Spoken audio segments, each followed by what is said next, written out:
Chapter 56. Su Fingnian found a large handful of pebbles at the bottom of the lake, threw them on the ground, and then jumped into the deep, bone-chilling lake. He repeated this process repeatedly, and in half a day, he had found more than 40 pebbles. He filtered out half of them and piled them in the cave behind the waterfall. After doing this strange thing, he took his saber and went to the bamboo forest. Although it was called the purple bamboo forest, it was actually mixed with a lot of Phoebe bamboos and abacus bamboos. Tens of thousands of bamboos gathered together to form a sea of bamboos. When the wind blew, the bamboo billowed, full of vitality. Su Fingnian liked to come here to catch some bamboo chickens and zither-playing frogs to eat.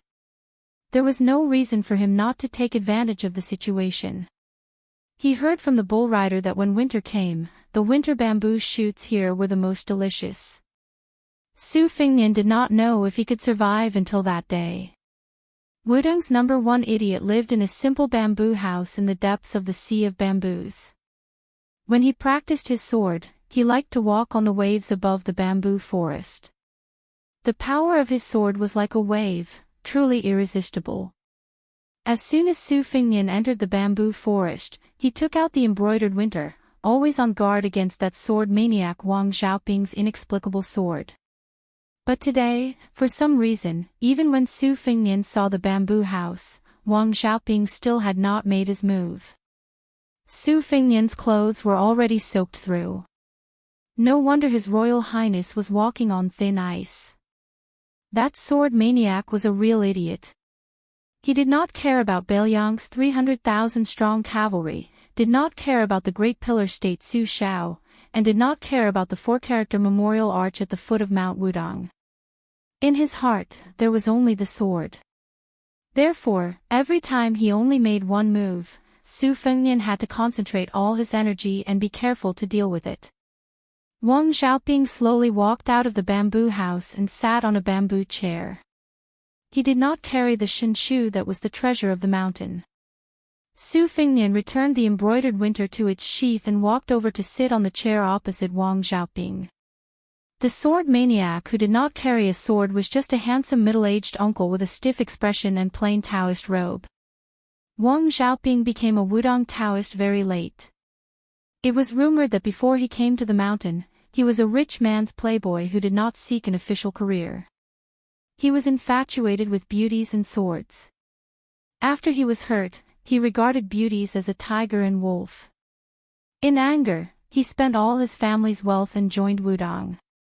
Of Wudong's sword, which others could not understand in their lifetime.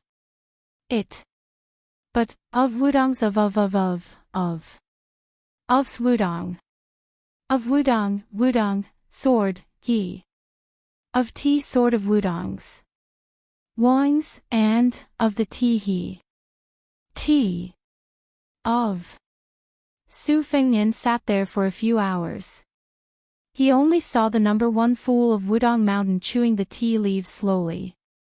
Compared to the tea of spring and summer, autumn tea was slightly older. The taste of the tea was bland. It was the first time he saw a person eating it. Su Fingnian listened to the rustling of the bamboo leaves. For some reason, he thought of a bamboo poem that his second sister had written. It described the sound of bamboo as the sound of people suffering and the sobbing of beauties in their twilight years. At that time, it was very praised by scholars. Now that she had made such a harsh comment in Shengyin Academy, the scholars regretted that they had praised Su Weisheng. Su Fingnian looked around. There was only bamboo. He felt bored. Holding the embroidered winter tightly, he got up and left silently. Wang Xiaoping looked at His Royal Highness's back. He seemed to be hesitating whether or not to make a long sword out of a bamboo. Su Fingnian left the bamboo forest. His clothes were soaked again. The bamboo forest was indeed not a place for people to stay. Su Fingnian's heart trembled even more when he didn't use his sword. The osmanthus seeds on the mountain had all fallen. Su Fingnian didn't know how many times he had gone up and down the deep pool at the bottom of Shenxian Peak. He didn't leave behind any other places on Mount Wudong with water and lakes. He finally found more than 400 pebbles. They were black and white, and he piled them up in the thatched cottage. His Royal Highness used the embroidered winter to chop the waterfall and used the embroidered winter to carve stones. There was a sword art in the Qingshui Pavilion sword practice record that was similar to women's embroidery. It was called Fairy Scattering Flowers. It was the most exquisite and mysterious. It was probably comparable to the profound sword art of the Wu family's sword tomb. Su Fengnian applied this sword art to the tip of the embroidered winter. Every stroke and stroke was extremely taxing. At first, he could only carve 2 or 3 stones a day. As he got better, he could carve 4 or 5 stones a day. When it snowed on the mountain, Su Fengnian could close his eyes and carve 13 or 14 stones in a day. Su Fengnian counted with his fingers. It was about time to leave Mount Wudong. After all, he still had to go to Jiuhua to ring the bell. For the Beiliang Palace, this was something that could not be changed even by thunder. For some reason, Su Fengnian became more and more indifferent to the matter of Mount Wudong's sect leader Wang Zhongluo transferring his internal energy. He didn't know if it was the bull riding Hong Shixiang's way of the heavens, or Wang Xiaoping's sword and bamboo, or the death pledge in front of Taishu Temple. Hong Shixiang patiently carved 361 stones. There were 181 black stones, and 180 white stones. There were 19 in length and breadth, and 19 multiplied to 361 stones. Imperceptibly, Su Fengnian's knife art went from rough to fine. Occasionally, he would go to the bamboo forest to ask for a beating. He could actually force the sword maniac Wang Xiaoping to use his sword. He had to chop down a dozen purple bamboos before he could chase His Royal Highness out of the bamboo forest. Most recently, probably because he was extremely fed up with the Crown Prince and Xiaodong, he struck again and again, forcefully cleaving out a large empty space in the northeast corner of the purple bamboo forest. Outside the bamboo building, Wang Zhongluo sat across from the sword maniac. He chewed on the raw tea leaves and asked with a smile, "How's the guiding of qi?" Wang Xiaoping, who had only spoken in front of Taishu Temple, nodded. Wang Zhongluo said, "Every time you strike with your sword, you chase Su Fengnian's knife art and qi to one place. The green water pavilion is hidden in the dark, concealing the sword formula. You can clear your mind and guide it." I never thought that Su Fengnian would use his knife art to carve the chess pieces. He accidentally obtained the essence of the Jiazi sword practice manual. Moreover, he learned the tortoise breathing technique from an unknown master. He practiced his knife art at the bottom of the deep pool at the foot of the peak. It's different from my Mount Wudong's mantra. I originally thought that my great yellow courtyard would at most give this His Royal Highness 30 to 40%. Now, it seems that even 50 to 60% is not impossible. The sword maniac's face was filled with anger. The peachwood sword shinto, which had been placed horizontally on the bamboo table, jumped up without warning. Wang Zhongluo stretched out his hand and lightly brushed the table. The ancient sword shinto returned to silence. He smiled and said, "Idiot, with your impetuous temperament, how can you help Wudong surpass the foundation of the Wu family's sword tomb that has been accumulated for more than 10 generations?" Wang Xiaoping smiled. He picked up a handful of emerald green tea leaves from the bamboo basin and chewed them in large mouthfuls.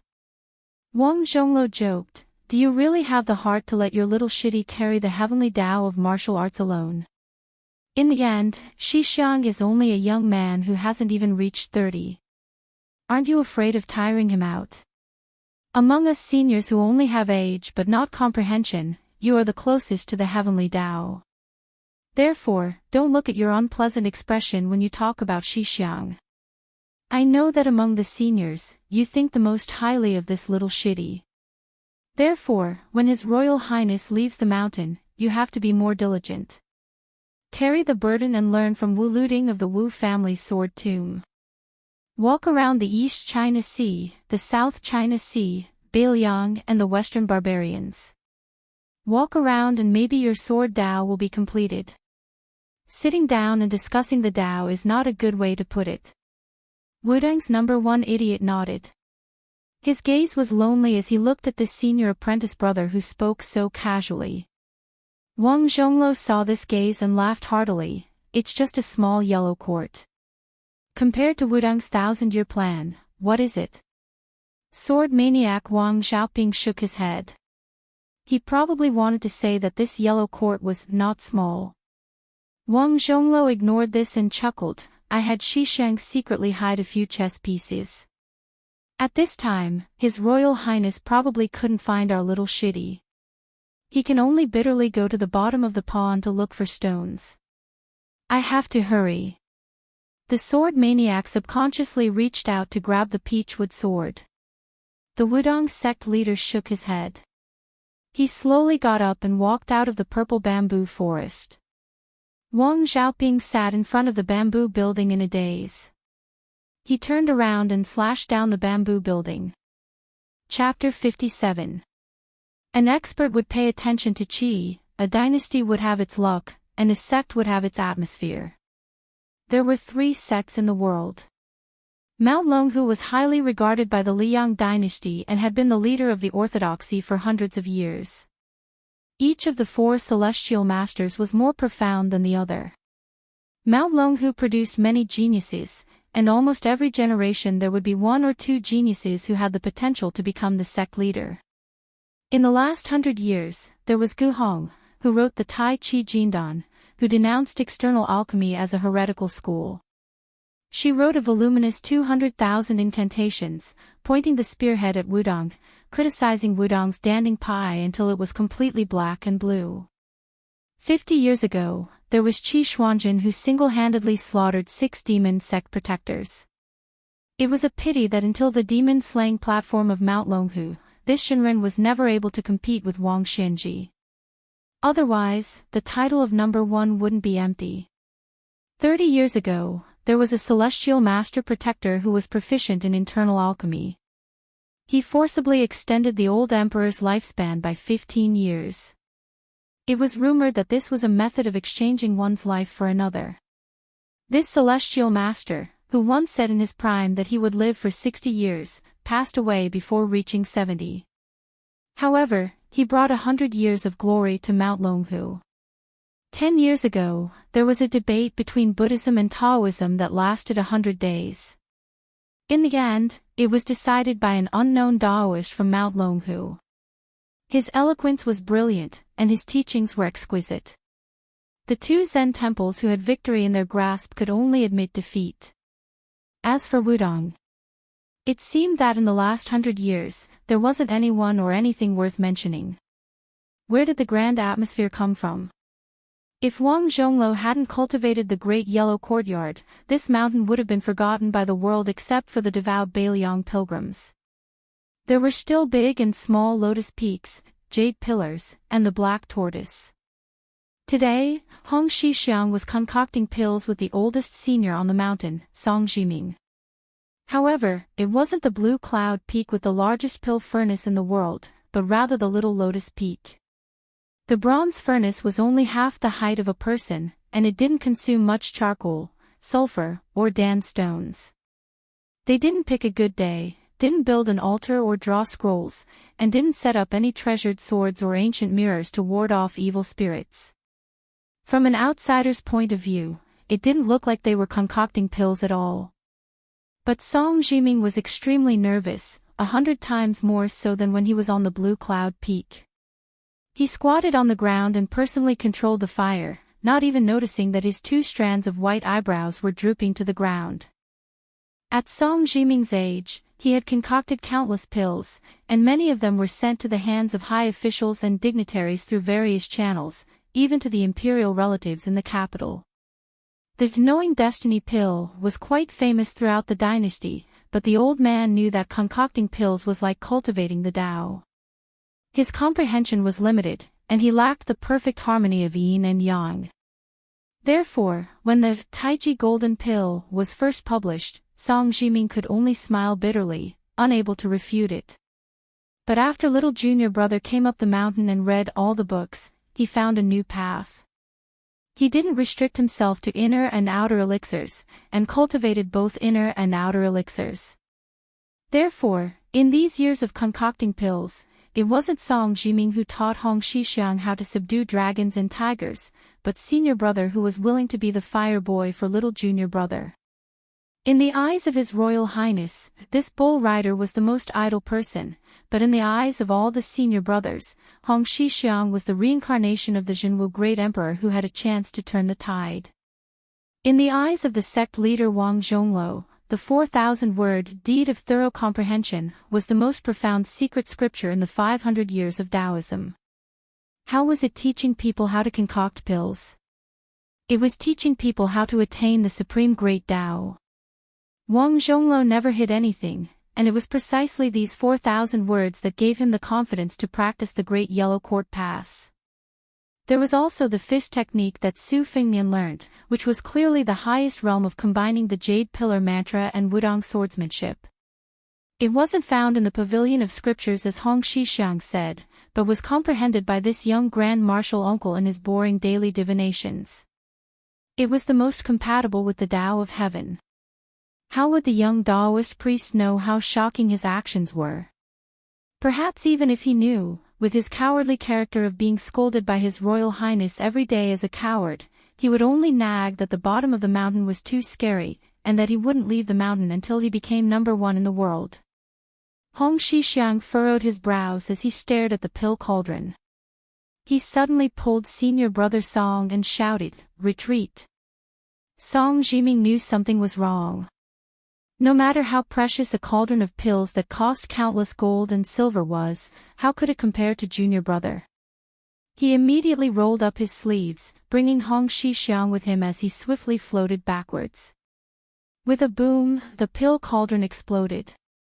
The entire Wudong sect heard this ear-piercing boom. Thick green smoke could be seen rising in spirals from all the Taoist temples and palaces on the various mountain peaks. They didn't make a fuss about it, and after looking up and seeing this smoke, they continued to work. "Ha, our Grand Marshal uncle is being naughty again." On Little Lotus Peak, the two Marshal brothers were in a very sorry state. The cuffs of Song Jiming's Taoist robe had become rags, but in any case, he was still able to protect the main culprit, junior brother. Hong Xixiang ran over to the bronze pill cauldron. This cauldron was personally forged by him, bit by bit. Moreover, the number of pilgrims in Wudong sect these past few years had been declining day by day. The mountain was famous for being short on money. If it wasn't for senior brother Song opening the cauldron day and night at Clear Sky Peak and not missing any good day to refine pills, he would have long been so poor that his bell would have rung. After all, Wudong sect wasn't Mount Longhu. Although it wasn't difficult to be self-sufficient on this mountain, if one wanted to do more things, they really didn't have the strength. Hong Xixiang's thoughts were simple, but that didn't mean he was an idiot who didn't understand the ways of the world. If he treated returning to one's original simplicity as childish, then there really wouldn't be any smart people in this world. Hong Xixiang naturally knew why sect leader De Xixiang invited His Royal Highness to Wudong, but he didn't reject it like senior brother Wang. Hong Xixiang squatted down and looked at the muddy medicinal pills in the broken cauldron. He stretched out 2 fingers and picked up a bit. He brought it to the tip of his nose and sniffed it. He frowned and said, "It's still far away." "Third Xixiang, it seems I'll have to borrow your cauldron. When the time comes, don't scold me. Senior brother Wang already won't let me go to his bamboo forest. If I also can't go to Clear Sky Peak, sigh." The amiable-looking Song Jiming looked at his junior brother's bitter face and chuckled, "Well said." Hong Xixiang suddenly looked up at the sky, lost in thought. Song Jiming remembered a small matter from many years ago and joked, "Junior brother, this year you've been trying to worm your way into being friends with His Royal Highness. What, you can't bear to part with that red-clothed girl surnamed Sue? If I remember correctly, that year when that little girl went up the mountain in a snowy day wrapped in red, your eyes were glued to her." Hong Xixiang smiled bitterly, Third Shixiang, even you came. Now only senior brother Wang hasn't laughed at me. At that time I was only 14, what did I know? Song Jiming smiled and asked, how old are you this year? Hong Shixiang, who never remembered this, carefully counted on his fingers, 24. 25. Song Jiming smiled playfully, then you remember clearly that you saw that girl when you were 14? Hong Shixiang didn't speak and continued to stare blankly at the sky. That year in Bailiang Palace, led by the pillar state Su Shao, nearly 100 people went up the mountain. At that time, the pillar state had just conquered half of Jianghu. Everyone in the world was waiting for the Bailiang cavalry to crush Wudong as well. But they didn't expect that on this trip up the mountain, Su Shao didn't want to tear down the memorial arch of the Black Tortoise in prosperity, but only burn incense. From the small group of people he brought to Wudong, it was clear that the eldest daughter Su Ji, who had just grown up, the second daughter Su Weisheng, whose poetry and literary talent had begun to shake the world, Su Fengnian, who had an inexplicable yin qi, and Su Longxiang, who had always been simple-minded. After going up the mountain, the 4 children of the pillar state began to wander around. Among them, Su Weisheng was the most domineering and arrogant. She carved the words, "Banished to 3,000 li," on the back of the Zhenwu Great Emperor statue. The words were crooked, but it was enough to show her loftiness. Wudong didn't know whether to laugh or cry when they found out, not even daring to say half a harsh word. The elder sister, Su Jihu, on the other hand, didn't do anything out of line. She wandered around aimlessly, and finally saw a little Daoist boy riding an ox.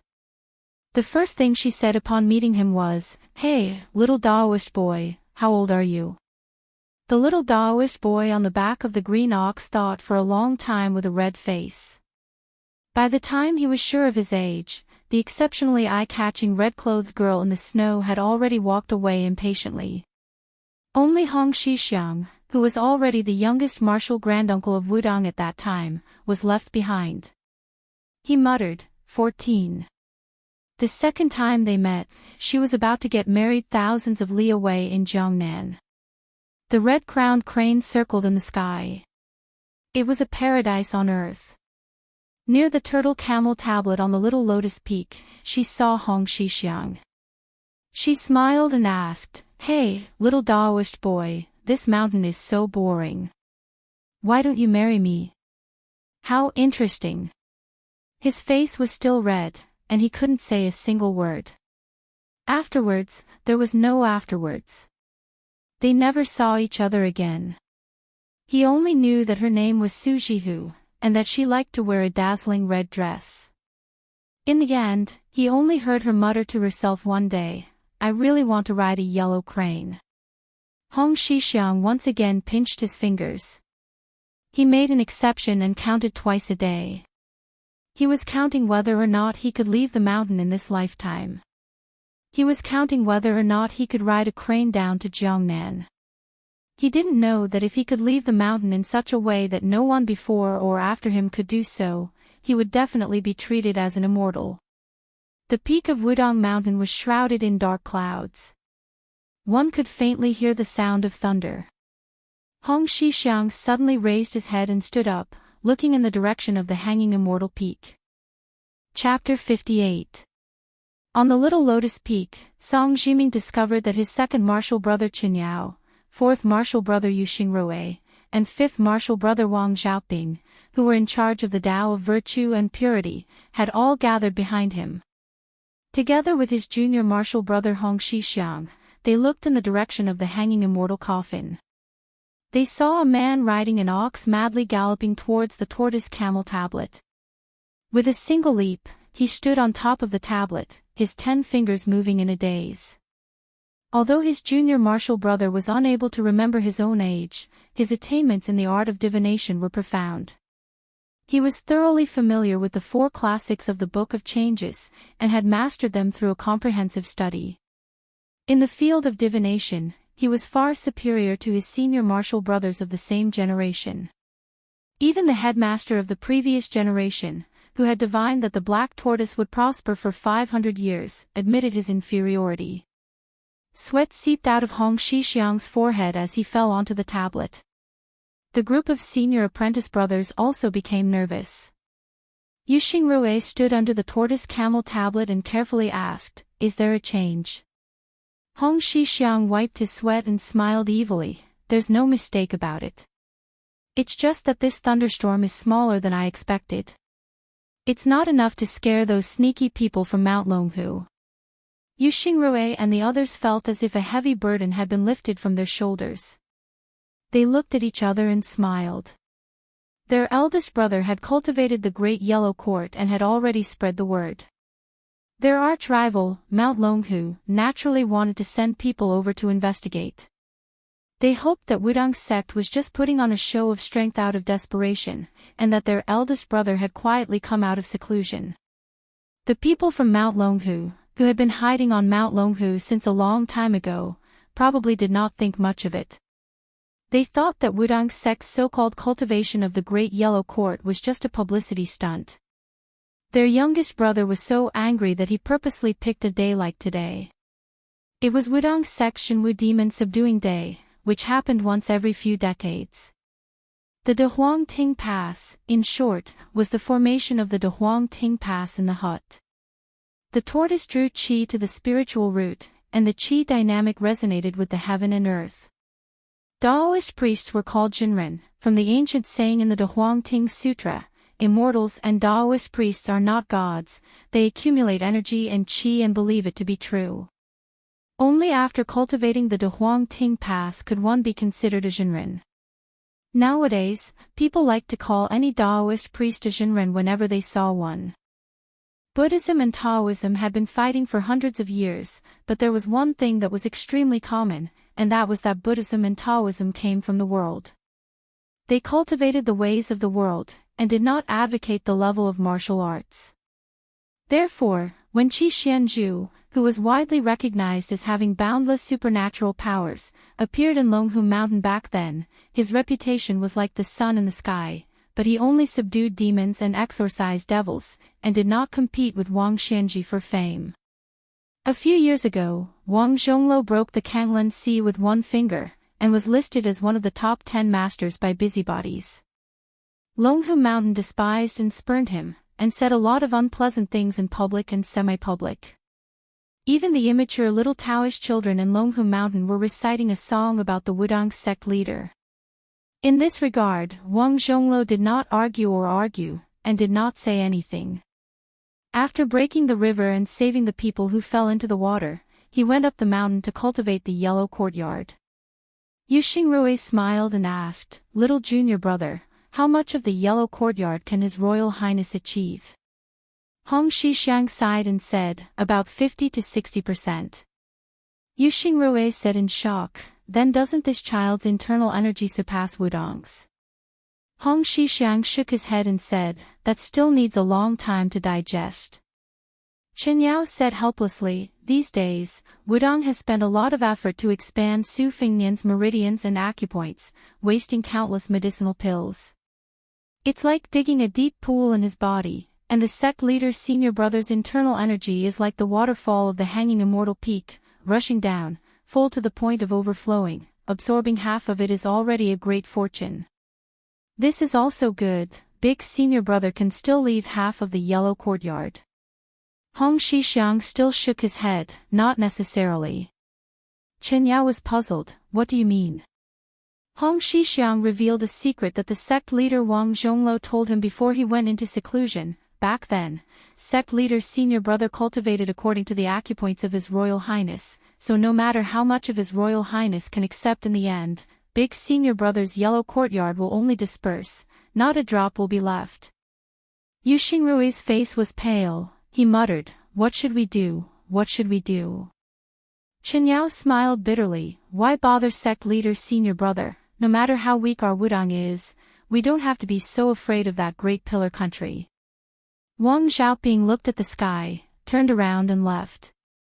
Hong Shixiang did not even turn his head, he only said softly, "Little senior brother Wang, don't go to the yellow courtyard peak to find trouble with the Taoists of Mount Longhu. it will ruin your pure heart of the sword. If you don't kill people who don't deserve to be killed, once an exception is made, the Shinto sword will be entangled by the inner demon, overshadowing the Shinji sword will. In this life, little senior brother Wang will gradually drift away from the path of the sword. The harder you work, the further you will drift away. Wang Xiaoping paused for a moment. It was only a slight pause, then his heart was free of worries. He still carried the Shinto sword on his back and left.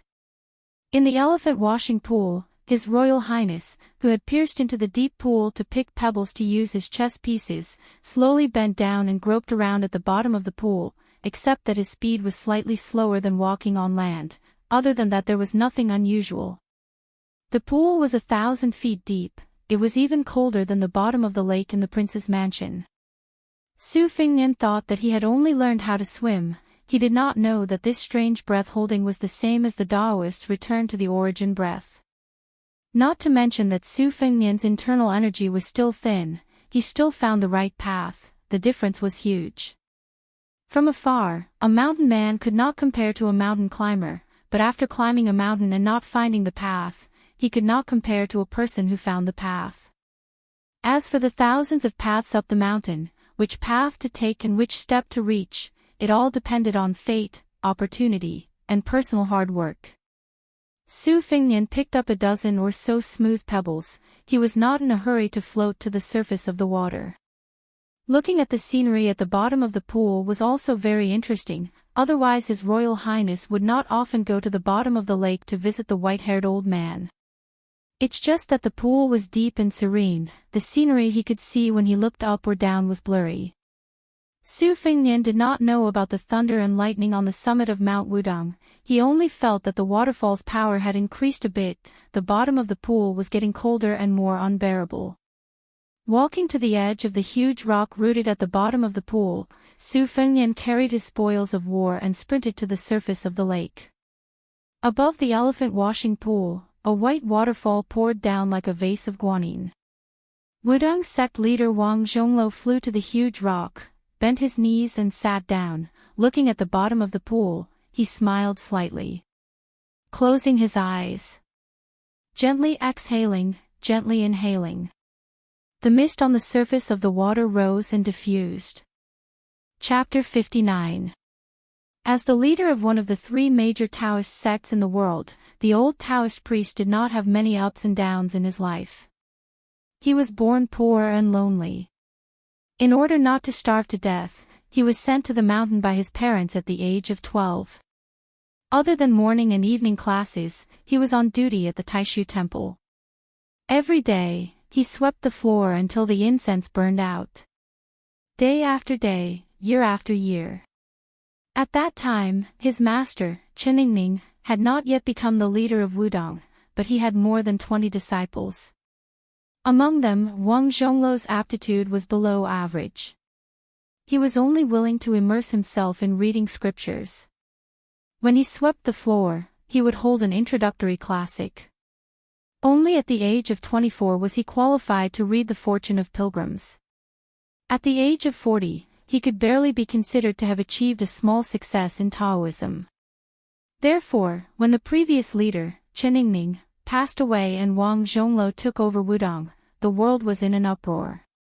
At that time, even Mount Longhu had not heard of this middle-aged Taoist priest.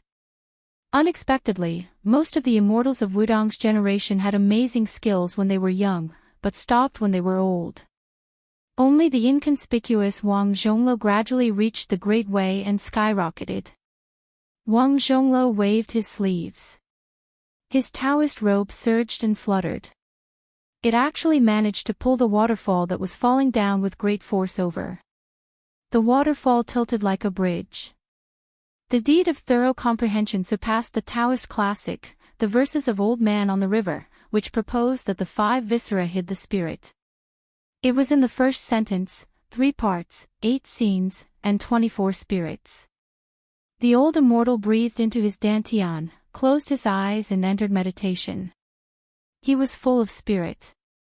His whole person was like the Taoist immortals described in the classics when they immortalized, shining brightly. Wang Zhongluo was silently reciting, the 5-colored clouds swirled in the evening mist. I closed my eyes and looked at each other. Only then did I know that my body was a paradise. So the yellow court was a blessed land, yellow robes with purple stripes and dragon and tiger seals. Spirit and life depend on Taishian.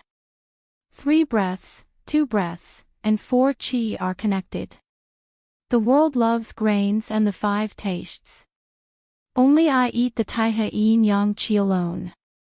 2 water kings were born from the same school, making people live forever in the 9 heavens. With every sentence, the old Taoist priest spat out a golden aura from his mouth, lingering between heaven and earth. In the end, a total of 81 golden auras wrapped around the main waterfall and crashed into the deep pool together. When Su Fingnian was halfway up, he felt that something was wrong with the lake. First, it was getting colder, then it was boiling hot. So, he increased his speed. The most frightening thing was that he could vaguely see a water column in the sky rushing straight at him. Su Fingnian gritted his teeth and went against the flow, but no matter how hard he tried, he could not break through the water dragon and the treacherous golden lake surface. No matter how hard he tried, it was to no avail. The surface of the lake seemed to be covered with a huge lid that weighed 1,000 pounds. It was impossible to lift it with human strength. Su Fingnian's consciousness gradually became blurry.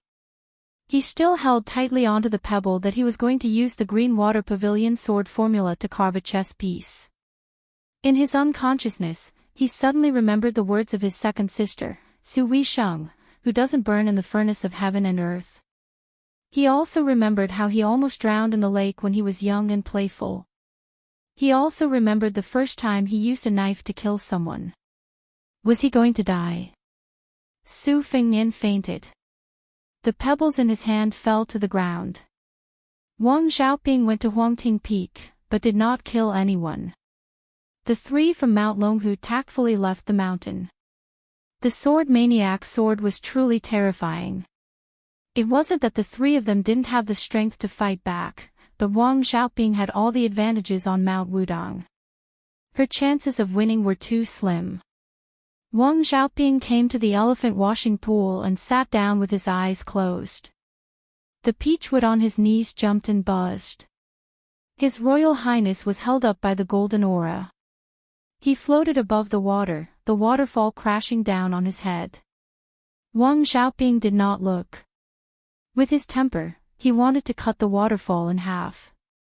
This waterfall was his senior brother's lifetime of cultivation. One day and night later, the thunderstorm stopped.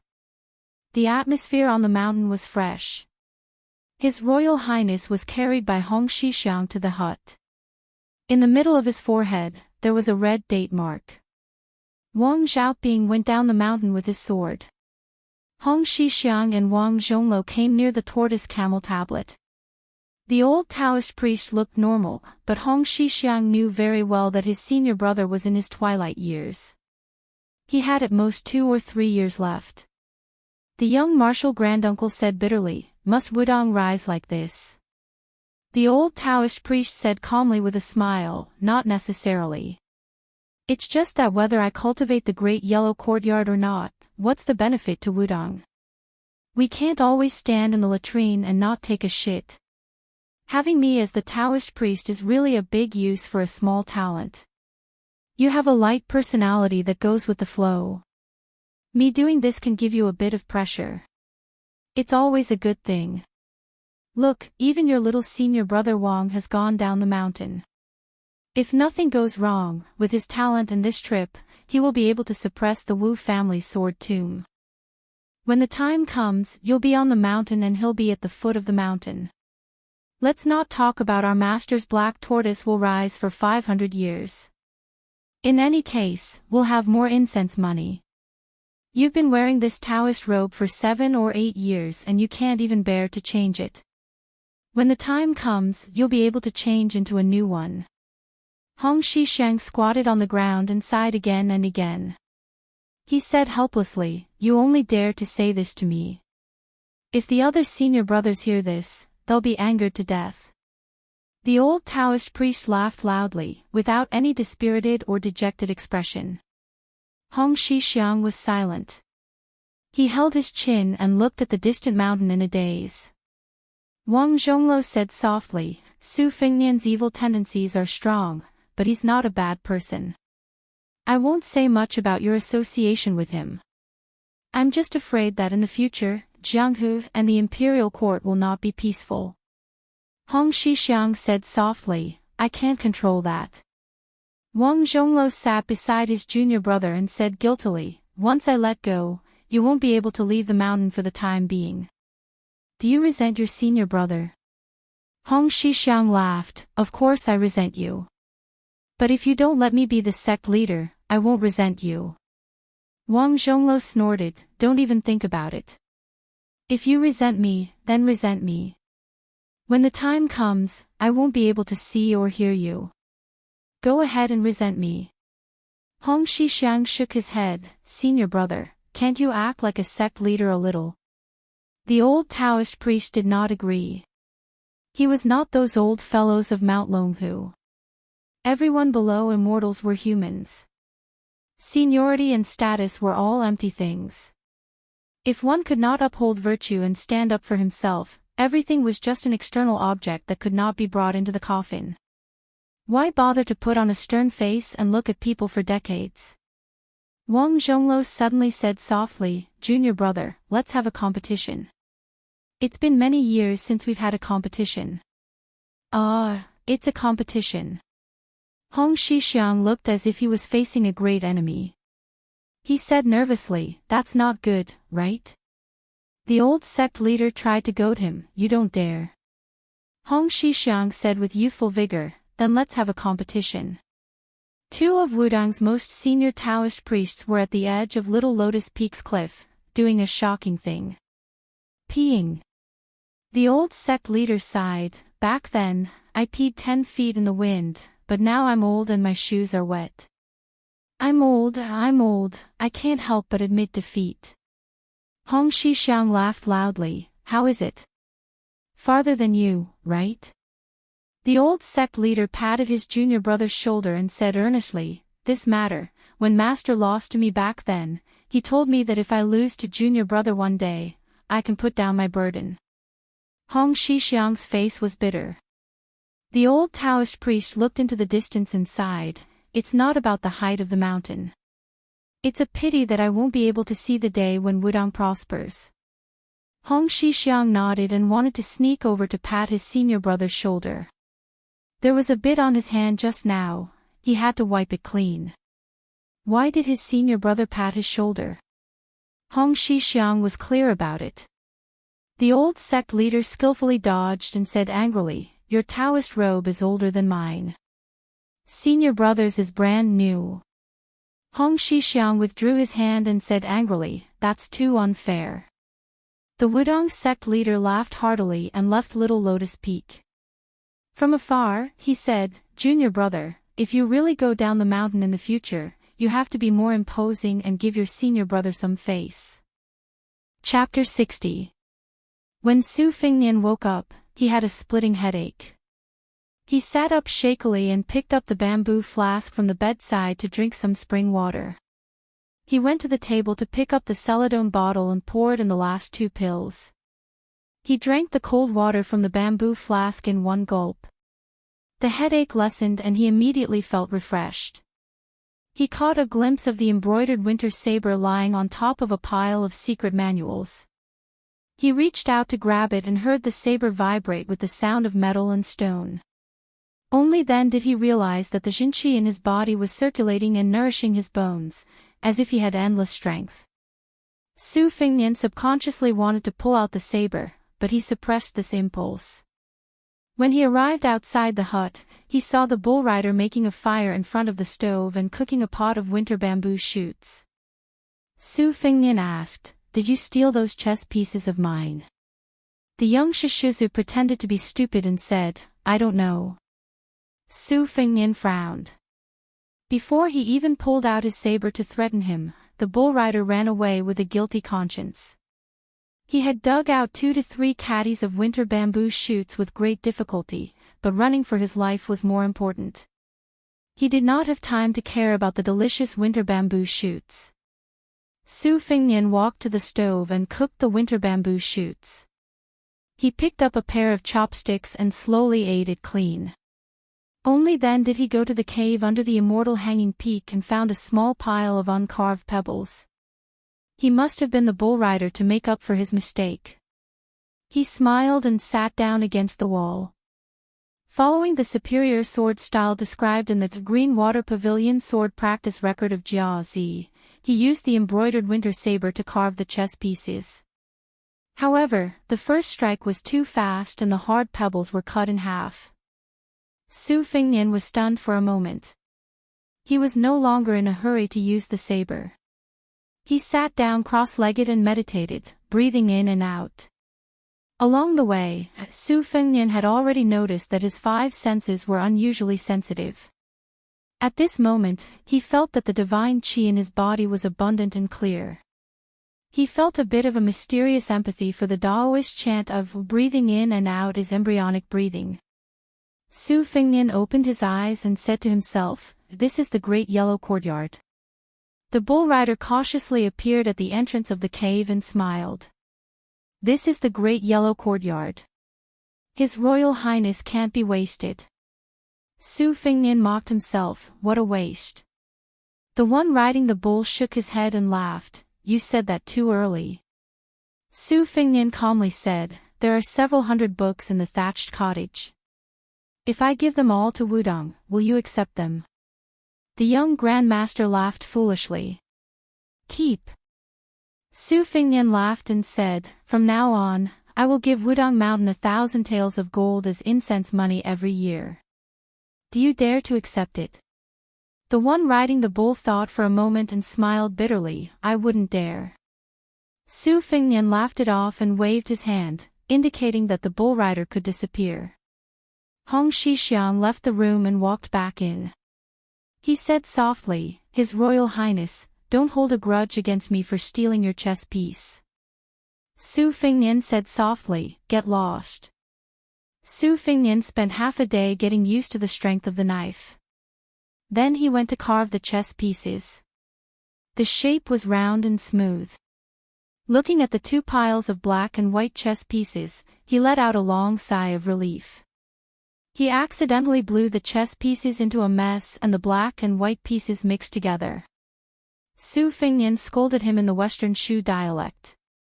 He packed up again and went to the purple bamboo forest. He chopped 2 luohan purple bamboo and carried them back to the thatched cottage.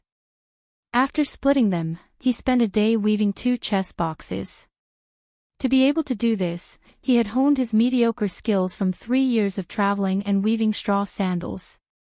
After putting the 361 chess pieces into the boxes, Su Fingnian looked at the thatched cottage where the secret manuals had not been moved. He then hung the knife on his waist and carried the chess boxes out of the cottage. He looked at the deserted vegetable garden. The 2 maids Sweet Potato and Blue Bird were waiting quietly by the side. There was only Hong Shixiang in Wudong to send him off. It was almost the same as the welcoming party of only 2 people in the beginning. As expected, Hong Shixiang sent him to the memorial archway with the words, "Xuanwu Dang Xing." Su Fingnian had already seen the 200 Bailiang cavalry in their armor. He looked back at Lianhua Peak and asked without rhyme or reason, "What's the saying again?" Sweet Potato smiled sweetly and said, 60 years in the mountain is 1,000 years in the world." Su Fingnian smiled and said, "Has that white fox face in the tide listening pavilion reached the 3rd floor yet?" Sweet Potato shook her head and said softly, "Not yet. Everyone in Wudong Garden is betting on this. I bet there's still a year and a half left. I bet 6 taels of silver. Green Ant and the others think it will be later." Su Fingnian sat in the carriage and said, "Then I bet 10 taels of silver that white fox face will reach the 3rd floor in a year."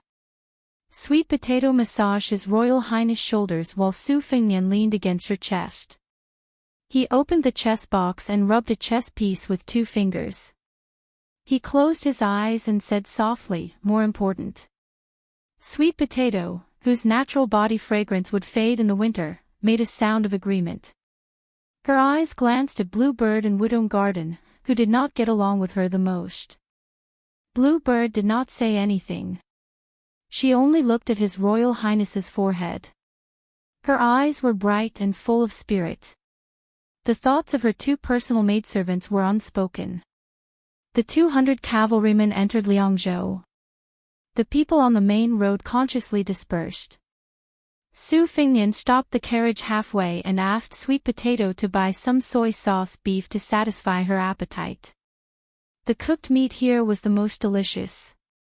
The beef was the best in Beiliang. The secret sauce was second to none. The amount of ingredients such as yellow sauce, cinnamon, ginger, star anise and other ingredients was just right. Not to mention the other ingredients, just the old soy sauce on the table alone was enough to make many diners want to steal it after eating the soy sauce, but they never succeeded. In the past, Su Fingnian, Li Hanlin, Yan Qiji, and a few other bad friends would come here to eat to their heart's content after committing crimes. Li Hanlin was even more tyrannical and cruel. He almost moved the entire century-old shop back. If it were not for Su Fengnian's pleading with the old shopkeeper, whose face was covered in tears and snot, the people in the city would not be able to eat this authentic dish. Of course, it was mainly to take care of their own picky tastes. The most interesting thing was not the soy sauce beef, but the delicate little girl in the shop. It was said that she was the daughter of a distant relative of the shop owner. In short, their relationship could be thousands of miles away. Surprisingly, the girl returned to the city for the first time 5 or 6 years ago with a rope in her hand. It was led by a big black and white cat that looked like a bear, but it was not a cat. Later, the learned scholars of Liangzhou cited the classics and discovered that it was the beast that only existed in western Shu. Its nickname was the panda. The ancient books recorded that the beast liked to eat copper and iron. However, in recent years, no one had heard of it stealing the ironware in the neighborhood. Instead, they often saw the girl holding bamboo sticks and bamboo leaves in her hand. After returning from his travels, Su Fengnian never saw the girl and the big cat again. When he went to the shop to eat beef during his travels, he loved to tease the girl. Li Hanlin tried to steal soy sauce several times, but she would hit his hand with a bamboo stick. If it were not for His Royal Highness stopping him, the little girl would have been thrown into the animal cage together with her pet. When Su Fingnian was waiting for the beef, he saw an old beggar leaning against the wall in the distance, shivering. His face was ashen, and he was hungry and cold. He was not far from death. The rich all liked winter. Even if their homes could not afford the charcoal-consuming earth heating, they could wear comfortable and luxurious mink coats, which gave them more face when they went out. However, all the poor people in the world were most afraid of this season. Chapter 61. In addition to the old beggar in ragged clothes, Su Fengnian saw a delicate figure squatting there. Beside her stood a young Buddhist monk wearing a light red kasaya. Su Fengnian did not know what the monk said, but the young monk hurriedly ran away. Su Fingnian frowned and said, although there are many Buddhist sects, the rules of wearing kasayas are similar. How can a young monk wear such a color monk robe? This is something that only a preaching monk can wear. Is a young monk qualified to preach the sutras to others? Moreover, shouldn't monks wear a shawl when they go out? Why is that novice monk partial to the right shoulder? Because the king of Beiliang's concubine had been a Buddhist all her life, His Royal Highness had naturally been influenced by her and was very clear about the Buddhist rules and etiquette. Bluebird corrected him, that novice monk is partial to the left shoulder. Su Fingnian smiled and said, where did this young monk come from? Su Fingnian, who was notorious in Beiliang, had always been very tolerant and kind to monks. Whenever he met them, he would reward them. Generally, most monks would not accept gold or silver, and Su Fingnian did not care about it either. As a result, many fortune-tellers in Liangzhou city had changed their profession to become monks. They did not care about deceiving their masters or killing their ancestors. Receiving rewards from His Royal Highness was the right way to go. Su Fengnian suddenly narrowed his eyes and stared at a middle-aged tantric monk who was walking slowly on the road. He was wearing a red kasaya and his face was haggard. When he walked to the foot of the wall and saw the dying old beggar, his face showed pity. When the young novice monk who did not know the rules rushed to the corner with a basket of steaming buns, he only saw the old beggar's head tilted and he passed away. The tantric monk bent down and reached out to hold the old man's hand, chanting sutras for the dead. The young novice monk handed the steamed buns to the girl who stood up, bowed his head and clasped his palms together. Su Fengnian saw all of this and felt a little emotional. The two monks, one big and one small, no matter where they came from or where they were going. Reaching out was Zen. Lowering one's head is also Zen. When the sweet potato entered the carriage, Su Fengnian suddenly felt that the spiced beef that he drooled over on Mount Wudong was somewhat boring. He put it aside and said softly, "Even though I've obtained the great yellow courtyard of the Wudong sect's leader, I still prefer more monks. The two Zen temples that only comprehend 2 Dians, and the Mount Lantuo that produces ascetic monks in large numbers, are more adorable than Wudong and Longhu." Su Fengnian was about to return to the Fu when he accidentally saw the girl's side profile. He was stunned for a moment before his mood improved. He picked up the bag of marinated beef and stood up with a smile. "Sweet potato and blue bird, I'm going to see an acquaintance. You guys go back first." Su Fengnian left the carriage and stood far away. He waited until the Bailiang cavalry had all left before he walked over to the corner of the wall. Su Fengnian was very fond of the girl that he was not very familiar with. Back when he and Old Huang were at their lowest point in their journey to Langyi County, they coincidentally met this little girl who had run away from home. She claimed that she wanted to roam Jianghu to become a heroine, and she only had a few scraps of silver and copper left. She was already very pitiful. After a fight with Su Fengnian and Old Huang, she generously treated them to a feast of fish and meat. After that, she became completely penniless. The three of them lived in poverty together for a month or so, fooling around and stealing together. It was quite interesting. She was usually the lookout while His Royal Highness and Old Huang took risks. When they escaped, the little girl with 2 goat horn braids ran like the wind. In the end, she said that she wanted to go to the south to see the sea, so they separated. Su Fengnian only knew that her surname was Li, and she liked to call herself Miss Li. If he called her Heroine Li, she would be happy for a few days even if she starved. Su Fengnian slowly walked over. Why was there a little monk beside Heroine Li? Her house was not a temple, right? Thinking of this, Su Fengnian, who was holding a piece of beef in one hand, held Shodong in the other. That tantric monk was not simple. As he walked closer, he heard Miss Li's words. She was educating the little novice monk with her hands on her hips. "Stupid Nanbei, how many times have I told you?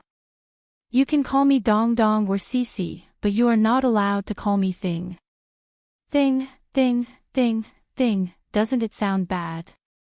The little monk, who was wearing a green and light red kasaya, had red lips and white teeth. He had a very delicate appearance. Even Su Fengnian 3 years ago could see that he had a unique bone structure. The little monk said weakly, "Thing, I think your name is quite nice." Miss Li, who was no longer wearing her 2 ponytails, pinched the little monk's ear and said angrily, "Why don't you try calling me that again?" The little monk did not know how to change his mind. He said blankly, "Thing." The little girl was mad. She jumped up and knocked the little monk's head, who was taller than her. "Stupid. You are 1,000 times, 10,000 times stupider than Su Fengnian." The corners of Su Fengnian's mouth curled up. "See, there are still people in this world who have a unique insight." The little monk said weakly, "Monks do not lie. If I call you lazy, you will hit me again." The little girl asked angrily, "Then let me ask you, can monks like girls?" "Monks must abstain from lust, do you understand?" The little monk was not really stupid. He looked at the sky and pretended not to hear anything. The little girl turned her head and looked at the old beggar who did not get to eat the meat bun. She looked a little depressed. The little monk said in a low voice, "After buying the meat bun, we have no money. I didn't bring much when I snuck out." "You spent money, Anne." In the end, he did not dare to say that he was a big spender. The little girl was angry. She said angrily, "I told you that my father hid his secret stash in the alms bowl under his bed. Don't you know how to steal more? If you are not stupid, then what are you?" The little monk said guiltily, "If I steal too much, when we go back to the temple, my master will punish me to buy rouge and face powder for your mother." When the little girl heard the word rouge and face powder, she became interested. She did not care about how he addressed her anymore and looked around. Seeing her like this, the little monk quickly said, "We really don't have any money." The little girl sighed in despair. Su Fingnian, who was standing behind them, laughed and said, "Miss Li, do you want rouge and face powder? I will buy it for you. The biggest rouge shop in Liangzhou has the green swallow branch that the imperial concubines use. It's not expensive. I don't even need to spend money to buy it." The little girl turned around abruptly and saw that Su Fingnian was no longer unkempt, wearing a hemp shirt and straw shoes. She didn't recognize him at first. After looking at him for a long time, she jumped up and said in surprise, "Su Fingnian." Su Fingnian picked up the marinated beef and said with a smile, "Isn't it?" The little girl patted the little lotus's chest and finally felt relieved. She said with a bright smile, "I remember you said you were from Western Liang. I was afraid that I wouldn't be able to find you in Liangzhou." Su Fingnian smiled and said, "Don't worry. It will be harder to find me than to find me here." The little girl did not think too much about it. She was just happy. When the little monk saw Su Fingnian, he did not react. He was just thinking about how to deal with the basket of meat buns. Of course, he could not eat them and Li Zi did not like to eat them. Su Fingnian was just about to take the little girl to the rouge shop that treated him like a wolf, a tiger, or a leopard. Subconsciously, he was about to unsheath his embroidered winter knife. The middle-aged monk of Tantric Buddhism took a step forward. The monk asked with an awkward accent, "You are Su Fingnian, the eldest son of the king of Beiliang?" Su Fingnian smiled and said, "You are." The monk said calmly, "I come from Mount Nalanda in the western region. I want to invite His Royal Highness to Mount Nalanda." Chapter 62. Mount Lantuo. There was a kind of extreme reverence there. Before entering Mount Lantuo, many of the people had unreachable statuses in the secular world. They might be the king of Ganlafan, the prince of Shitzi country, or the imperial family of Peacock dynasty. Each one was more prestigious than the last. However, after entering Mount Lantuo to cultivate, after leaving the secular world, they would fall into the dust and become no different from ordinary monks. There were many rules in Mount Lantuo. One was not allowed to wear silk or satin, one's cassock could not be wrinkled, one could not fill one's stomach, and one could only curl one's legs on a 1-meter square cloth mat when sleeping. There were so many rules that people of the Central Plains were dumbfounded.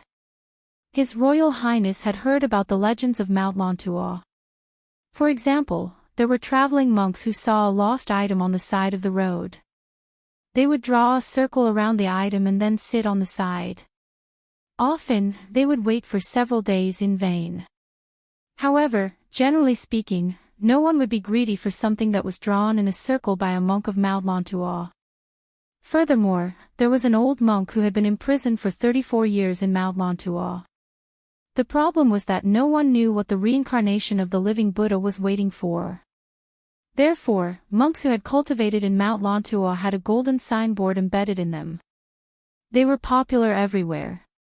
Some fake abbots who shaved their heads and pretended to be bald liked to say, "I came from Mount Lantuo," as soon as they opened their mouths.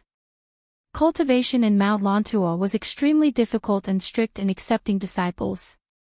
Therefore, with only 300 people in the temple, it could compete with the two Zen temples that had disciples all over the world. One in the east and the other in the west, they complemented each other. Su Fengnian believed the red-clothed monk when he said he came from Mount Lontua.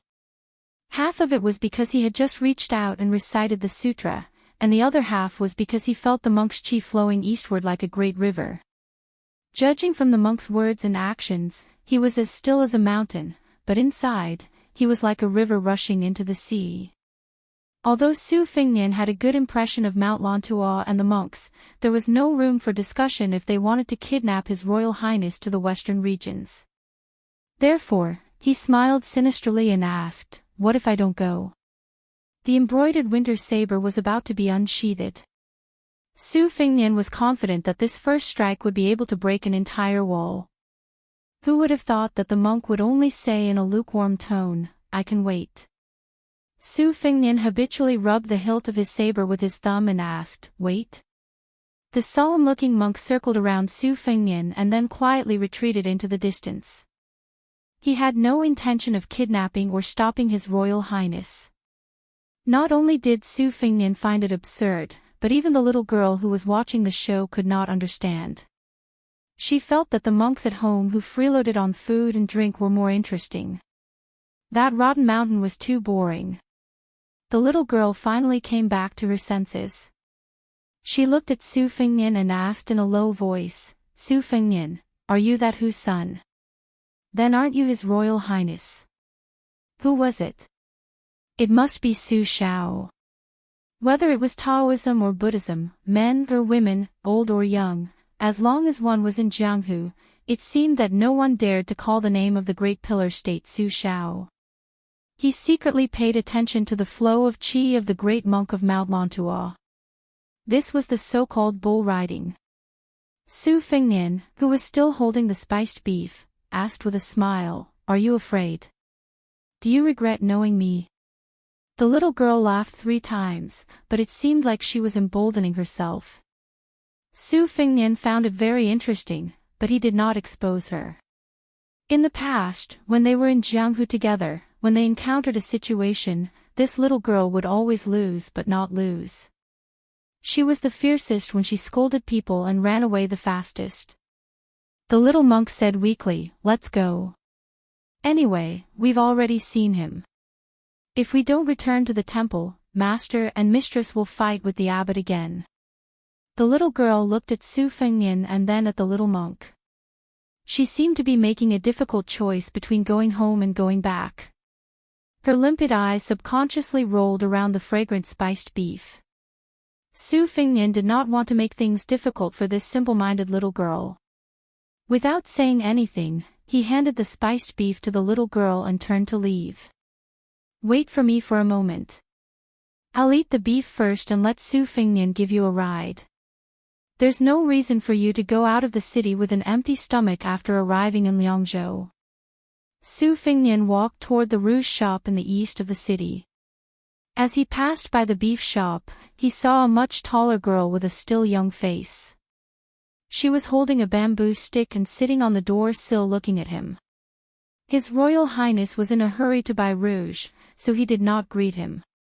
The reason why the green swallow branch was famous was because of a poem written by his second sister, Su Weisheng. Su Fengnian took the rouge shop for free, and the shopkeeper was willing to do so. Besides, His Royal Highness used to take the courtesans of Liangdi to the shop to choose rouge. If the courtesans who liked the rouge were sincerely happy, His Royal Highness would reward the shop with some silver taels. In the end, the rouge shop with the green plum blossom signboard still earned more than it lost. When Su Fengnian arrived at the shop, he picked a box of green swallow branch and 2 boxes of imperial concubine peach before swaggering off. Everyone in the shop kept quiet out of fear. A few rich men who came with their concubines to throw away money lowered their heads and did not say anything. On the other side, the little monk looked at the little girl whose hands and mouth were covered in grease and reminded her, "Is this Su Fengnian?" "He is His Royal Highness, but it seems that his reputation is not good. The little girl bit into the marinated beef and said in an open-minded manner, I'm not good-looking either. Su Fingnian doesn't like me. The little monk became anxious and said, Who said that? The little girl did not pay attention to her childhood friend's anxiousness and said with a mischievous smile, Mother told me that when I find a good friend in the future, I can't find one who is too beautiful. When I find a husband, I can't find one who is too handsome either. It's easy to attract bees and butterflies. I'm considered half a monk, so it's not appropriate to kill too many people. The little monk had no choice but to use his backer and asked, Thing, did you forget what Master and Master's wife said about men and women outside the temple? The little girl said in a deadpan manner, Of course I remember. My father said that the men outside the temple are all evil men who kill people and steal their goods. My mother said that the women outside the temple are all venomous women who speak honey and have a heart of snakes and scorpions. Stupid Nanbei, are you stupid? My father and mother said that just to scare me. The stupid and foolish little monk was silent. The little girl tilted her head and asked, Do you hate Su Fingnian? The little monk shook his head and said, If Thing likes it, I like it. The little girl hummed twice. His words were pleasant to hear, so she did not care about the unpleasant name Thing. Su Fingnian brought the rouge over. When he saw the little girl using her sleeve to wipe her face, he handed the rouge over to the little girl and said with a smile, I'll give it to you. The little monk looked at the little girl's happy expression and was not angry. He only sighed like an old man. The little girl hesitated for a moment. Su Fingnian, is that so-and-so in the prince's mansion? Su Fingnian smiled and said, It will take 2 days for them to come back from the northern border. She jumped a bit, Then let's go to your house to take a look. Su Fingnian did not know whether to laugh or cry. What happened next made Su Fingnian realize how tenacious this heroine's nerves were. When they arrived at the entrance of Bailiang Palace, she glanced at the 2 guardian lions and said seriously, Unfortunately, I don't have them in front of my house. After entering the prince's mansion, she saw the majestic building that stretched all the way to the top of Mount Qingliang. She muttered, It's quite big. It's almost half the size of my house. Seeing the flowing water lake and the tide-listening pavilion, she giggled and said, I like this pond. My pond doesn't have this kind of grandeur. Stupid Nanbei, you should learn some skills from my father. You should learn how to move mountains and seas early and move this pond back. Su Fingnian smiled generously and said, I'll move it back. The little monk said softly, Little thing, our temple is your home, but it's not yours. The little girl stared at him and said, Is there a difference? The little monk was obviously not a guy who could insist on his own opinion in front of her. He whispered, Is it? The little girl asked, Then let me ask you, is a white horse a horse?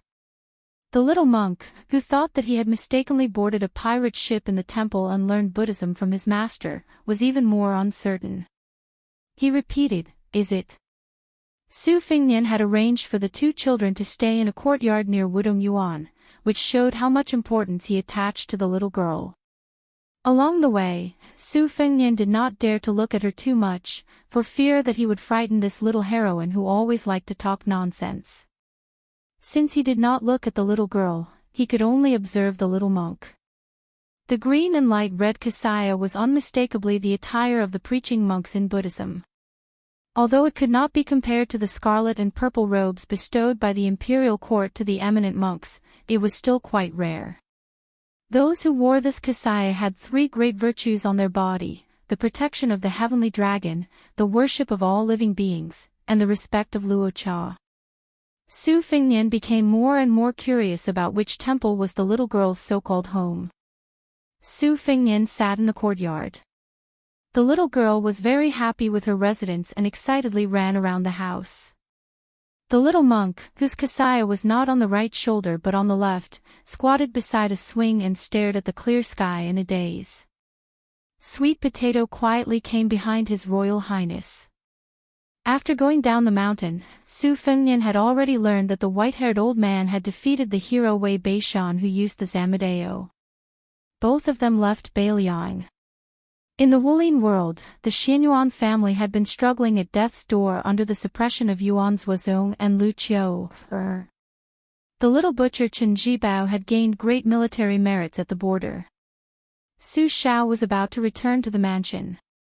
Second sister Su Weisheng seemed to be going home for the new year. Su Fengnian was very sure that his second sister came here to scold him. She scolded Su Xiao for not being strict with her and scolded him for practicing the Zamadeo. Su Fengnian rubbed his burning eyebrows and said self-mockingly, "Sweet potato, you can prepare the cotton now." Sweet potato smiled and agreed. In the mansion, who was not afraid of Su Weisheng? Su Fengnian turned his head and saw the little girl holding the corner of her clothes and walking out of the house shyly. The red makeup on her face must be half a pound heavy, right? The little monk stared with his eyes wide open. Sweet potato turned her head away. It was a bit too horrible to look at. Su Fengnian stood up and said with a smile, "So beautiful." Chapter 63. It was probably the first time in her life that the little girl, who had been living in the temple since she was a child, heard Su Fengnian's praise.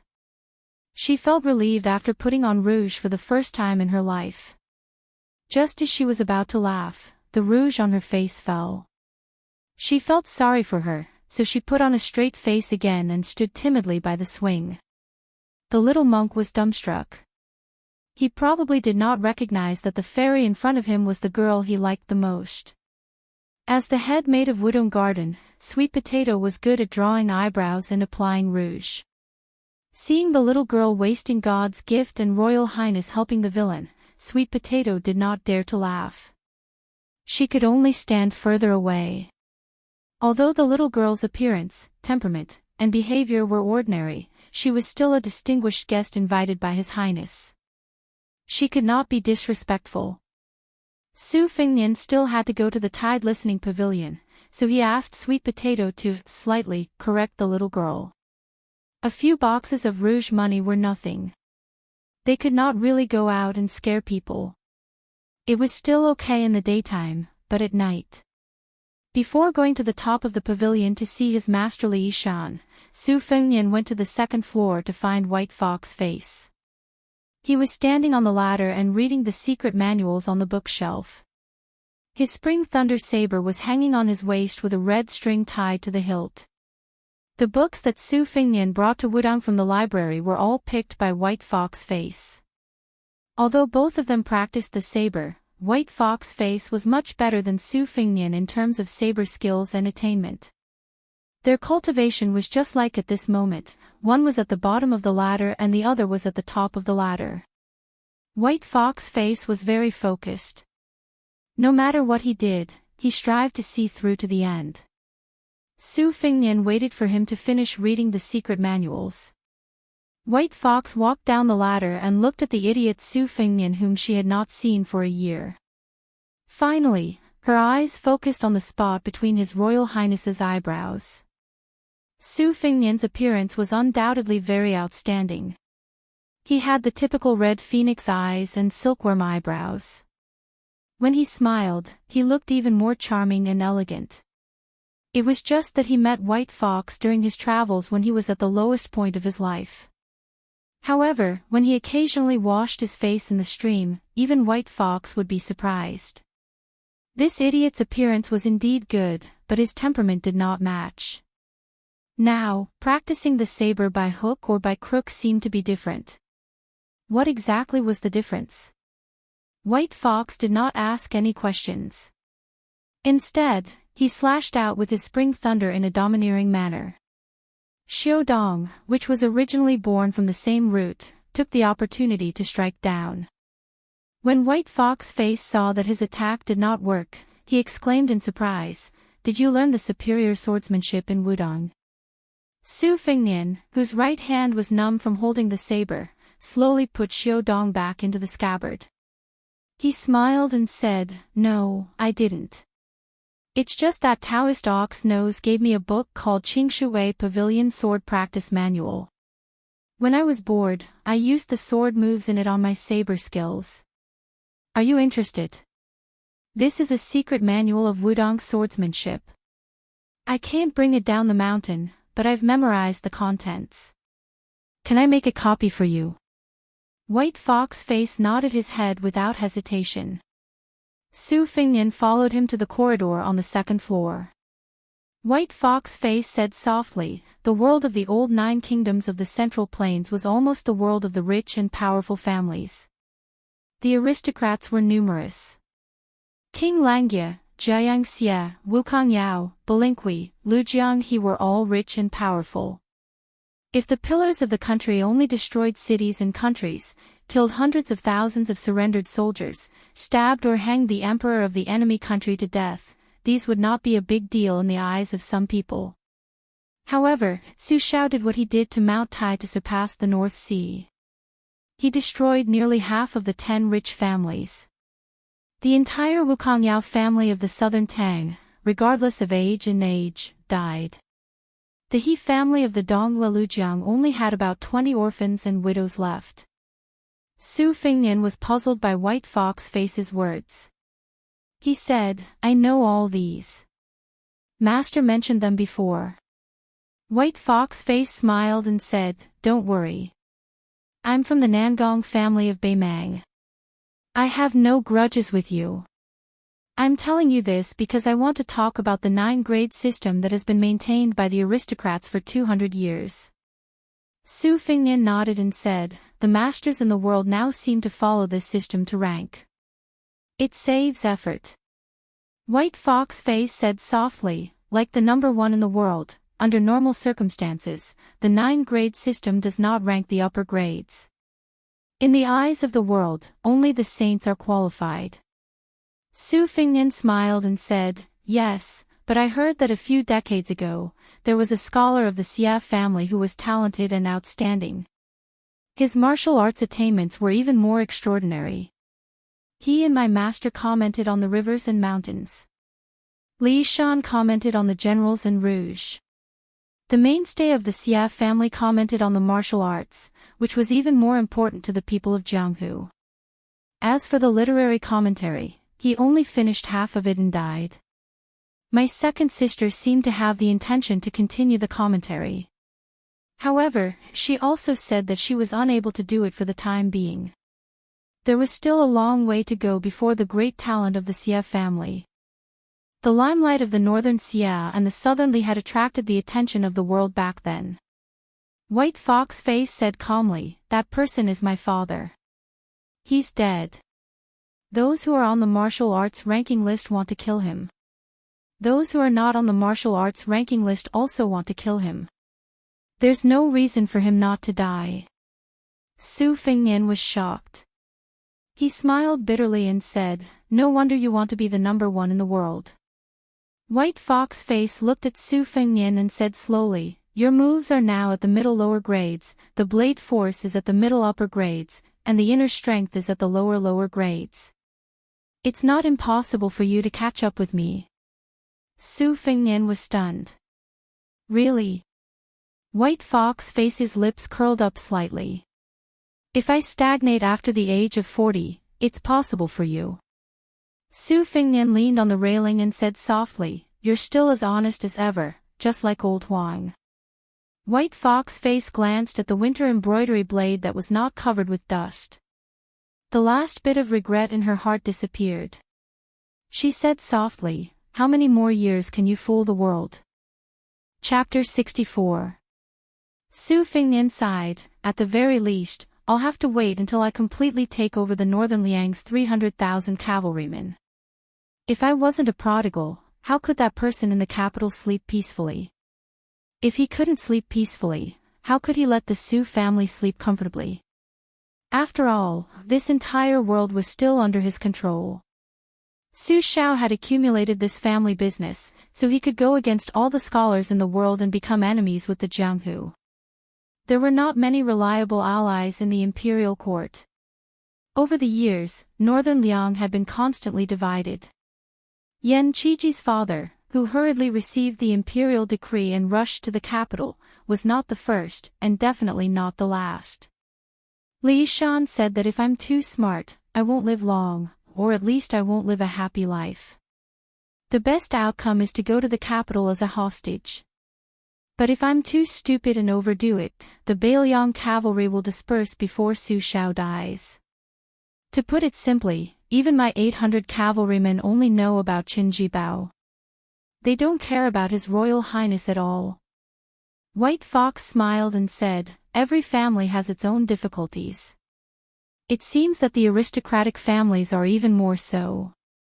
Su Fengnian's thumb subconsciously rubbed the handle of Xiudong. It's okay. I still have 2 years to wander around. Maybe I'll go to Jianghu soon. When I'm done playing, I'll hold everything that belongs to me in my hands. Bai Hua frowned. Su Fengnian keenly noticed this detail and asked, what's wrong? White Fox returned to the pavilion with a cold face. Su Fengnian looked at White Fox's handsome back and then lowered his head to look at Xiudong. He seemed to understand that White Fox was angry that he was too close to Xiudong. His Royal Highness laughed involuntarily and said, this Xiudong is a murderous knife, not a woman's boudoir. Can't I touch it? Besides, it's already given to me. It's reasonable for me to hug it to sleep or carry it to the toilet. A cold snort came from inside the pavilion as a bookcase was struck by the spring lightning and collapsed. Su Fengnian rushed upstairs and saw Li Shan, who was getting thinner by the day. Li Shan's face was as white as snow, which made Su Fengnian tremble with fear. The state scholar hiding in Bailiang Palace chuckled. If I had known, I wouldn't have let Wei Beishan leave Bailiang. It's a good opportunity for you to practice your blade. Su Fengnian asked, I heard that old man defeated Wei Beishan. Li Shan coughed a few times, picked up the green gourd flask and drank a mouthful of strong liquor. His breath stabilized and he said, Wei Beishan is only a middle-class martial artist. It's not surprising that he was defeated by Chu Kuangnu, who is only one step away from the upper class. Su Fengnian asked curiously, are there really only 10 high-class experts in the world? Li Shan didn't answer directly. He only said with a slight sneer, the so-called upper class of martial arts can't be compared to the upper class of scholars in the past. It's worthless. Su Fengnian hesitated and whispered, Nangong Push said that he's the genius of the Xia family who is as famous as Master. Li Shan laughed. Do I need him to say that? I knew the answer with just a glance. That kid you called White Fox face not only looks like Xia Guanyin, but also looks like a god. If I didn't recognize him, I would be blind. I'm curious whether this kid is a boy or a girl. According to Chen Wei's prediction, Xia Shuyang should have a son. But this White Fox face really doesn't look like a boy. Li Shan agreed with the title White Fox face. He used it casually and didn't think it was ridiculous. Su Fengnian agreed deeply. That's right. I didn't believe it either. If it's a man, it's such a pity. Li Shan nodded. He shook his head and clicked his tongue twice. His face had a rare smile that carried a bit of life. It was no longer lifeless. This pair of master and disciple were indeed master and disciple. Su Fengnian sat up straight and said solemnly, when I returned to the city today, I met a monk who called himself Mount Lantua. He said he wanted to take me to the western regions. Li Shan drank a mouthful of wine and said, this monk Long Shou is quite famous in the western regions. He studied the Vajratop Yoga Sutra under a Tantric Vajra guru. He translated more than 60 Tantric sutras and 110 volumes. His lineage in Mount Lantua is extremely powerful. The generation before him was a great achiever who attained the undying rainbow. Su Fengnian said helplessly, no matter how powerful he is, what does it have to do with me? You can't expect me to leave home and become a monk just because of the name of a mountain, right? Li Shan smiled. Whether it has anything to do with you or not, you'll know when you get there. Su Fingnian smiled bitterly. Master, don't be so sarcastic. That tantric cultivation is comparable to the Wu family's sword tomb. They go to the hall 4 times a day. The earliest hall starts late at night. Regardless of whether it's cold or hot, they're not allowed to wear boots and go barefoot. They sleep less than 4 hours a day. When they go to the Dharma garden to cultivate, they have to sit on pebbled seats. Winter and summer are no exception. If you want me to go there and practice for a year or 2, I'll accept the hardships. But if you want me to memorize sutras all day, you'd better kill me. Li Shan smiled. You don't know who Long Shou's guru is? Su Fingnian was confused.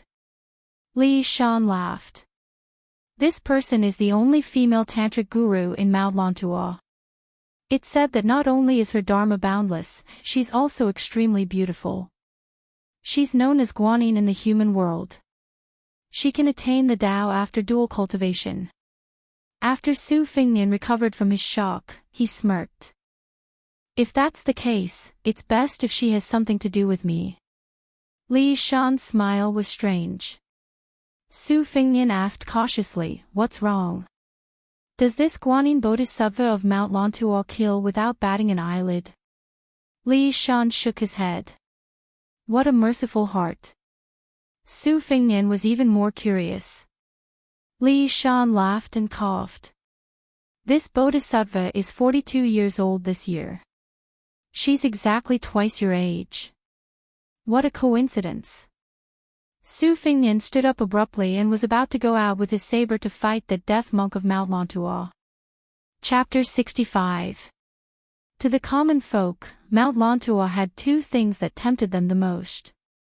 One was that one could become a Buddha on the spot, and the other was that men and women could practice dual cultivation.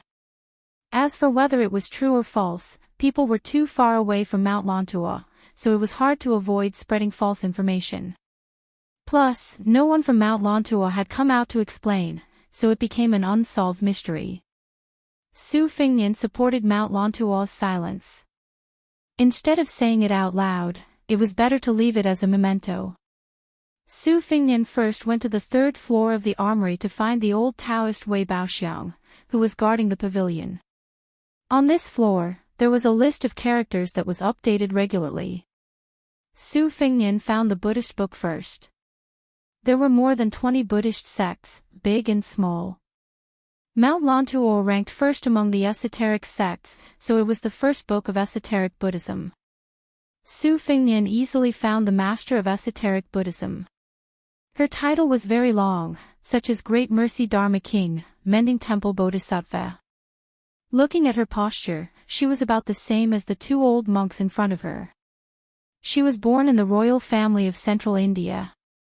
When she was young, she followed the eminent monks to more than 10 countries and translated countless classics.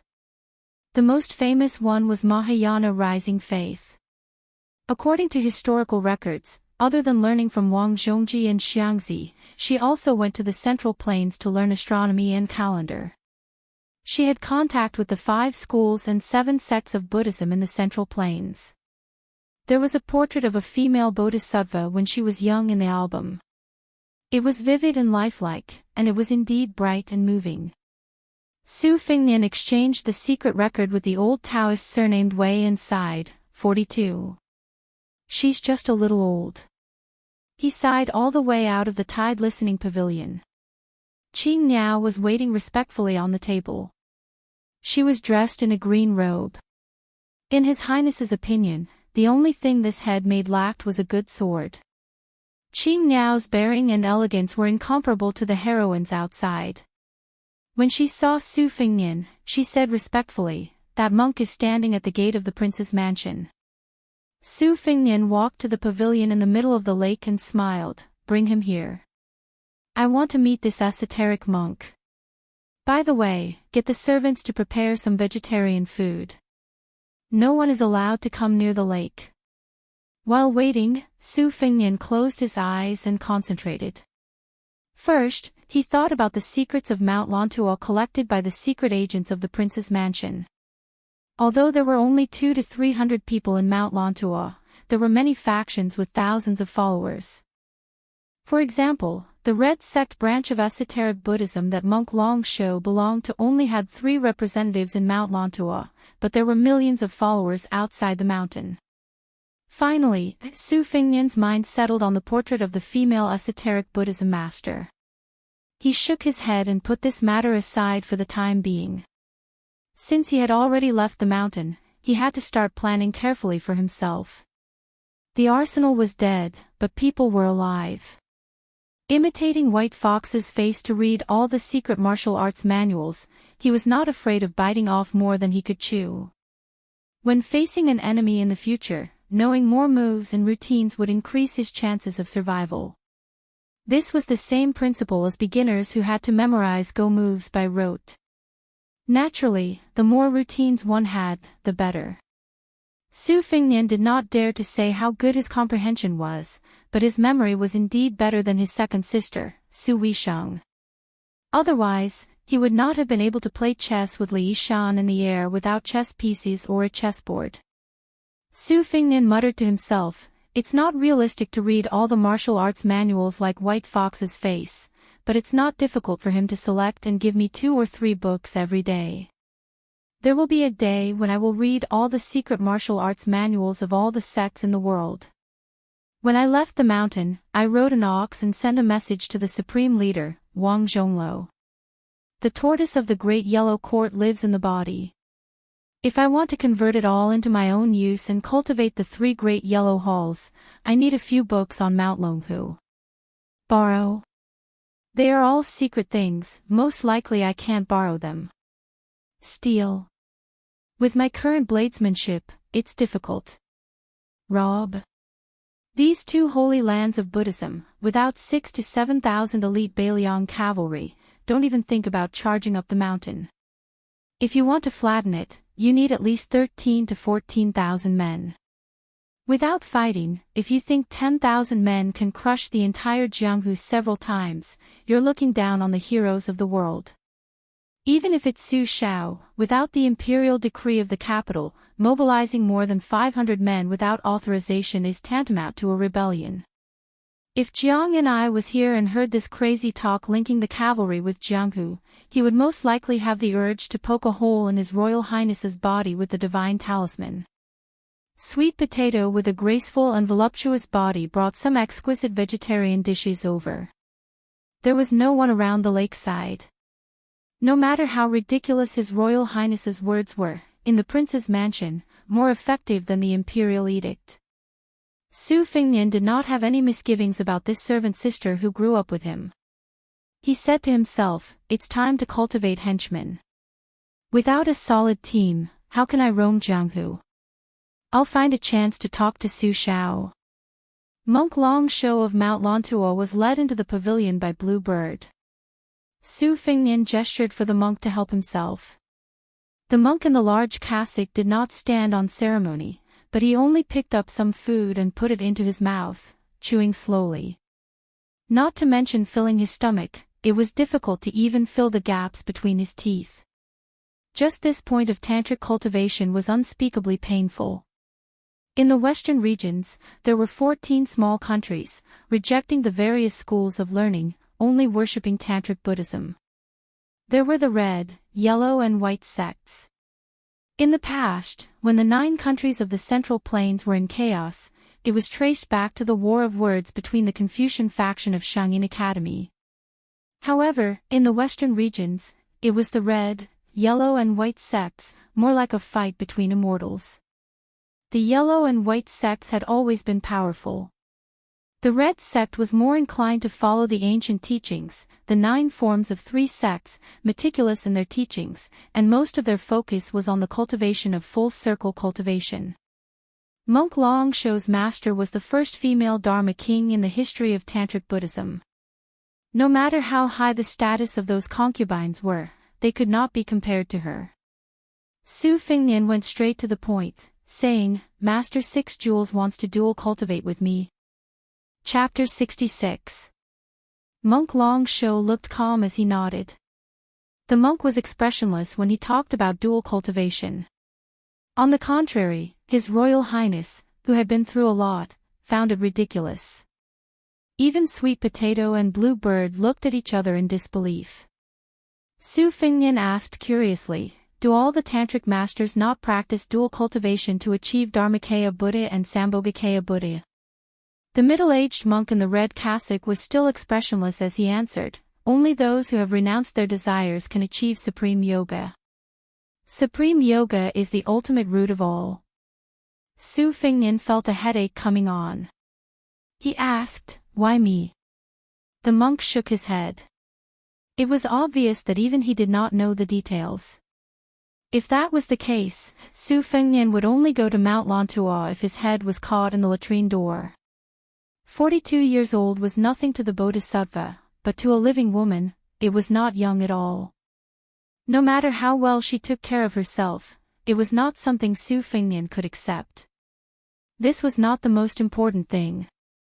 The conflict between the red, yellow, and white sects of Tantric Buddhism had intensified in recent years. Since the secret record said that a six-jeweled master dual cultivation could achieve perfection, why would the more powerful white and yellow sects stupidly allow the red sect to obtain such great merit? Perhaps Su Fingnian would be skinned alive by the monks before he even reached Mount Lontua. After all, some Tantric sects like to use skulls with the top of the skull removed as instruments to exorcise ghosts and summon spirits. As for skulls and drums made of human bones, they were common in the history books. Just hearing about them was enough to make one's hair stand on end. The six-jeweled Bodhisattva was very powerful and was respected as the fundamental master. Moreover, the followers of the Red sect believed that she was the incarnation of Amitabha and Guan Bodhisattva. The so-called six-jeweled Bodhisattva was rumored to have 6 transformations. Guan Bodhisattva, Lotus King Master, and Wrathful Vajra Master sounded invincible. However, no matter how powerful they were still eating dust behind the old monks of Mount Lontua.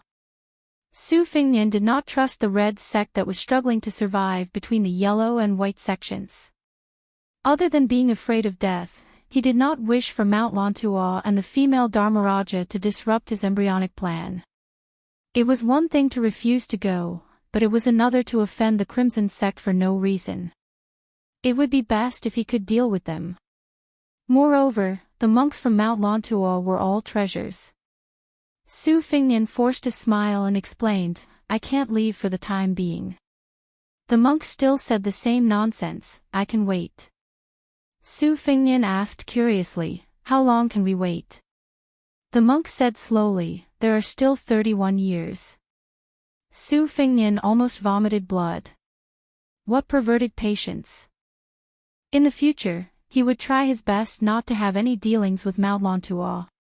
If someone held a grudge against him, he would never be able to live in peace for the rest of his life. Monk Longsho, who seemed to be willing to wait for Su Fingnian's children to grow up, did not stay in the prince's mansion. However, he did not leave the city either. Given Bailiang's tolerance towards monks, this strange monk on Mount Lontua would not starve to death. Su Fingnian sat in the pavilion and muttered, ridiculous. Sweet Potato teased, Your Highness, why don't you follow that tantric guru? Su Fingnian raised his head and sighed, she's already a 42-year-old old lady. Even if she's an old cow eating young grass, this is not the way to do it. Sweet Potato sat beside His Royal Highness, her delicate hands kneading with ingenious strength. She smiled charmingly and said, maybe that female bodhisattva has a technique to retain her youthful looks. Su Fingnian glared at her. Blue Bird said indifferently, today is the day of the release of the cards. Su Fingnian perked up. A big fish has taken the bait. Blue Bird said calmly, 2 groups of Jianghu people of unknown origins have gathered in the city. The people in the lead have 3rd-level martial strength. Su Fingnian said regretfully, if it was before, it would have been a big fish. But now, I've seen the world. Sigh. Forget it, it's better than nothing. Sweet Potato smiled. His Royal Highness had an endless stream of playful ideas since he was young. Perhaps it was the result of Su Zhao's lax discipline, or perhaps it was the result of his deliberate indulgence. There was no sign of him restraining himself. In fact, the pillar state had only said two things in the past 10 years. One was that he was not allowed to touch a blade for 10 years. The other was that he had never taught Su Fengnian how to conduct himself. Whether he was a hedonist, a prodigal son, or a loafer, they were all things that Su Fengnian had figured out on his own. State scholar Li Yuaning did not care about trivial matters. In the past, when his second sister Su Weisheng was at home, it was fine because there was someone who could suppress his royal highness. However, when she went to Shengyin Academy to study, Su Fengnian was like a wild horse that had broken free of its reins.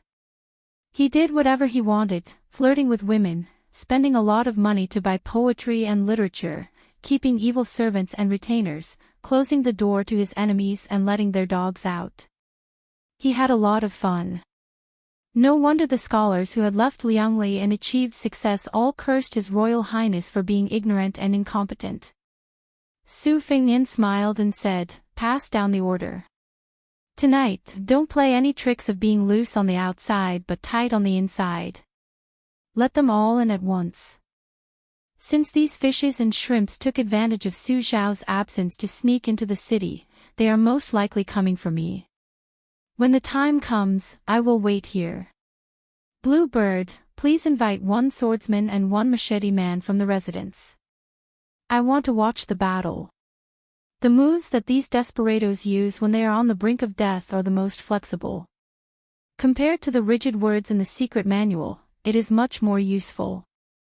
Blue Bird left quietly. When she did things, no matter how big or small, not a drop of water would leak out. Sweet Potato stretched out her slender index finger, wanting to stroke Su Fengnian's scarlet eyebrows. Su Fengnian grabbed her extremely daring finger and laughed. "Are you rebelling?" Sweet Potato said coquettishly, "Just a touch." Su Fengnian shook his head.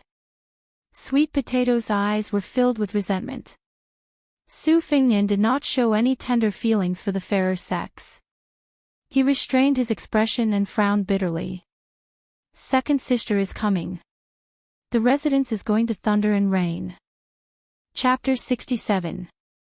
Su Weisheng was not only a big mountain to West Chu's fallen princess, Jiang Enai, but even Sweet Potato, who was easygoing and did not fight for anything, felt a burst of irritation when she heard His Royal Highness mention his second sister Su Weisheng's return to the Fu. However, she concealed her gloominess very well. In terms of acting skills, she seemed to be even more skilled than Su Fengnian when she used fresh human blood as her rouge. His Royal Highness had inherited the cultivation of the Great Yellow Hall, so he had acquired a kind of keen perception of the flow of qi of Buddhism and Taoism. He also had a mysterious perception of martial art masters that his young martial granduncle called, "Not a single fly left behind." However, he still did not realize that Sweet Potato was not the only koi fish that needed to be fed to become plump. The interior of the prince's mansion was a vast universe with all kinds of bizarre tricks. Even His Royal Highness, who had lived on Mount Qingliang since his youth, did not dare to say that he had seen everything. At the very least, the entrance to the Tide Listening Pavilion's 9th floor and the basement 2 floors had not been found. Back then, he and his second sister climbed up and down, knocked on the walls, and chiseled the walls, but they still did not succeed. Su Xiao was happy that his children were busy at home, so that they would not create trouble for him when he left the Fu. His second daughter, Su Weisheng, was adept at scheming openly, while his eldest son, Su Fengnian, was crafty.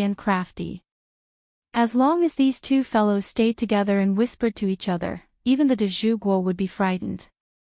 Su Fengnian planned to have dinner with the little girl and the little monk from the north and the south. On the way there, his hands continuously drew circles.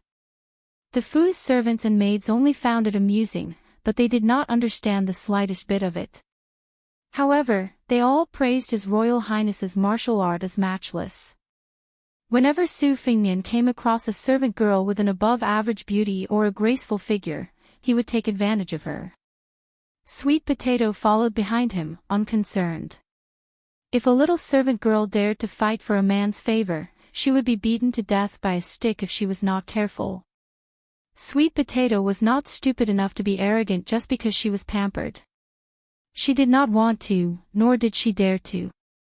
To put it bluntly, the seemingly affectionate His Highness the Crown Prince was the real heartless person. Green Ant's personal maidservants in Woodhome Garden probably hadn't noticed this. But that didn't mean that Sweet Potato didn't love His Royal Highness from the bottom of his heart. On the contrary, such a master could make Sweet Potato, who was as proud as Blue Bird, work for him wholeheartedly. Su Fingnian did not know about Sweet Potato's complicated thoughts. He just chuckled softly and said, "This set of 108 styles has no name. I don't know where Bull Rider found it. The more you practice it, the more interesting it becomes. You need to sink your waist into Tai Chi, walk in the 9 palaces, and form yin and yang. Your hand gestures and chi activity must be pure and natural. There's a lot of attention to be paid to these circles. They form endless circles, and they go back and forth. Sweet Potato, if you like, I'll teach you." Sweet Potato quickened her pace. Her magnificent chest, which was second to none in Woodhome Garden, pressed against His Highness the Crown Prince's arm. Her autumn eyes were misty as she said, "Then your Highness must teach this servant step by step." Su Fingnian didn't even turn his head. He just quietly nudged the snow-white pigeon under her clothes with his elbow. As her chest trembled, her charm rippled. He could clearly feel His Royal Highness' charm. He smiled frivolously and said, "I can draw 108 circles here." Sweet Potato's charm was natural, but her tone was bitter. "This servant knows that your Highness is just moving your lips." Su Fingnian didn't refute her. He asked casually, "What do you think Mount Lontua means?" Sweet Potato thought about it seriously and said in a low voice, "This servant thinks that dual cultivation is fake. It wants the white and yellow sects to become enemies with the Bailiang cavalry." Su Fingnian nodded and smiled. "You hit the nail on the head." The people in the capital had long been wary of the esoteric sect of the western regions, which was unruly, but they could not find a suitable reason to make a move. If they could have the red sect as a spy, it was possible that the Bailiang cavalry could be used as a pawn again. As for dual cultivation, I've checked the secret records. It's just a rumor that's been spreading for the past few years, so it can't be taken seriously. Especially after my coronation, it was the most intense. From this, it can be seen that I'm in high demand. Even the female Dharma king of Tantra covets me. As for the great national chess player who occupied the world's largest chessboard in the capital, among the 67 posthumous names in the temple, there were only 2 characters that caught his eye. One of them was Gao, meaning Gao, meaning Gao, meaning Gao, meaning Gao, meaning Gao. The first one is Marshal. His military career is glorious, and he has opened up the largest territory of this dynasty. He wants to be known as the Emperor of martial prowess for thousands of years after his death. He is already on the verge of going mad. Sweet Potato's face paled slightly. "Your Highness, please speak softly." Su Fingnian laughed. "It's fine. I dare to say it, but other than you, no one else dares to listen. Let's not talk about this anymore. Sweet Potato, how's the little girl's drawing of eyebrows?" Sweet Potato was visibly relieved. "For the time being, I've only taught her Xiao Shan Mei and Conk Dai Dai. The little girl is a fast learner." Su Fingnian laughed. "As long as she wants to learn, she can learn anything quickly. Old Huang taught her how to roast fish, roast meat, and roast sweet potatoes. She learned it faster than I did. If she didn't want to learn, she wouldn't be able to weave straw sandals or sit painstakingly while fishing."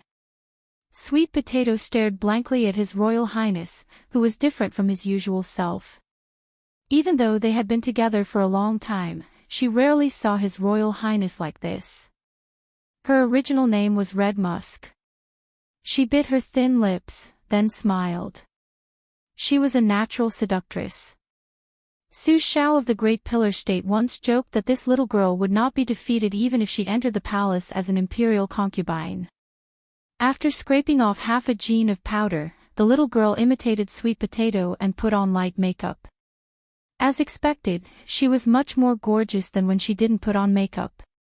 However, in Su Fengnian's eyes, the little girl without makeup was more likable. The little monk chanted while peeking and giggling. Su Fengnian was worried about the incense in the little monk's temple. Sweet Potato wasn't qualified to be eaten at the table. Su Fengnian wasn't the kind of master who spoiled his maidservants. As he ate a simple but delicious vegetarian meal with the little monk, he asked, "Miss Li, when are you going home?" "It's almost the new year." The little girl widened her eyes and said with hurt, "Su Fengnian, are you chasing me away?" Su Fengnian was dumbfounded. "Of course not. I'm just afraid that your parents will be worried." The little girl said righteously, "When I first met you, you said that you wouldn't go home even if you starved to death." Su Fengnian smiled. "I was just angry." The little monk, who had been eating with his head lowered, raised his head and interrupted, "Things, we really have to go back to the temple." The little girl said angrily, "Shut up." She had learned this mantra from His Highness the Crown Prince. The little monk fiercely ate 2 mouthfuls of rice, his cheeks bulging. The little girl said with a red face, "Su Fengnian, Sister Sweet Potato taught me how to draw my eyebrows in the afternoon. It sounds more precious than the green swallow branch. I'll pay you back when I get home." Su Fengnian pretended to nod and held back his laughter. "Okay, I've never heard of a heroine in Jianghu who owes money and doesn't pay it back." The little girl liked this kind of words. She said proudly, "That's true." The little monk was outspoken. His little bald head approached his childhood sweetheart whom he had loved for many years. He said worriedly, "Things, I seem to have heard Master's wife say that the snail on your face is very expensive. A poet even wrote that the marrow of 100 golden otter could be exchanged for half a tael of green. If you really pay back the money, I'm afraid Master's alms bowl will be empty." The little girl was surprised. She suddenly frowned and the food was not as fragrant. Su Fengnian saw this but he did not say anything to comfort her. In the blink of an eye, the little girl's mood was cloudy, but in the blink of an eye, she had a sunny disposition. After the meal, she cast aside the troublesome matter of owing money and pulled Sister Sweet Potato into the room to continue her apprenticeship. At home, her parents were stingy and were reluctant to buy rouge for her. The stupid Nan Bei was very generous, but he did not have the money. He said that as long as he attained enlightenment and became a Buddha, he would burn a few relics and she would be able to use them to exchange for countless rouge. In the end, he received a full beating from her. Su Fengnian did not understand the feelings of young girls, so he did not go to the room. He saw the little monk take off his kasaya and wash it in the courtyard with a bucket of water and a wooden board. He was obviously used to being a cow and horse in the little girl's temple. Su Fengnian squatted by the side and looked at the white ivory hook on the green kasaya. He smiled but did not say anything. The little monk said nervously, "Your Highness, this kasaya can't be used as money for rouge. I'll be beaten to death by Master if I give it to you." Su Fengnian smiled and said, "Don't worry, I don't want your kasaya. You wear it very well." The little monk was still a little vigilant. Su Fengnian asked, "I remember that abbot is a Taoist term. It's the name of the leader of Taoism's 10-direction forest. How did it become Buddhism's?" The little monk was washing the kasaya. He was a simple-minded person and did not hear the teasing in His Royal Highness' words. He answered seriously, "In terms of the origin of the word abbot, the Vimaksha Sutra of India was written 100 years earlier than Taoism's Ben Ming Sutra. Moreover, Master told me that although the great abbot of the temple only lives in a small bedroom of 1 square foot, it can accommodate 3,000 small worlds and 3,000 lion forests. Listen, it's much more powerful than Taoism's heart of heaven. My master has never lost a debate. Oh, he only lost to master's wife. Su Fingnian was speechless and said, "You Buddhists are powerful, but your master is more powerful." Su Fingnian saw a blue bird standing at the door of the courtyard. He got up and walked over. Blue Bird said sternly, "I heard that the second princess left the main group and rode alone. The two groups of Jianghu people are ready to make a move and are preparing to go out of the city." Su Fingnian took off the jade pendant from his waist and threw it to Blue Bird. He squinted and said, "These people are in a hurry to be reincarnated. Go and take the 200 riders of the Phoenix Battalion. Don't forget to take the crossbows and kill them all." Blue Bird turned and left. Su Fingnian stood at the door. Outside the door, there was danger everywhere, but inside the door, it was peaceful. The little monk hung up the wash kasaya and looked inside the room. "It's another sunny day. Lizzie, master said that I have no comprehension ability, and you also said that I am stupid. I don't practice the two dhyana in our temple. You are my dhyana, and you are beautiful." Chapter 68. Although there were 300,000 cavalrymen stationed at the border, the Bailiang border was never peaceful. The Yanlu king, Jiaodong king, and the other vassal kings all reported their safety in the same way. Only Su Shao, who had a different surname, complained to the court every year. Beimang also cooperated, sending troops to disturb the border every few days. There was a small battle every year and a big battle every 3 years. Both sides had their victories and losses. As time passed, the officials in the court began to complain that Su Shao had ulterior motives and that he was not satisfied with splitting the land and sealing the border. These scholars, who saw themselves as the trusted aides of the dynasty, were mostly reprimanded by the emperor in the palace. Those who were slightly more serious were demoted out of the capital. Often, after accumulating enough experience in the local provinces, they would be recalled to the central government every 5 or 6 years and given important tasks. As time passed, the scholars who were slow to realize that this was a shortcut to the south. In these years, Lame Su was an unavoidable barrier in the hearts of the scholars. If they did not scold him a few times, they would be embarrassed to call themselves loyal officials. At the last meeting at the end of the year, the newly promoted Grand Scholar of Wuying Hall, Wen Shouxin, had his servants carry a coffin all the way to the gate of the imperial city. The important official, who was not even 50 years old, asked for death with a blood letter in order to get rid of the emperor's subordinates. The scholars in the capital all clapped and cheered. In Bailiang, the Su flag flapped in the wind. Under the flag, the great pillar of the country, Su Shao, rode slowly. There was only one handsome man beside him. His face was like jade, and he had the spirit of a scholar. However, he was dressed in military attire. He did not carry a sword and was empty-handed. A fine jade belt was tied around his waist, making him stand out from the crowd. The rest of the northern Liang's generals had to pull a long distance away from him. Su Shao received a secret report from the capital and laughed lightly, "Get rid of the emperor's subordinates. I am thousands of miles away from the emperor. These old scholars don't know how to save their energy to go home and deal with the beautiful concubines in their rooms." The elegant man in his 30s smiled but did not say anything. He rode beside Butcher Su Shao. His expression was calm, and his imposing manner did not lose out too much. The common people all over the world said that the powerful king of Bailiang had a hunchback because he was burdened with hundreds of thousands of lonely souls and wild ghosts who refused to return to their homes. The reason why he was crippled was that he was tied down by the vengeful spirit of the number 1 general of the old 9 kingdoms. These common people took delight in talking about it, so naturally, they would be scoffed at by the scholars who considered themselves as officials. Lame Su had been in the army for his entire life and had been injured countless times. How was he a devil with 3 heads and 6 arms? He was clearly a martial artist who had usurped power. Furthermore, how many years had it been since Lame Su had returned to the capital?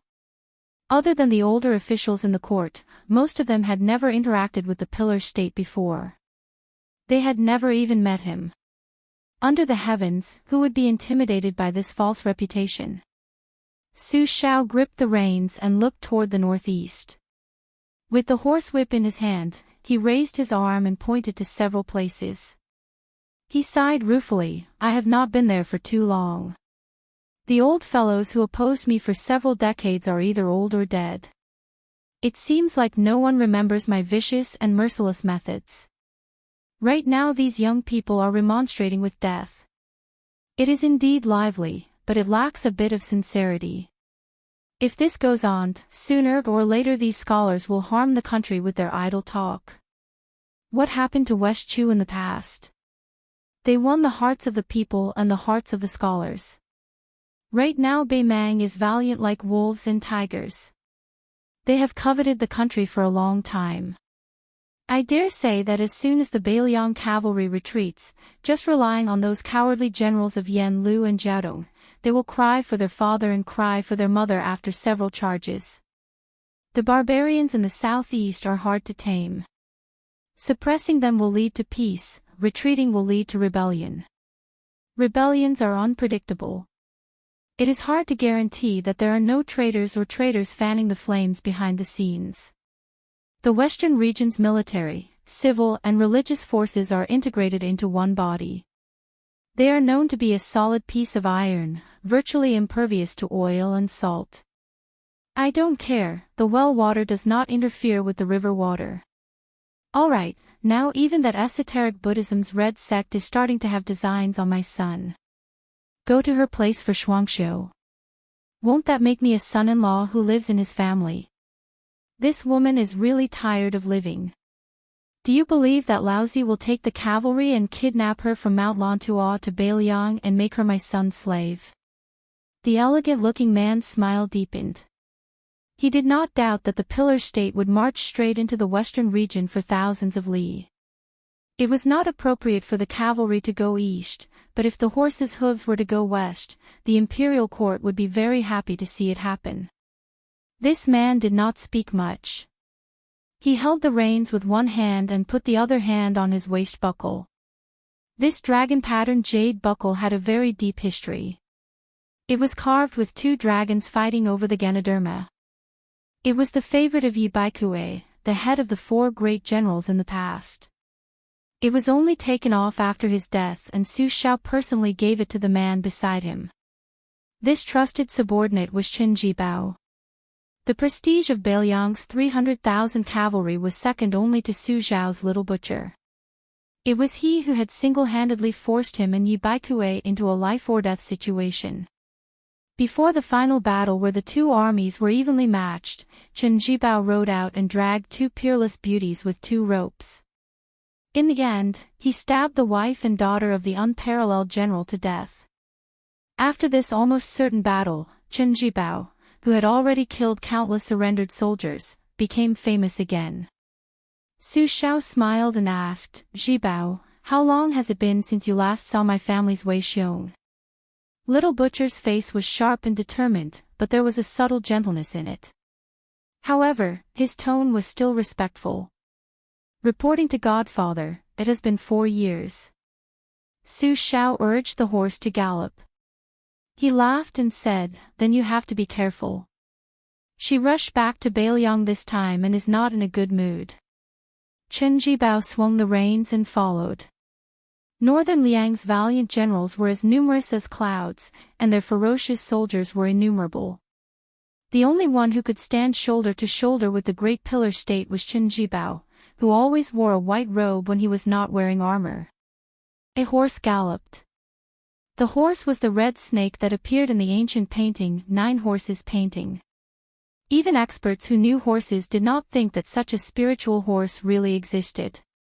The red snake was the land mount of the Dragon King after he transformed into a human. Its forehead was 9 feet tall and its fists were like a unicorn. The most mysterious thing was that there was a pair of red snakes dormant in the horse's nose. When the horse died, it would come out and find a new master. On the back of the red snake horse sat a plain-looking woman in a green robe. There was an ancient sword at her waist, simple and unadorned. The horse galloped so fast that dust flew like a line. She could already see the top of the city in the distance. In the city, there was a commotion everywhere. Half of Baelyang's army, more than 300 cavalrymen armed with swords and crossbows, rushed out in full force and charged through the bustling city. They split into two groups and surrounded two inconspicuous inns. Back then, when the king of Baelyang, Su Xiao, stepped into Jianghu on horseback, it was different from the past wars. Every cavalryman was equipped with the current Phoenix Battalion's equipment. They wore light armor, which made it easier for them to fight while on horseback. Other than the generals who had amazing physical strength who could wield Modeo, the rest of the cavalrymen carried standard cold swords. The archers carried 2 barrels of arrows, more than 40 of them. Chapter 69. If it was a one-on-one fight, other than the Baelyang generals who had made their name through hundreds of battles and some fierce soldiers who came from the green forests and grasslands, or the Jianghu sects, no one would be able to fight against the people of the Jianghu sections. But when the Baelyang cavalry gathered more than 100 men, the strength of their teamwork, honed through piles of corpses on the battlefield, became apparent. This was especially true when an entire battalion of cavalry was advancing in an orderly manner, either on horseback or with crossbows in hand. Very few enemies could break their edge. Moreover, the butcher Su Xiao had never lacked lackeys who were completely opposite in skill and character. When this group of people killed Jianghu people who came from the same routes as the Baelyang cavalry, they were even more adept than the Baelyang cavalry. A head was worth 10 taels of gold or dozens of taels of gold. There were even some sect leaders whose heads were worth thousands of taels of gold. On top of that, they were given several secret manuals and official titles when they succeeded. Who wouldn't go crazy with killing? In any case, the best wool grew on the body of the fat sheep. Su Xiao was the best at using the method of quenching thirst with the hope of plum blossoms to drive people to work for him. The billowing smoke that ignited in Jianghu was practically a catastrophe that hadn't been seen in 300 years. Otherwise, how could Su Fengnian be targeted by enemies who were as numerous as carps crossing the river? Perhaps it was because the Jianghu heroes felt that killing Su Xiao was as difficult as ascending to the heavens, and killing the 2 young daughters was beneath their dignity. Killing that idiot Su Longxiang wasn't considered a real man either. Therefore, they all aimed the tip of their swords and spears at the innocent and pitiful His Royal Highness. Not all the Jianghu heroes who bore a blood feud were willing to go to Baelyang Palace like moths to a flame. For so many years, wave after wave, none of them had returned. Revenge was the most important thing, but what could they do if they lost their lives? Which one of them was an idiot to be able to fight against the king of Baelyang, Su Xiao's character? Now, there was even a secret rumor that the hedonistic heir apparent was an extremely sinister bastard. Who knew when, while lying on the fair belly of a courtesan, he came up with the vicious idea of opening the door before letting the dog bite people. This made them beat their chests and stamp their feet. Although this heir apparent was an idiot who didn't know how to help the people, he had learned a lot from the butcher Su Xiao when it came to harming people. He truly deserved to be killed. At this time, His Royal Highness, who everyone thought deserved to be killed, and the little girl came to a street far away from one of the inns. Su Fengnian bought 2 sticks of candied haws from a roadside stall. Don't expect His Royal Highness, who rarely carried money when he went out, to pay for it. The little girl was very impressed when she saw Su Fengnian take the candied haws and leave without being chased for debt or beaten. It couldn't be helped. Even though she had seen the grandeur of Baelyang Palace, the little girl still couldn't connect the beggar Su Fengnian with His Royal Highness. In her opinion, Su Fengnian was more pleasing to the eye when he was sallow and emaciated. It was more interesting to sit with her on the willow tree by the riverside and tie twigs. It was more enjoyable to support her in a quarrel with the village women. Alas, what was so good about His Royal Highness? A penniless Su Fengnian was enough. The little girl stuck out her tongue and licked the candied haws, thinking very gloomily. Su Fingnian said that a young girl's feelings were always poetic. So, at her age, no matter how gloomy or sad she would still look good. When she became a young married woman, she would be finished. He said that a young married woman's feelings were always poetic. She didn't quite understand, but she knew that it was definitely not a good thing. Every time he laughed wickedly, someone would suffer. Where did old Huang, who had suffered the most, go? She thought for a while and didn't ask.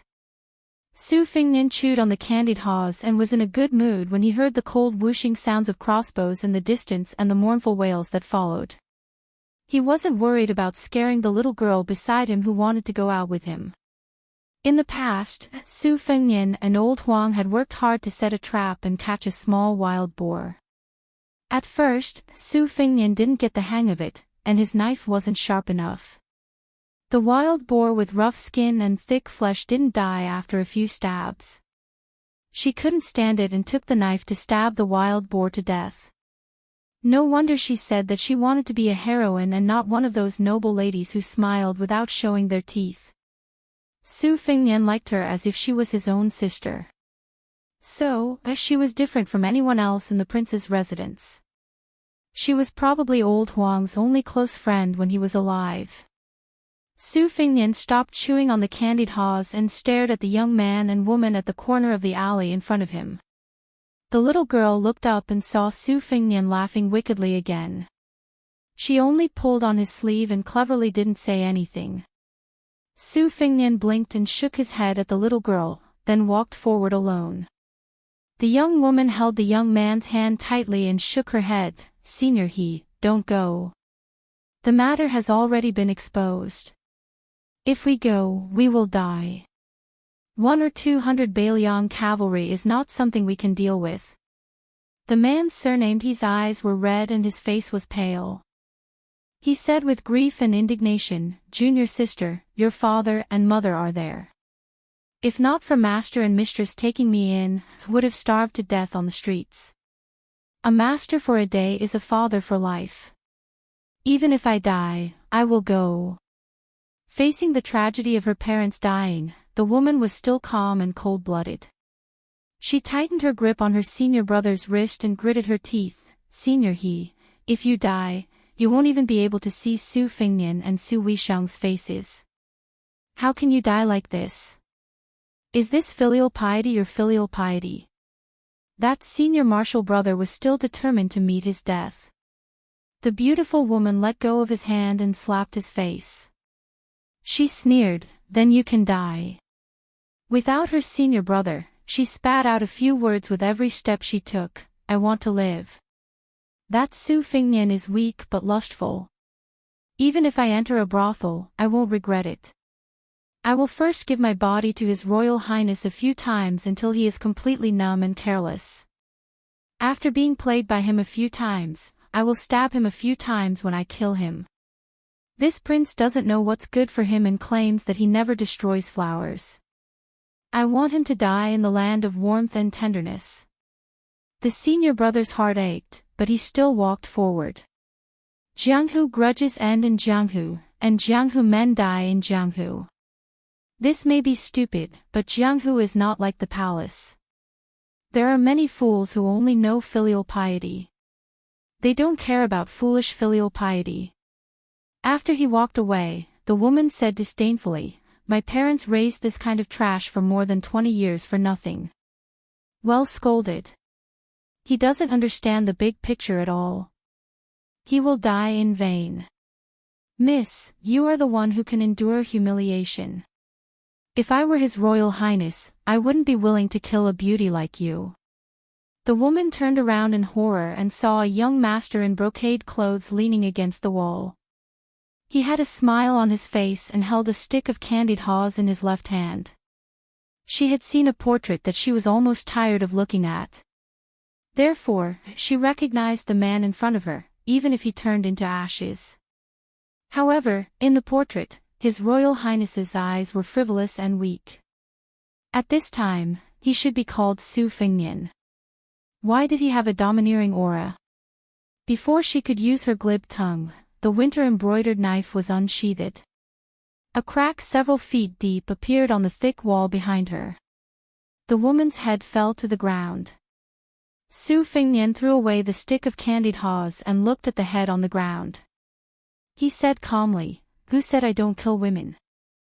Chapter 70. Su Fingnian abruptly turned his head and saw a thin figure standing at the end of the alley. His mind raced as he quickly saw the person's face. He couldn't help but be dumbfounded. It was actually the delicate girl from the beef shop. She was holding a bamboo stick, her delicate shoulders trembling as she stared blankly at His Royal Highness, who was holding a knife. Su Fingnian didn't know whether to laugh or be fierce. It was very awkward. If it was the assassin's accomplice, he could just kill him. But this little girl was so harmless that she didn't give His Royal Highness a chance to make things difficult for her. She had already turned and ran away. Su Fingnian didn't intend to pursue the matter. She was just a pretty girl from a small family. It was already quite impressive that she wasn't scared out of her wits. How could she dare to gossip? Besides, no one would believe her, and even if they did, no one would care. In Bailiang, if Su Shao wasn't the emperor who only lacked a 9-dragon embroidered robe, then what was he? Su Fingnian found the little girl who lived in the temple. She was still fighting with the sugar-coated hawthorn with her small mouth. She probably thought the hawthorn was too sour, so she only bit off the rock sugar on the outside. She couldn't bear to throw away the rest, nor was she willing to eat it. She just stood there waiting for him. Su Fingnian didn't stand on ceremony and took the hawthorn, swallowing it in a few bites. He pulled the little girl to the beef shop 3 streets away and ordered 3 servings of soy sauce meat. The owner of the shop was still attentive. Su Fingnian didn't see the girl from the bamboo branch, who was probably called Jia Jia Jia. When they returned to Prince Liang's residence, Su Fingnian smiled and said, "Before you go home, I want to show you something." Miss East-West asked curiously, "What is it?" Su Fingnian gently said, "The mysteries of heaven cannot be revealed." The little girl curled her lips and said, "My father said that the mysteries of heaven are all lies." Su Fingnian didn't think much of it and took her back to the residence. They first went to Wudong Garden. As soon as they entered the courtyard, he clapped his hands. When they heard the clapping, all the servant girls, including Sweet Potato, Green Ant, and Cucumber, stopped what they were doing and rushed out of the building. They piled up in the courtyard, chattering and laughing, all of them looking forward to it. Although the little girl had seen Sister Sweet Potato, when so many beautiful sisters suddenly appeared, she was still a little dazed. She only heard Su Fingnian say, "The rules are the same as before. Go to the top of the mountain around this time tomorrow." The sisters burst into laughter, beaming with joy, and dispersed. After Su Fingnian sent the little girl who was in the dark back to her residence, he walked alone to a music hall called Chu Shu Bao Down. It was a 5-story building. There were bells, drums, zither, and cymbals in the hall. There were all kinds of instruments. There were more than 10 great musicians and music officials, and more than 160 little musicians. There were even more singers and dancers. These people were all raised by His Royal Highness for free.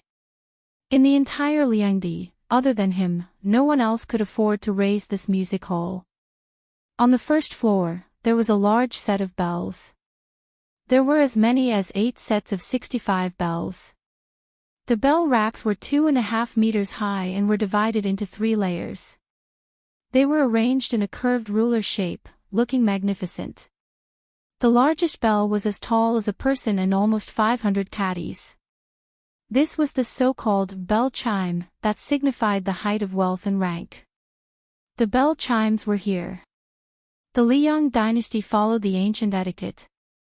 There were 8 sons of heaven, 6 dukes of princes, 4 marquises, and 2 scholars. Therefore, the Bailiang Palace dance team could have 6 sons of heaven and 48 sons of heaven. Su Fingnian did not engage in honest work. For a period of time, he was obsessed with etiquette and music. He was most fond of the secular music of Shu, which was recognized as the most decadent sound in the world. He was also good at the Grand Chu music, which was praised by the sons of this old man. His Royal Highness was able to play all the courtesans in Liangdi, big and small, not just by throwing money at them. The bell was the head of all the music. Su Fengnian lightly tapped the bell to test the sound. He frowned. The casting of the bells in the prince's mansion was superb. The shape was vigorous, the thickness was appropriate, and the range was wide. However, they were only used a few times a year, so it was inevitable that there would be some deviation when the sound was changed. Half of the 60-odd bells in this group were made by him and Su Weisheng. They were the most sensitive to the sound of the bells. If one were to say that Su Fengnian was idle, it would not be wrong to accuse His Royal Highness, who was born in a first-class noble family. Making bells was more time-consuming and exhausting than leading an evil dog and servant out on the street to molest a good girl. Was he really going to become a bell maker in the future? It was not only the bells. Su Fengnian also studied the Xing. Following his second sister, who knew everything, he improved the 13 and 17 movements to 24 and 36 movements, like the clear cry of a young phoenix. Su Fengnian bent down and stretched out his finger to strike the bell. The sound of the bell was melodious and vigorous. When the sound weakened, he said softly, "Come out." Killing two birds with one stone. Yu Yue, who had been upstairs all day, came down. After the winter solstice, it was a good day for the rhythm of the yellow bell. She was wearing a snow-white fox fur coat, untainted by dust, slim and elegant. Little Li walked in through the door. She had been tiptoeing and secretly following His Royal Highness to the music hall where Chu and Shu musicians bowed their heads.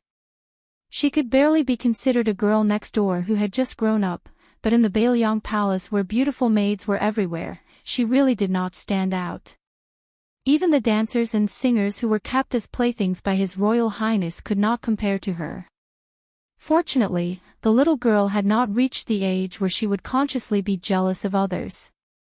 She only wanted to be a carefree heroine in the Jianghu. She was ignorant and did not know how to compete with others. The little girl giggled and jumped to Su Fengnian's side. She touched the big bell curiously and said with a look of admiration, "Su Fengnian, you know about this?" Su Fengnian smiled and said, "I know a little."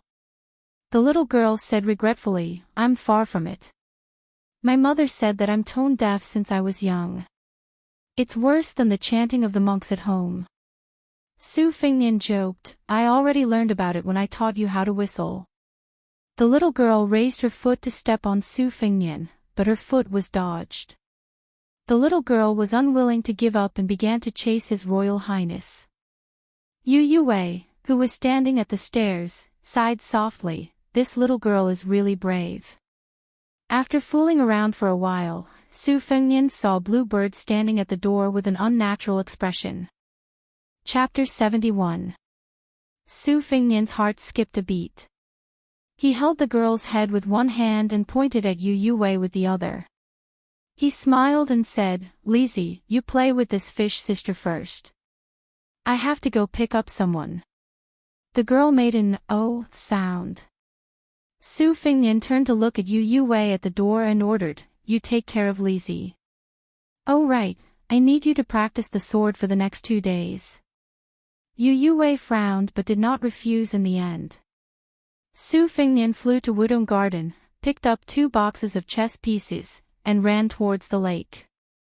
He saw a woman leading a horse forward. Behind her, the housekeepers and servants did not dare to breathe loudly. They trembled like mice in front of a cat.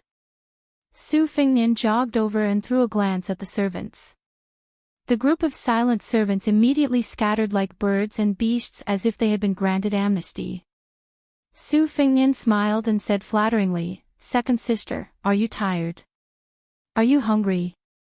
The woman who was flattered by His Royal Highness glanced at Su Fengnian's embroidered winter saber.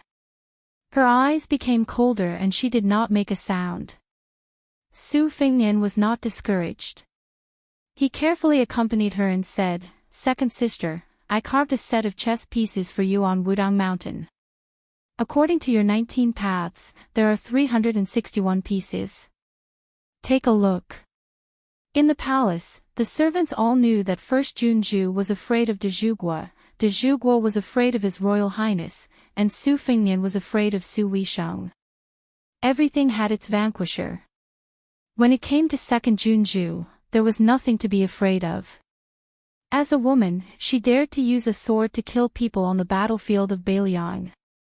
There was no one in the palace who did not feel their hair stand on end when they saw her. Jiang Yan'ai was a female servant with a backbone, but she was also thrown to the bottom of the well by Su Weisheng for 3 days and 3 nights. When she was pulled out of the well, the originally beautiful girl was like a ghost without a soul. Su Weisheng didn't even look at the chess pieces in the box as he silently walked forward. Su Fingnian felt wronged and called out to his sister. "I'm your sister," Su Weisheng said coldly. Su Fingnian's footsteps did not stop as he muttered, "I'm just practicing the saber. Do you have to make such a fuss with me? I haven't seen you in 3 years, but you don't even smile." Su Weisheng brazenly attacked. In the twilight, a streak of brilliance surged. Su Fingnian felt a throbbing pain on the back of his left hand, and the chess box fell from his hand. The whole box of 180 white chess pieces fell from the air, splashing more than 100 water droplets. It was really like a fairy scattering flowers. Su Weisheng continued to move forward, ignoring His Royal Highness, who was stunned on the spot. She only said expressionlessly, "I saw it." Su Fingnian, who only had a box of black chess pieces left, looked at the figure of his second sister in the distance and sighed for a long time. On the second day, Su Fingnian went to the Luo-Tu courtyard to visit Su Weisheng, but his second sister refused to see him. On the third day, he finally saw his second sister, and this was thanks to Su Fingnian climbing over walls and buildings. She was lying on the bed, holding a book, Records of Examiners, which was not respected by the current scholars. She ignored Su Fingnian. Su Fingnian smiled mischievously and wanted to lie on the bed, but Su Weisheng unsheathed her ancient sword by half an inch. Su Fingnian said helplessly, "Second sister, when will you calm down?" She said softly, "I'm going to return to the academy soon. If I don't see you, I won't be angry." Su Fingnian was stunned and asked, "You're not going to celebrate the New Year at home? You're not going to wait for Su Shao to come back?" Su Weisheng just turned a page. Su Fingnian was silent. From noon to dusk, Su Fingnian put down the lonely chess box and left the Luo-Tu courtyard, which was as clean as a snow cave. Su Weisheng got off the bed and ate some snacks. Looking at the sky outside the window, she went to the stable to get the red snake. She said she was going to leave, so she really left. She did not hesitate.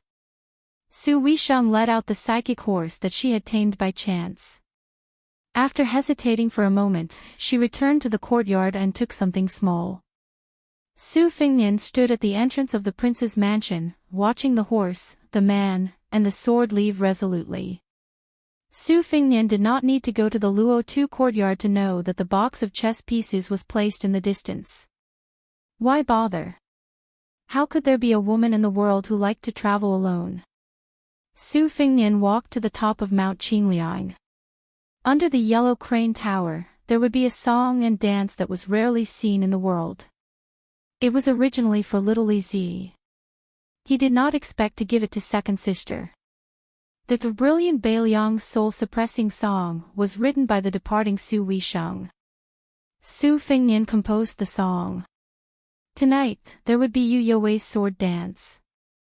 Red Musk, Blue Bird, and the other girls would sing. Green Ant, Huang Shang, and the other 30 musicians would sing. There were 160 singers and dancers. At the top of Mount Qingliang, the lights were as bright as day. The entire city could look up and see the brilliance here. The entire city could hear the majestic sounds of nature. The people in the city crazily spread the news: His Royal Highness is going to reward the children with a song again. Under the yellow crane tower, the flames were like a rainbow. Bailiang has millions of households. How many of them are wrapped in iron clothes and withered bones? Scholarly honors and wine. How many grains of dust are the emperors, generals, and ministers? A rabbit walks on the mountain, a fox sleeps in the forest, swallowing the mountains like a tiger. 10 pearls, snow mud, a red stove, white hands, and a slender waist become orphans. 100,000 crossbows shoot down countless. Millions of heads roll on the road. A good man, don't say that the heroes of the world have fallen into his trap. Little girl, don't hide your admiration deep in your belly. Come, come, come, let's hear who's beating the beauty drum. Come, come, come, let's see who's the butcher of the young world. The soul-suppressing song had a total of 1,008 words. It was widely circulated in the Bailiang army. There were only 3 people on the city gate tower: Su Xiao, his adopted son Chen Jibao, and Su Weisheng, who was stopped by them in the end. Su Xiao held a bowl of strong wine in his right hand. He closed his eyes and listened to the song, his left hand patting his knee. Chen Jibao's expression was solemn.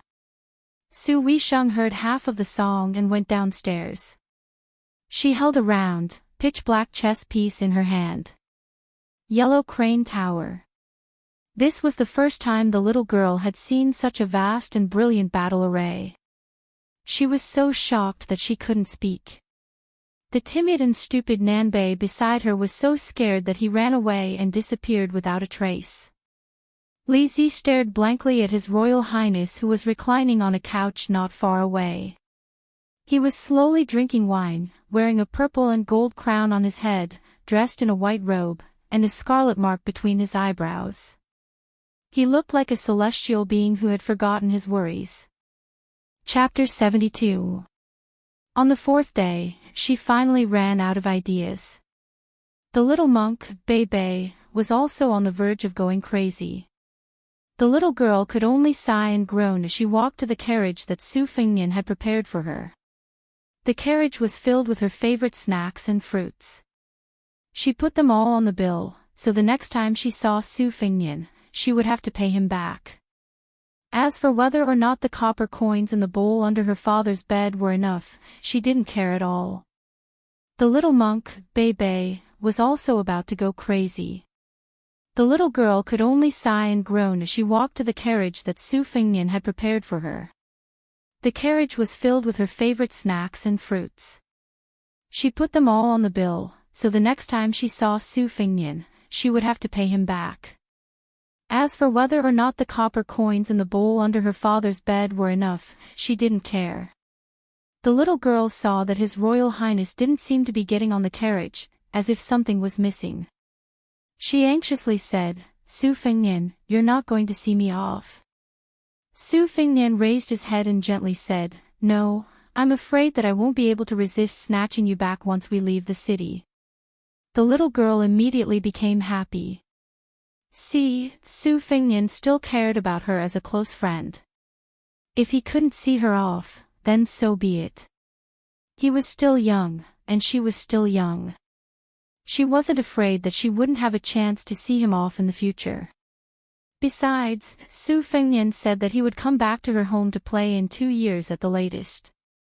The little girl was so happy that she forgot that she hadn't told His Royal Highness where she lived or what temple it was. There were countless temples in the world.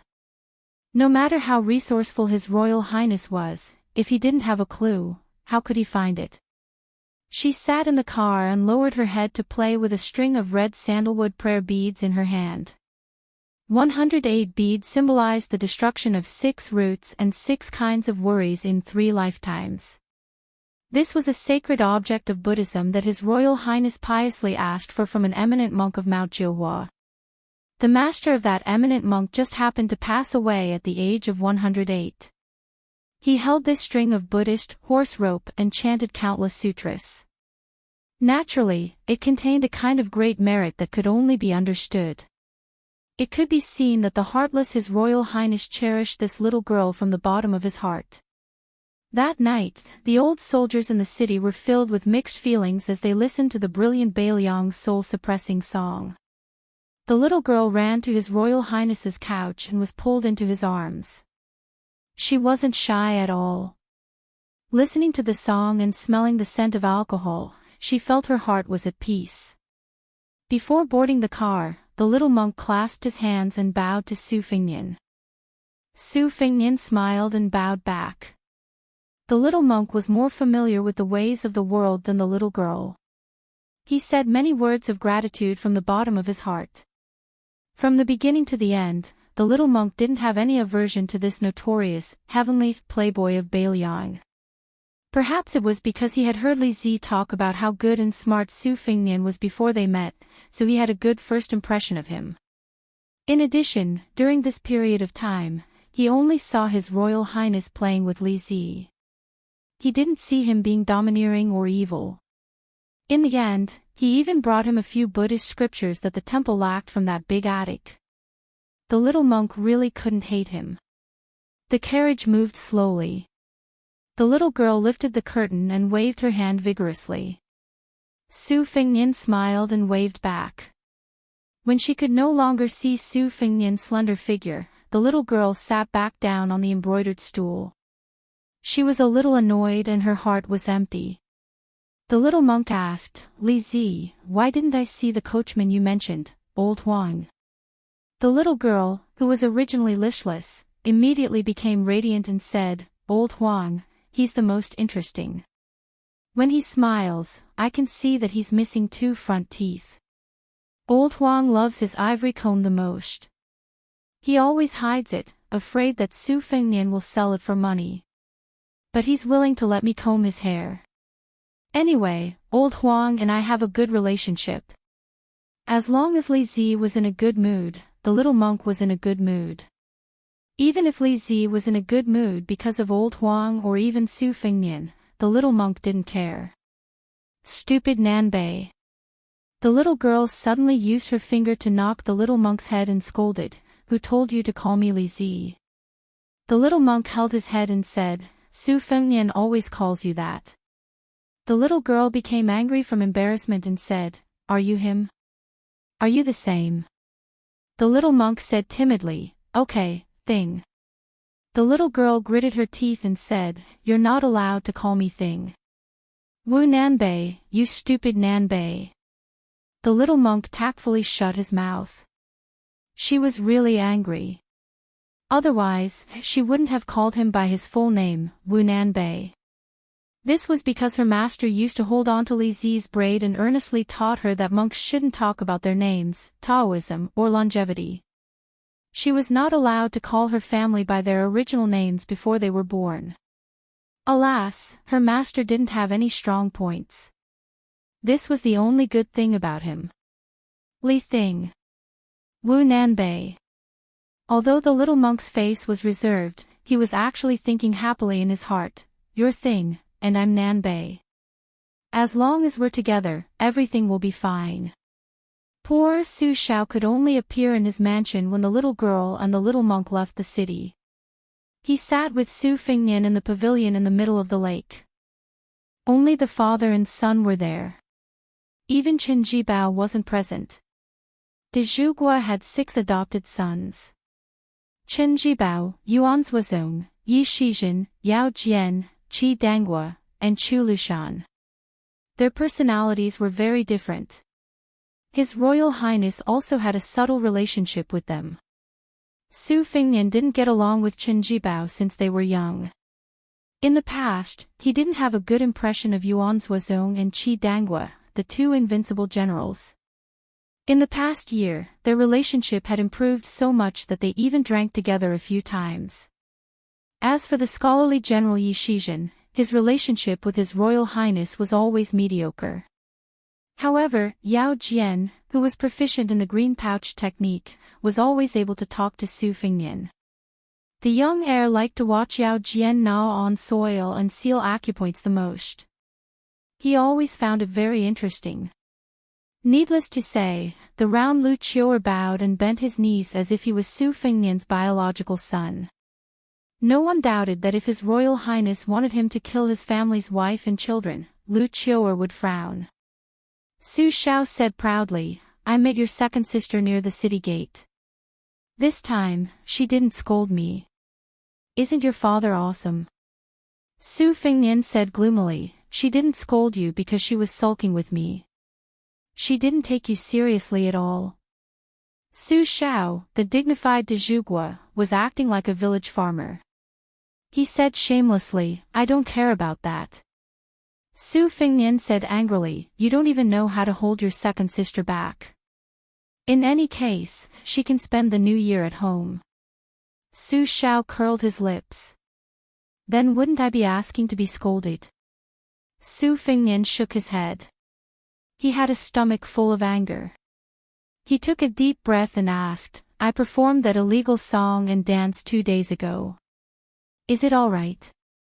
Su Xiao said embarrassedly, It's fine, it's fine. How can I run into the Emperor's death every time?" Su Fengnian snorted. Su Xiao could only laugh along. When Su Fengnian was 14, the late Emperor died suddenly. During the period of mourning, His Royal Highness danced and sang at the Yellow Crane Tower. All of Beiliang was shocked and dumbfounded. De Zhuge, covered in dust, rushed back to the prince's mansion and was about to beat this bastard of a son. In the end, he couldn't bear to do it. He only dragged out the 200 people from the music house and beheaded them as a public display. At that time, the newly ascended emperor showed a merciful side. He only verbally reprimanded Su Fengnian a little, using the reason that he was young and ignorant to suppress the criticism of the civil and military officials. Only 3 years later, he had the intention of making the naughty son of Beiliang his son-in-law. The whole world was in an uproar and couldn't understand. Su Fengnian asked, "How's my second sister's swordsmanship?" De Zhuge smiled. "It's still a little lacking compared to the master Nangong you attracted." Su Fengnian was surprised. "I know my second sister's swordsmanship isn't bad, but it's actually this good." De Zhuge said proudly, "Wei Xiong, this girl, always wants to be first in everything she does. That turtle bastard nicknamed Huang Longshi will sooner or later be used as a stepping stone by your second sister." Su Fengnian carried Xiu Dong on his shoulder and held the back of his head with both hands. He leaned against the red and gold pillars of the pavilion and said lazily, "Why don't I put my second sister's face together with Bai Hu hers? After thinking about it, only the two of them are suitable." De Zhuge rolled his eyes. "If you say this to either of them, you'll be asking for a beating. A red hoe and a spring thunder, you'll suffer." Su Fengnian sighed. "You're right. We can't beat them." De Zhuge lowered his voice. "I have an expert in my hands. If you have the ability, take him." Su Fengnian frowned and asked subconsciously, "How high?" De Zhuge stretched out his 2 hands. "In the whole world, he's really, really in the top 10. 40 years ago, he was in the top 3. 20 years ago, he was definitely in the top 5. Su Fengnian smiled bitterly. "Isn't he even higher than old Huang?" Su Xiao smiled. Su Fengnian asked, "Where did you hide him?" Su Xiao pointed at the tide-listening pavilion and said mysteriously, "He's suppressed under the pavilion. The reason why I built this pavilion and why your master is here is because of this once-in-a-century-old monster." Su Fengnian shook his head. "With my inexperienced skills, do you think I'm going to court death?" Su Xiao nodded. "There's no rush. That old monster's evil tendencies haven't been wiped out. Anyone who goes now is indeed courting death." Su Fengnian muttered to himself, "Then I won't dare go to the tide-listening pavilion in the future." Su Xiao smiled. "You can go." Su Fengnian said resolutely, "I won't go even if you beat me to death." Chapter 73. He laughed to himself and said, 2 days ago, I asked someone to send a box of forbidden erotic books up the mountain. I wonder if the bull rider was hung up and whipped by his second senior brother. Beggar Sue, you are still so boring. The cold voice of the white fox face floated out from the attic. Su Fingnian pushed the door open and saw the white fox face standing under the white jade relief of the flying apsaras of Dunhuang in the hall. Su Fingnian laughed and said, I haven't heard this title for more than a year. His Royal Highness carried the exquisite embroidery of winter, and the white fox face and waist hung the simple spring thunder. Su Fingnian said to himself shamelessly, so we are quite compatible. The white fox face slowly turned her head and shifted her gaze from the mural to Su Fingnian. She was full of murderous intent. Su Fingnian said helplessly, I mean the embroidery of winter and spring thunder. Nonsense, no matter how beautiful the white fox face was, His Royal Highness would not fall in love with a man. The white fox face looked again at the 64 flying apsaras of Dunhuang. Each of them was as tall as a human. They wore 5 jeweled crowns on their heads, some were Taoist crowns, some were in a bun, and some were smiling. Their upper bodies were bare, and their shoulders were covered with ribbons. They were holding flutes, and kong-ho. It was like a fairyland filled with heavenly flowers falling from the sky. His Royal Highness knew to ride on Su Zhao's neck and attract the attention of the flying apsaras when he was young. If this was not a unique bone structure, what was it? If this was not a gift, what was it? However, after he grew up, he did not do it often. After all, Su Jihu liked to sleep with Su Fingnian the most. He did not let go of him even when he was 12 or 13 years old. Su Fingnian's habit of hugging his neck and stroking his earlobe while sleeping was due to her indulgence. Bai Hu Er's face shifted a few steps and stared at a fairy at the top of the northwest corner. This fairy was adorned with precious bracelets on her arms and held a phoenix-headed Kong-ho in her hand. Upon closer inspection, she only had one eye. Su Fingnian didn't take it to heart. He said with lingering fear, Su Xiao said there's an old monster suppressed at the bottom of the Tideharp Pavilion. White fox face, be careful. Bai Hu Er's face looked as if she had a sudden epiphany. The spring thunder was unsheathed and hit the eyes of the flying beast. The spring thunder bounced back into the sheath. That flying apsaras did not move at all, but the other 63 flying apsaras began to drift slowly. A door appeared in front of them. Su Fingnian was dumbfounded and muttered, "Is this the finishing touch?" The face of White Fox walked straight in. Su Fingnian wanted to pull him back but failed. After a moment of hesitation, he followed him into the darkness. With the help of the moonlight in the hall, he could see that there was a staircase leading to the basement. White Fox's face drew out spring thunder, illuminating the road with a clear blade. Su Fingnian followed suit and drew out his winter-embroidered blade. When Su Fingnian counted to 63, the staircase gradually became clearer. It was a hall with 4 luminous pearls embedded in the 4 walls. It was like a tomb. Memorial tablets. It was filled with the memorial tablets of Bailiang's fallen generals and generals. No less than 600 pieces. A thatched mat was placed in the center of the hall for kneeling and worshipping. The mat couldn't conceal an even larger yin-yang fish formation. Su Fingnian looked at the memorial tablets. Only a small number of them were familiar to him. They were all the meritorious generals of Bailiang's army who died in the chaotic spring and autumn war that swept the world. A general's success was built on the bones of 10,000. This was just the language of a scholar. Here, in this place, was the real underworld. White Fox's face showed no signs of fear. He only asked, "Do you want to exchange winter embroidered for spring thunder?" Su Fingnian knew something was wrong. He shook his head and said, "No, I don't." White Fox's face was obviously annoyed by His Royal Highness' lack of tact.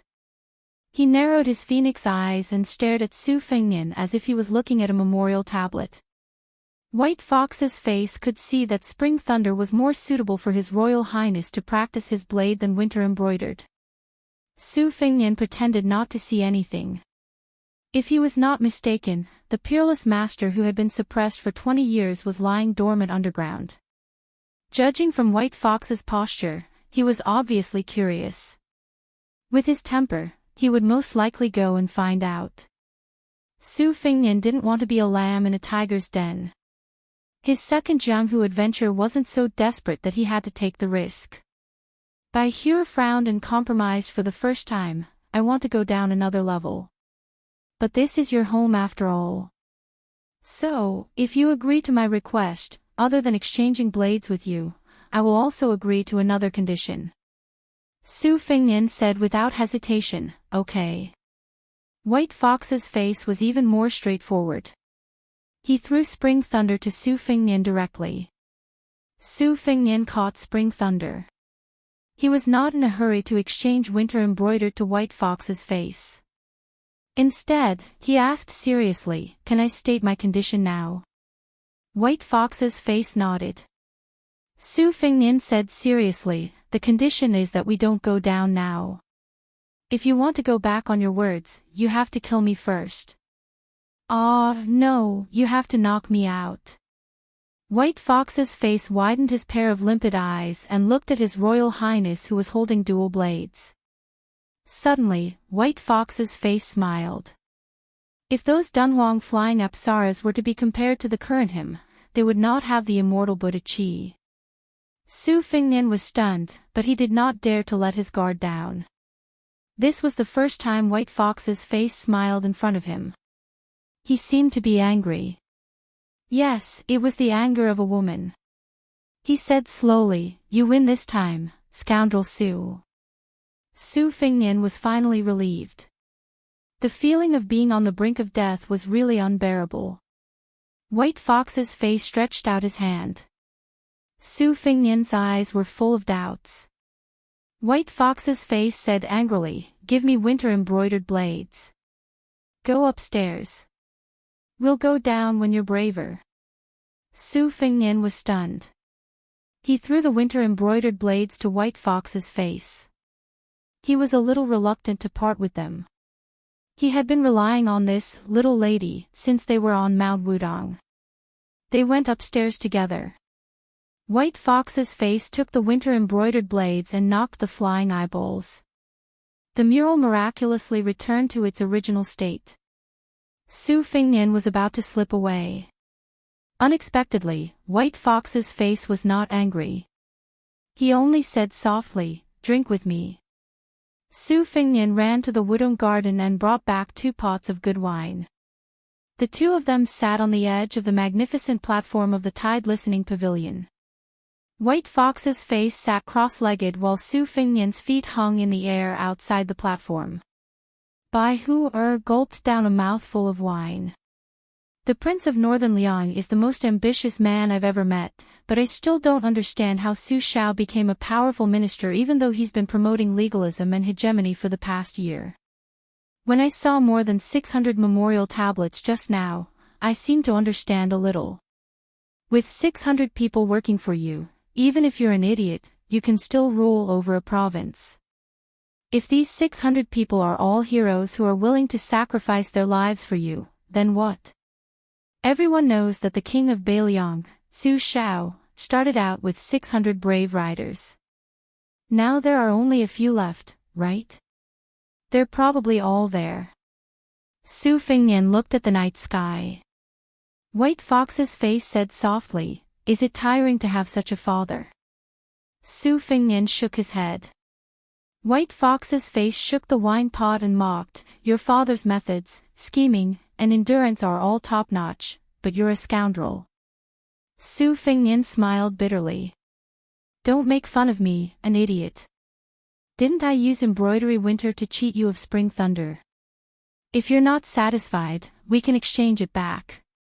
White Fox's face curled into a charming smile. She took another sip of wine. Even when drinking, she was still so bold. She said, tell me, what's your condition? Su Fingnian said softly, let's not talk about it. If you want to go down, then go down. Just let me know when the time comes. I'll ask Su Xiao to arrange more people for you. White Fox's face was suspicious. Since when are you so kind? Su Fingnian said self-deprecatingly, I don't have many friends to begin with. Because of the Lingzhou prefecture's magistrate, who was determined to be a loyal minister, I lost one last year. No matter what you think of me, I'll always treat you as a friend. White Fox's face was expressionless. She only raised her head and drank. Soon, the whole pot was emptied by him. She reached out her hand and asked Su Fingnian for more wine. Su Fingnian shook the wine pot in his hand and smiled. I've already drunk. Do you still want more? Slightly tipsy, White Fox's face said loudly, give it to me. Su Fingnian handed it over. He was half surprised and half annoyed. He was surprised that White Fox's face, who was so proud and arrogant, was beginning to not care about trifles with him. He was annoyed that White Fox's face was definitely not a woman. White Fox's face said something that almost made Su Fingnian vomit blood. If only you were a woman. I'll marry you. Chapter 74. His Royal Highness had always been the one to tease others, how could he be the one being teased? Moreover, the White Fox face beside him was a man. Su Fingnian could only feel sorrow welling up from within. Unfortunately, even the Spring Thunder Saber was no match for the White Fox face.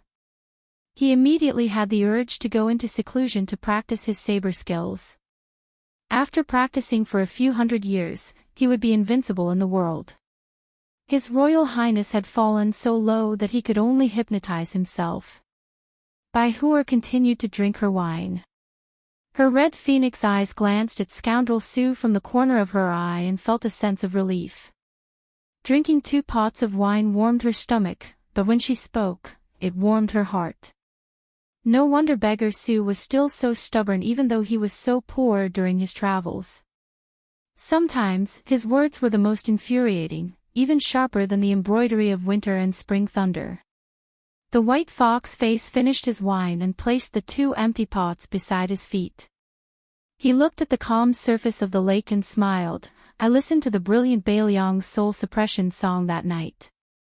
The lyrics were well written, but the music was a bit lacking, wasting 1008 words. Su Fingnian pointed at himself and laughed dryly. Forgive me, it was indeed my music. The White Fox face gave him a punch and a jujube. I said it was not good because of the brilliant lyrics in front of me. If your music was put aside, it was still beyond my expectations. Seems like I can't call you an idiot in the future. Su Fingnian leaned back and lay on the ground. He said indifferently, go ahead. It's not easy to meet a guy who doesn't get angry when he scolds me. I can't let it go to waste. The White Fox face asked, what if someone else scolds you? Su Fingnian said righteously, first I scold him back, then I beat him to death. The White Fox face suddenly understood. No wonder Bailiang said you were domineering and arrogant. Su Fingnian pretended to be deep and said, I think you can tell that I'm just pretending. Actually, I'm enduring hardships and building up my courage. One day, I'll amaze the world with a single brilliant feat. I'll let everyone in the world know of my political and martial prowess. The White Fox face said lazily, you're not pretending, you're just going with the flow. You've always been a lazy and scoundrel. Su Fingnian held his belly and laughed. White Fox face, you know me best. What did you say just now? Oh, I remember, if you're a woman, I'll marry you. White Fox ignored him and asked softly, a lazy person like you actually learned how to use the sword. Is it really for old Huang? Su Fingnian shook his head. White Fox faced the sword. There's a high chance that I won't be able to defeat that old monster Wang Xianji in this lifetime. Naturally, I won't be able to retrieve old Huang's sword case. I'm very clear about this. But I secretly thought that if I can't defeat Wang Xianji, I can still wait until the day he dies of old age. If the second in the world can live for another 60 or 70 years, I'll be convinced. If I can't live until that day, I'll tear down the entire martial emperor city. The white fox face smiled and asked, then you won't go to the Eastern Sea before Wang Xianji dies of old age? Su Fengnian said seriously, I'll go. Maybe I'll have to leave Beiliang after the first lunar month. Some debts have to be paid, some have to be scolded, and some have to be killed. Of course, I'll also make a trip to Martial Emperor City. The white fox face turned to look at His Royal Highness who was lying on the ground. She asked doubtfully, since you can't defeat him and retrieve the sword case, why go? Su Fengnian said calmly, I'm just going to take a look. If I don't take a look, I'm afraid that after a year or 2 or 3, I'll forget about old Huang and the sword case. The white fox face thought for a while. She lay down straight and stretched her legs. She said softly, you seem to be the same as me. You're afraid that you won't be able to hold on and will forget everything. I was right to give you the embroidery of winter. Now that I'm giving you the spring thunder, it won't be bad. Su Fengnian laughed mischievously, white fox face, it's a pity that you're a man. The white fox face returned the compliment. She squinted her eyes and smiled, it's a pity that you're not a woman. Su Fengnian closed his eyes. The white fox face said softly, I won't follow you out of Beiliang. There are 5 floors of secret manuals in the arsenal. Before I reach the last floor, I won't leave the building. So, can you change your condition? Without waiting for Su Fengnian to answer, the white fox face continued, if you don't agree and want me to follow you to the Jianghu, I'll still fulfill my promise. Su Fengnian, who was still resting with his eyes closed, twitched the corner of his mouth and said, 1 spring thunder from embroidery of winter is enough. Old Huang said that one must be content with what one has to fill one's stomach and heart. Listen to this logic. No wonder he could perform those 9 swords. I think that this is what an expert is like. F***ck Wang Xianji, Dong Tai, Chao Guanzi. The white fox face closed her eyes and fell into a deep sleep. When she woke up in the morning, the white fox face sat up abruptly. Her face was as white as snow, and the winter embroidery knife beside her was trembling and crying. When the white fox face realized that she was wearing a familiar mink coat, she quickly calmed down and laughed at herself. Chapter 75. When Su Fengnian found Jiang and I, she was carrying water to wash clothes. She was reluctant to use force to wash a few thin and white clothes. When she saw Su Fengnian, the female servant who had grown from Princess Taiping to Princess Weiping with great difficulty, she turned a blind eye to His Royal Highness. Su Fengnian had heard that when his second sister returned to the palace, although she ignored him, she had secretly taught a lesson to this girl who had foolishly written the great Gonghorn oath to kill post. Su Fengnian did not feel any heartache. He only rejoiced in her misfortune. Who told you to make trouble and not properly clean that little vegetable garden? Jiang and I seemed to see Su Fengnian's malicious smile from the corner of her eyes. Her face became even colder and she accidentally used too much force to wash the clothes. Her eyes were filled with annoyance and her movements immediately became lighter. She no longer cared about fighting with Su Fengnian. His Royal Highness was a prodigal son of a noble family who could casually make a set of Beiliang's soul-suppressing song that was known throughout the city when he was bored. And she was just a female servant who did not even dare to use force to wash a few pieces of clothes. What was the point of being angry with him? Su Fengnian looked at Jiang Ni's red and frozen cheeks. When she was not smiling, her dimples were shallow. Looking at her eyes, they were lifeless. Had she become discouraged after being taught a lesson by his second sister? Had she given up on killing him? This was not the usual style of this crazy girl. Could it be that his second sister had given her too much medicine this time? Su Fengnian thought for a moment and smiled. In the coming days, go to Wudong Yuan and read to me. 1 word for 1 won. How about this deal? Jiang and I did not even think and resolutely said, not reading. Su Fengnian said unhurriedly, you have to know that I am letting you read secret manuals from the Martial Library. You don't want to read. You don't want to earn this money.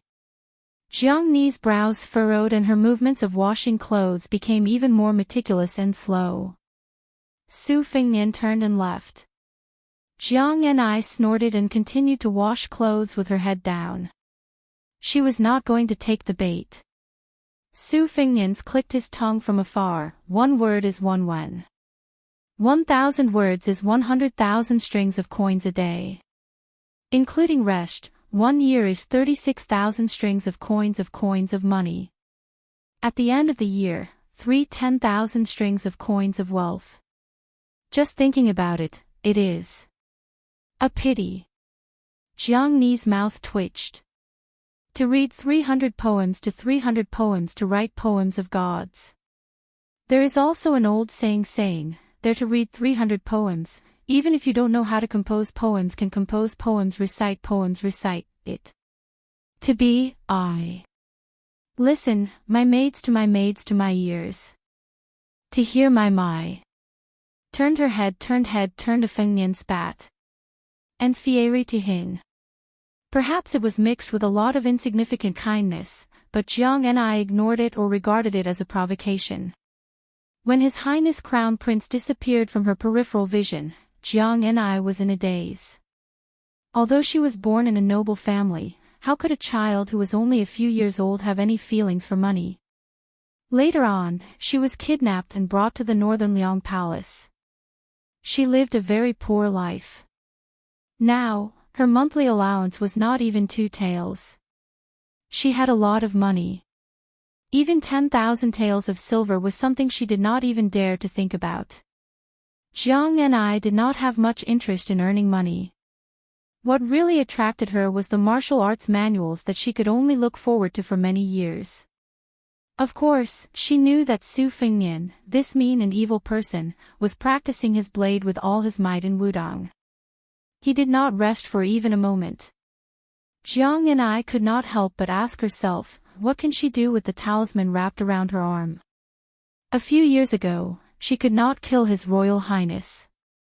In a few more years, even if she had 100 or 1,000 talismans, would she be able to kill him? But if she agreed to study for him, how treacherous was Su Fengnian? Wouldn't there be a trap for her to jump into? Jiang Ni's eyes were empty. She walked blankly in front of the little snowman and squatted down. There was nothing sadder than a dead heart. Su Fengnian stood in the shadow, squinting at the little mud man and the little snowman. The great pillar of the country, Su Shao, appeared and disappeared unpredictably. He stood behind him and chuckled, haven't you seen enough after more than 10 years? Su Fengnian rolled his eyes. Su Shao saw that the spring thunder had replaced the embroidered winter. He made a sound of surprise and asked curiously, how did you trick it? Su Fengnian coldly snorted, don't play dumb with me. Is there anything in the prince's mansion that you don't know?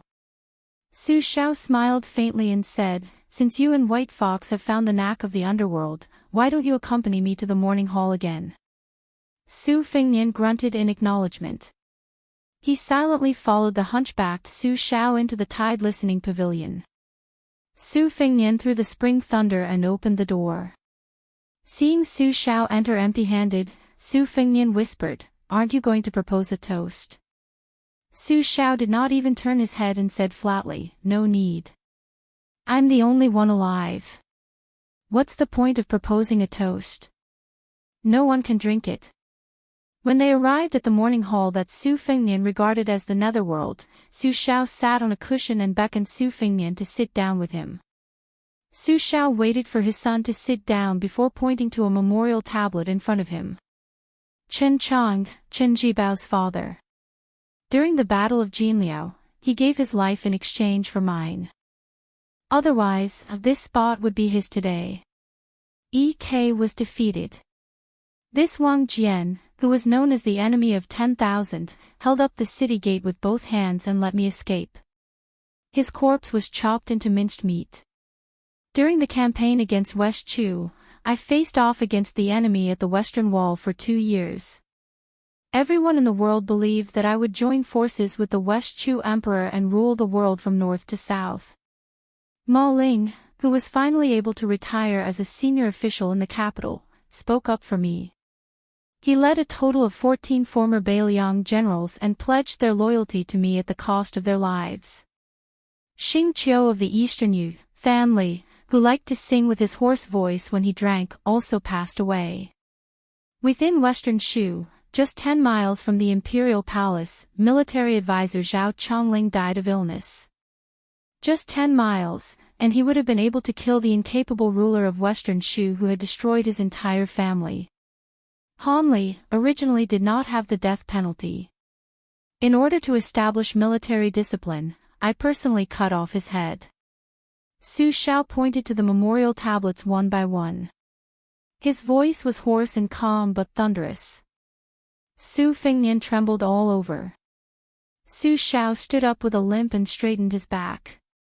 He looked at the memorial tablets that were piled up layer by layer and sneered, "Fengnian, when you leave Xiliang, I will make a trip to the capital. I want to see who dares to take my life. With their little strength, they cannot lift the head of the butcher Su Xiao." Chapter 76. Jiang and I was unwilling to read, but there were many pretty maids in Wudong Garden who fought to read to His Royal Highness. Sweet Potato's voice was the most charming, so Su Fengnian let her read some martial arts scriptures from Guanyi Nunnery in the South Sea. Green Ant's voice was more tender and ethereal, so she was responsible for some secret scriptures that were similar to swordplay. Cucumber was the most lively girl, so she was allowed to read the most heterodox scriptures in the library. Blue Bird was the most upright, so she was most suitable for Taoist scriptures like the Taiping internal scripture. Those who wish to become immortal should establish 90 good deeds. Those who wish to become immortal should establish 300 good deeds. Those who wish to become immortal should establish 1,300 good deeds. Today, the Green Bird was reading the chapter of Supreme Mystery Induction. Su Fengnian didn't lie on the Sweet Potato's thigh or play with the Green Ant's finger like he usually did.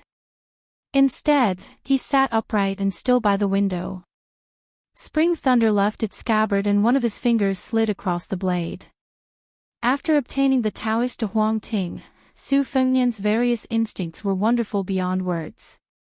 For example, just by listening to Blue Bird reading the Taishian induction chapter, Su Fengnian felt the saliva in his mouth rushing into his body like a waterfall, flowing into his dantian, and his genuine qi flowing.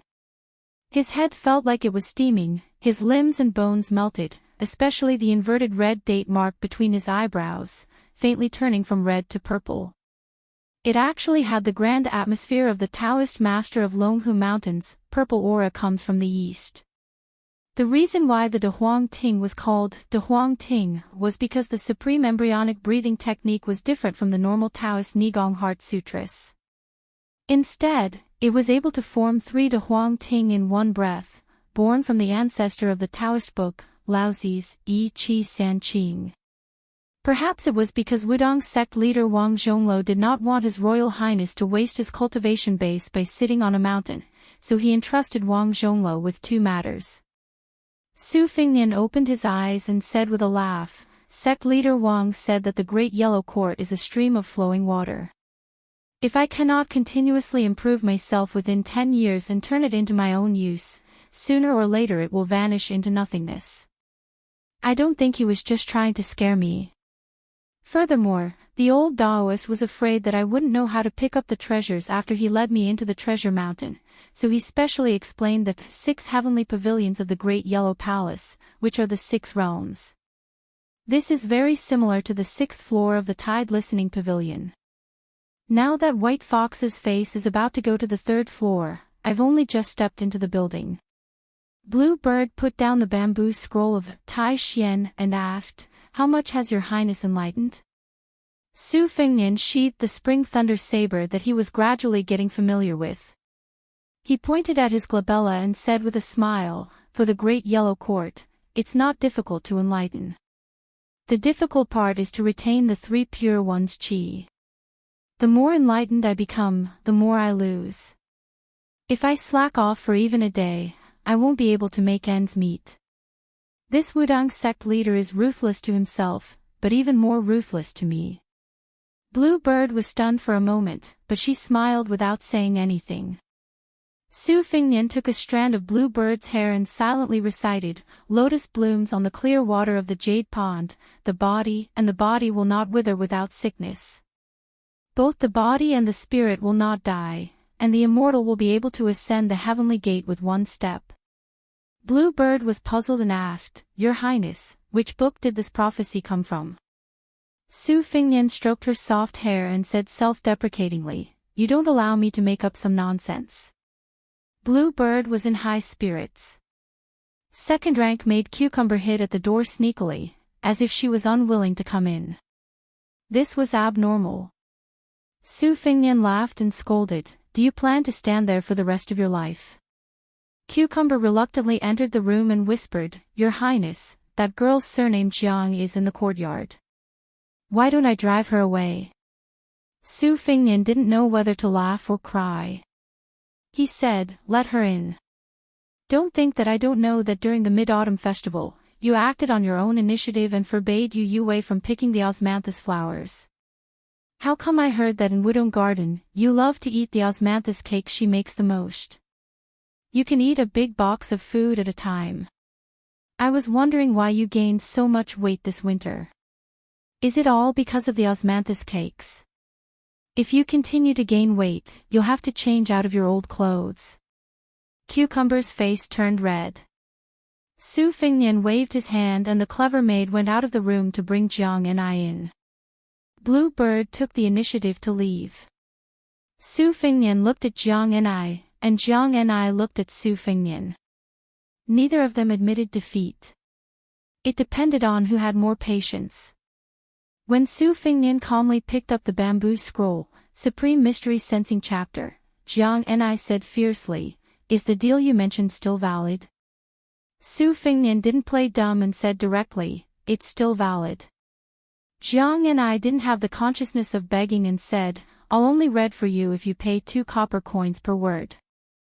Su Fingnian said firmly, "There's no room for discussion. 1 copper coin per word." Jiang and I said calmly, 2 copper coins. Su Fingnian looked at her and shook his head. 1 copper coin.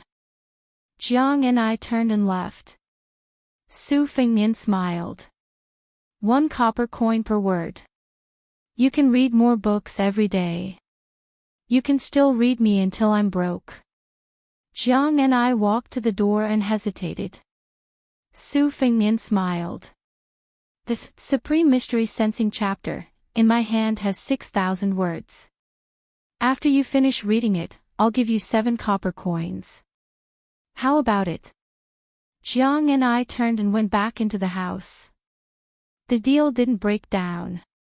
However, she stood in the corner furthest away from His Royal Highness with a cold face and stretched out her hand.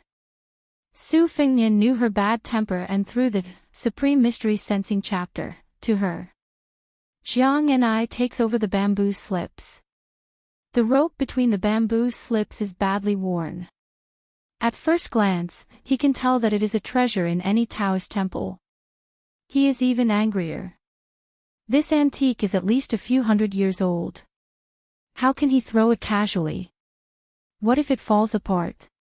Since he was so generous, he still haggled over 1 copper coin or 2 copper coins with her. Su Fingnian probably guessed Jiang Ni's thoughts and said with a smile, "Are you feeling bad? After all, it belongs to me. I can use it however I want. But if it needs to leave my hands, I have to be careful. 1 copper coin." Su Fingnian looked out the window and laughed. Only old Huang and the little girl understood the fun and mystery behind this. Jiang and I began to read the scripture. Her voice and sentences were inevitably a bit choppy. Su Fingnian didn't care. He didn't have any talent, but his memory had never lost to anyone. Why did he spend money to let Jiang and I read the Supreme Mystery Sensing chapter and other martial arts manuals? Jiang and I didn't understand. She also didn't want to understand. She only hoped to read some superior martial arts and secretly memorize them. Then, one day, she would be able to insert the talisman into his Royal Highness chest. Su Fingnian finally came back to his senses. He changed into a casual position and listened to Jiang Ni's voice. He looked at the little girl who was holding the bamboo scroll and reading attentively. His eyes were no longer like stagnant water. There was some life in them. Su Fingnian, who was full of evil tricks, didn't know why she was reading attentively. Only Su Shao, the great pillar of the country, knew why she was reading attentively. That day, when they walked out of the morning hall, Su Shao joked, "If Jiang Ni is lucky enough to kill you in the future, she will most likely kill herself. Without an enemy like you, there seems to be no meaning in her life anymore. But if she knows that she can't kill you, she will be as good as dead." Su Fingnian said softly, "You read the word flag incorrectly." Jiang Ni paused and read the sentence again. Su Fingnian laughed, "This sentence doesn't count." Jiang Ni didn't resist. She just emphasized reading. Su Fingnian gathered his thoughts.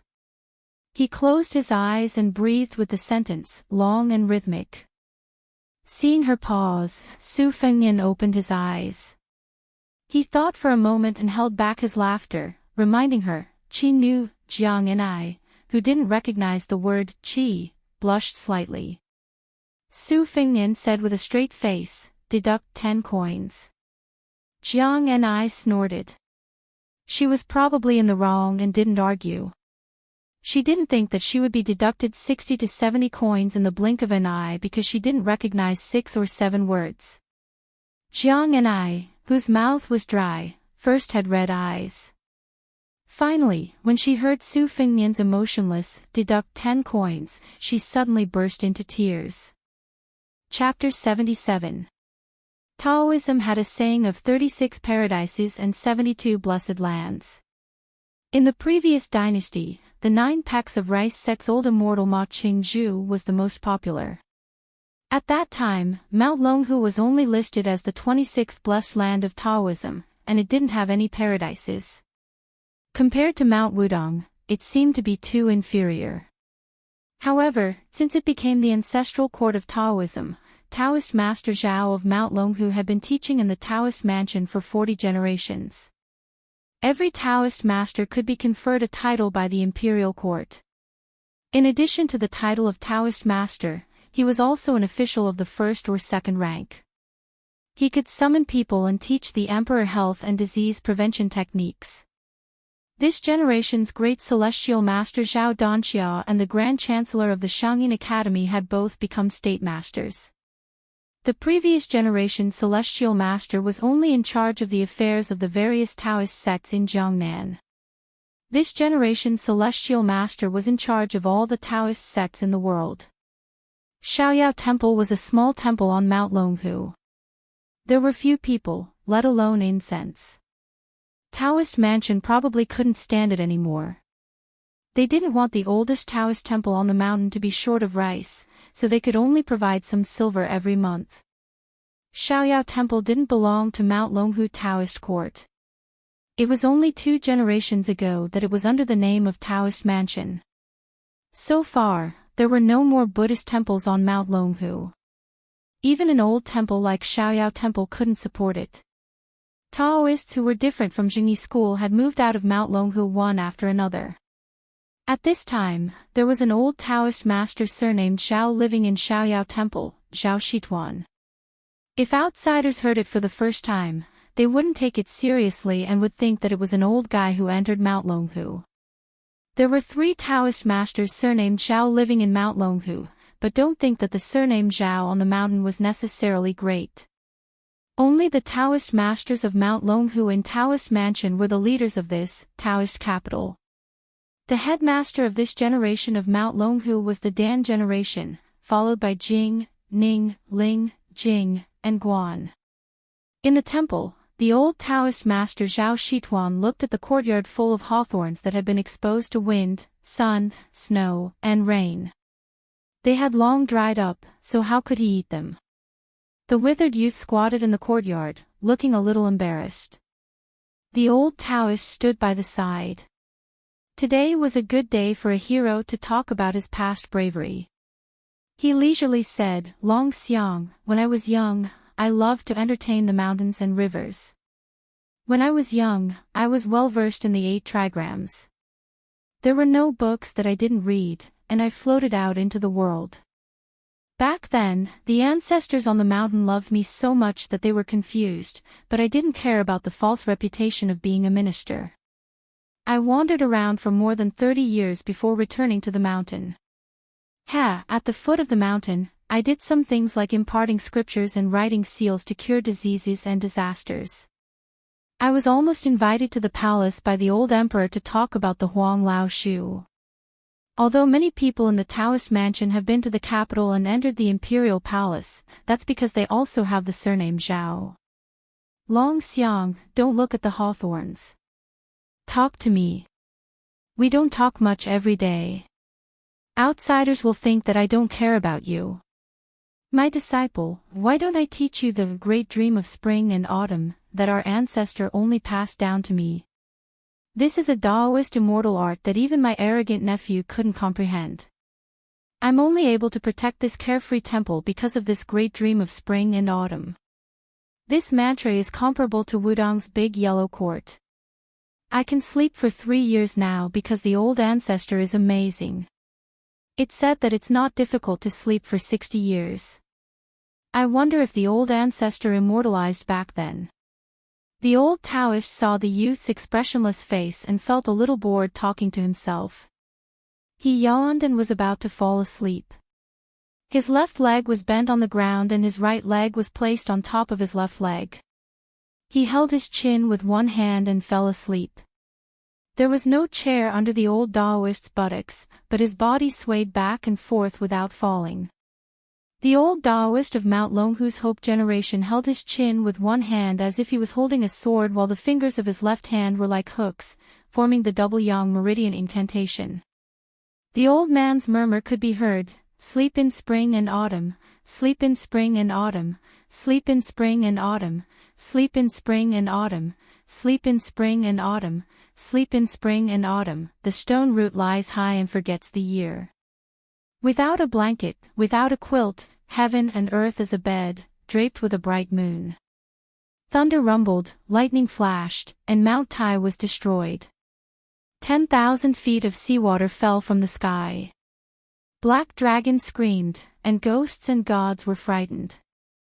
I was sleeping soundly. Outside the courtyard, there was a young Taoist dressed in a noble yellow Taoist robe. He stood still with his eyes closed and muttered, "Eyes to the nose to the door of life, the heart to the interior." His breathing was continuous as he silently held on. The void was extremely quiet. Within the true energy floating core pool, inside the divine water ring 5. Call Jiating, summon the spirits of the 100. My God is out of the 9 palaces, roaming the green and jade. Looking at the sea in my dream, yin and yang are mentioned in the smoke. I don't know that 500 years have passed since the spring and autumn period. Su Longxiang saw that the old Taoist beside him was dozing off and refused to leave, so he got up and left the courtyard. The pleasure temple was not at the top of the mountain, but at the foot of the mountain. It was indeed a world of difference from the Taoist master's residence. However, when he went out, he could see the green dragon stream that was wrapped around the mountain like a jade ribbon. Su Longxiang walked to the stream and stared blankly at the 2 bamboo rafts tied to the bank. The youth was afraid of water, so he naturally did not dare to board the rafts and follow the stream. The young man in the yellow Taoist robe stood proudly by the stream and sneered, "Idiot surnamed Su, to think that Taoist master she taught you how to sleep in the spring and autumn period. Do you understand? If you don't, then go back to Bailiang." Dragon Tiger Mountain is not a place for idiots like you to stay. Su Longxiang turned a deaf ear and stared blankly at the stream. Although the young Taoist with the strange face mocked, he kept a distance from Huang Manor. The last time he came to the pleasure temple to visit his ancestor, he accidentally stepped on a hawthorn and was almost chased from the foot of the mountain to the top by this idiot. He was in a very sorry state. Many Taoist sisters and aunts on the mountain laughed at him for a long time. It was a great humiliation. However, he could see that the idiot was afraid of water. Seeing that Su Longxiang had finally turned his head, the young Taoist floated to the bamboo raft. With a light tap of his foot, the raft slowly slid to the other side of the stream. It seemed that the young Taoist had played a trick. The bamboo raft stopped in the middle of the stream. On the bamboo raft stood 5 or 6 scholars who came to Dragon Tiger Mountain in search of immortality. When they saw this mysterious scene, they were in an uproar. The Taoist laughed and said, "Huang Manor, if you have the ability, then come. I heard that you have 2 sisters. One is dissolute and the other is fishing for fame." Su Longxiang was indifferent. The Taoist continued to mock, "You have an older brother. I heard that the princess consort died because of this good-for-nothing His Royal Highness." Su Longxiang suddenly raised his head. The Taoist laughed and said, "Come, I'll wait for you."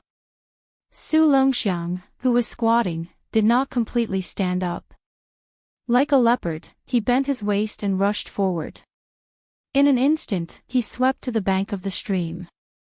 However, he did not jump into the stream.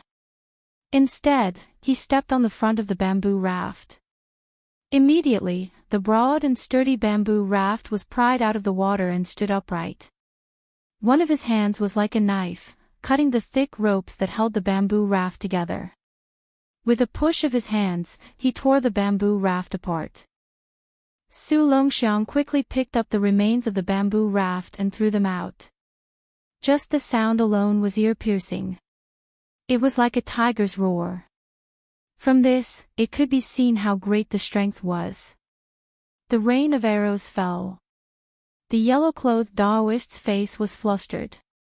No matter how he moved, he could not escape from the bamboo arrows. He used all his strength and only managed to deflect some of the bamboo arrows. These arrows exploded the moment they entered the stream. The stream around the Taoist splashed like a fountain. When the last bamboo arrow pierced his face, the young Taoist had already resigned himself to his fate. A middle-aged Taoist, who was also wearing a yellow Taoist robe, appeared out of thin air. He floated to the bamboo raft with his left hand behind his waist and his right hand stuck to the bamboo. On the surface, he looked calm, but the bamboo raft was rapidly moving backward. When it stopped moving, the middle-aged Taoist had already shot the bamboo back at Su Longxiang, who was the strongest in the world.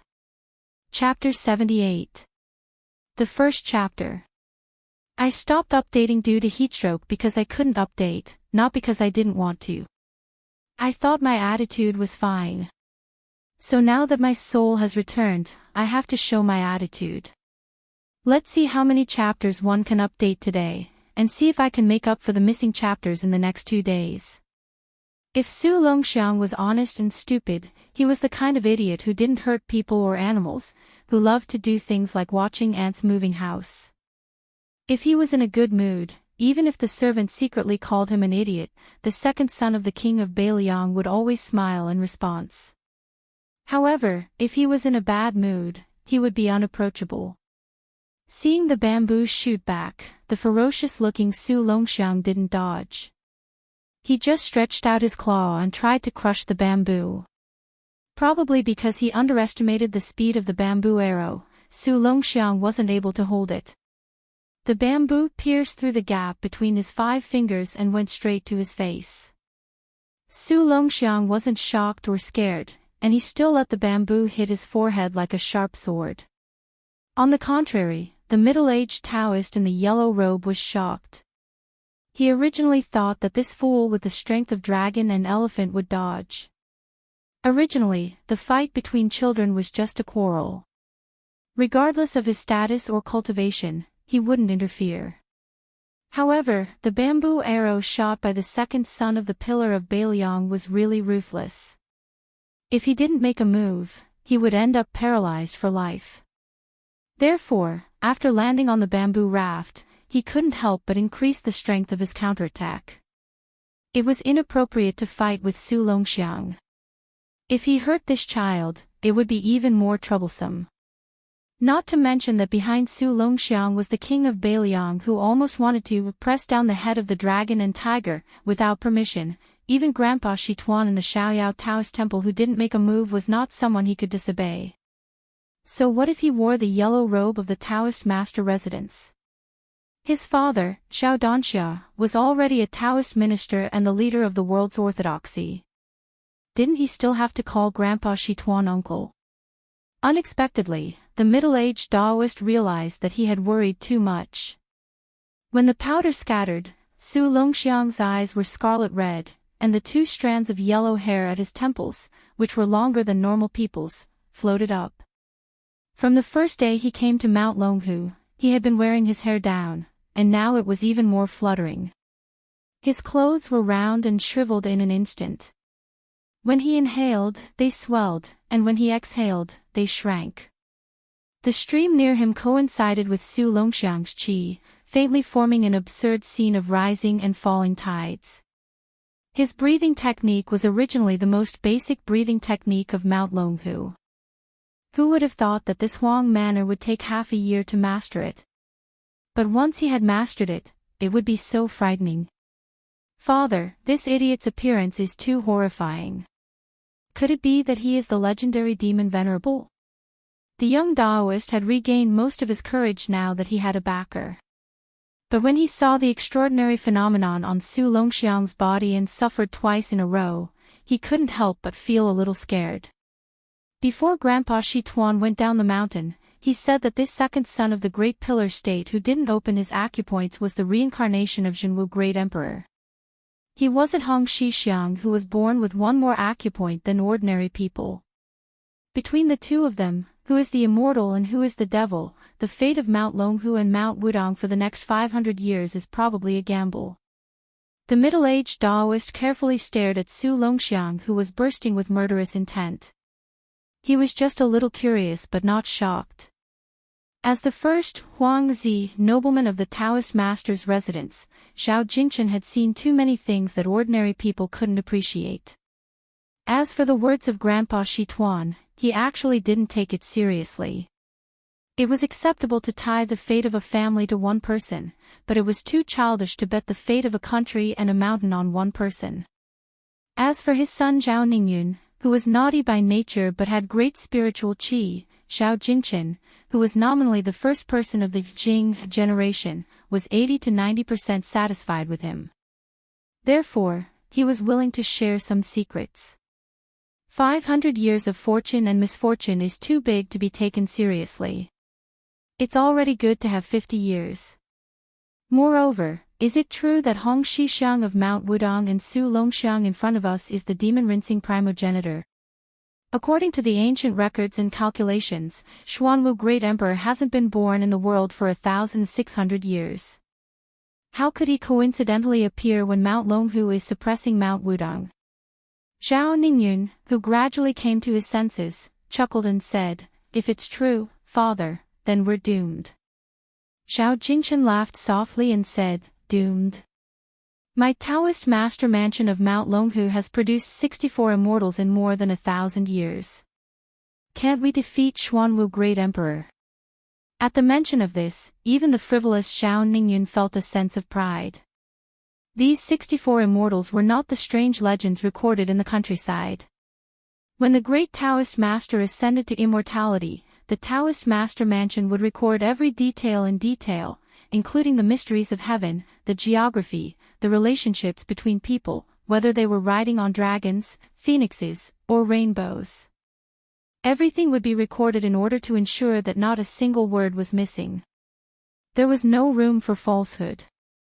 If one were to talk about how illustrious a family was, even the emperors of the mortal world couldn't compare to the Zhao family of Mount Longhu. Zhao Jingchen didn't seem to make any movements, but the bamboo raft flowed downstream, as if she didn't intend to continue her confrontation with Su Longxiang. She saw the yellow-haired child on the shore running wildly with the bamboo raft, kicking up pebbles with the tip of his feet, kicking them towards the bamboo raft.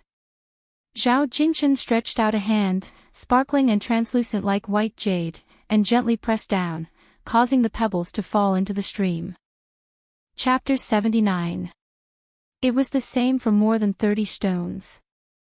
However, as time passed, Zhao Jingchen began to feel the strain. Not only did the stones speed up, they also became heavier and heavier. There was no way in the world to only exhale and not absorb qi. However, Su Longxiang did not give him the chance to absorb qi. The stones continued to rain down on Zhao Jingchen and Zhao Ningyun from the Taoist master's residence. Why would Su Longxiang care if you are a noble? Moreover, his elder brother, Su Fengnian, His Royal Highness, was different from Wudong Mountain.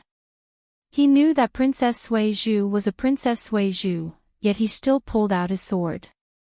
Not to mention that he had a madman and an idiot as a father, Su Shao. During the martial arts catastrophe, Mount Longhu was the #1 sect in the imperial court. Zhao Danxiao was the grand preceptor. One of the Taoist masters said something unpleasant that was overheard by the Great Pillar State. Not only did the original vanguard of Mount Song divert their horses to Mount Longhu, but he also urgently transferred more than 4,000 Bailiang soldiers from 9 battalions and stationed them at the foot of Mount Longhu. This was not enough. Some of the Jianghu people who were recruited into the Bailiang military system under the Great Pillar State's policy of Jianghu dogs biting each other, were all eager to fight Su Shao. A Taoist master's head is equivalent to a tiger-shaped tally for a 4th-rank general, and the life from the Taoist master's residence can be spared from a capital crime in the future. Su Shao sat on his horse and sternly said to a purple-clothed Taoist priest from the Taoist master's residence who came to show weakness, Mount Longhu. I don't believe that I can't suppress your Mount Longhu. No one doubted that Su Shao was putting on an act. If the imperial edict that caused the death of a few post horses had not arrived in time, the Bailiang cavalry would have killed their way to Mount Longhu. No matter how good Zhao Jingchen's qi cultivation was, he couldn't withstand Su Longxiang's endless onslaught of stones, especially his indecent bearing. Although the residents of the Taoist master had never had a tradition of the eldest son or grandson becoming the head of the sect, the disciples of the Heavens residents who held this position all possessed a kind of restrained arrogance. Zhao Jingchen was even more so. His Taoist techniques, sword techniques, and inner strength were all outstanding, and he didn't disgrace the yellow Taoist robe he wore. Unfortunately, in his generation, there were 2 more outstanding Taoist priests. One was the world-famous Taoist priest White Lotus, Bai Yu. He was the one who shocked the world during the Buddhist and Taoist debate on the Lotus Peak. This Taoist priest didn't learn the martial arts of Mount Longhu, but instead buried himself in ancient scriptures and classics. His knowledge was comparable to that of the 4 Taoist masters. 2 years ago, he entered the palace and had an audience with His Majesty the Emperor. He spoke in a rebellious manner, saying that the emperor shouldn't look down on the art of longevity. This actually made the emperor very happy, and he was given an extremely honorable purple Taoist robe. He was even bestowed with the title, Master White Lotus, by the emperor. If there was only one Master White Lotus who wasn't in the residence of the Taoist master, Zhao Jingchen wouldn't be worried.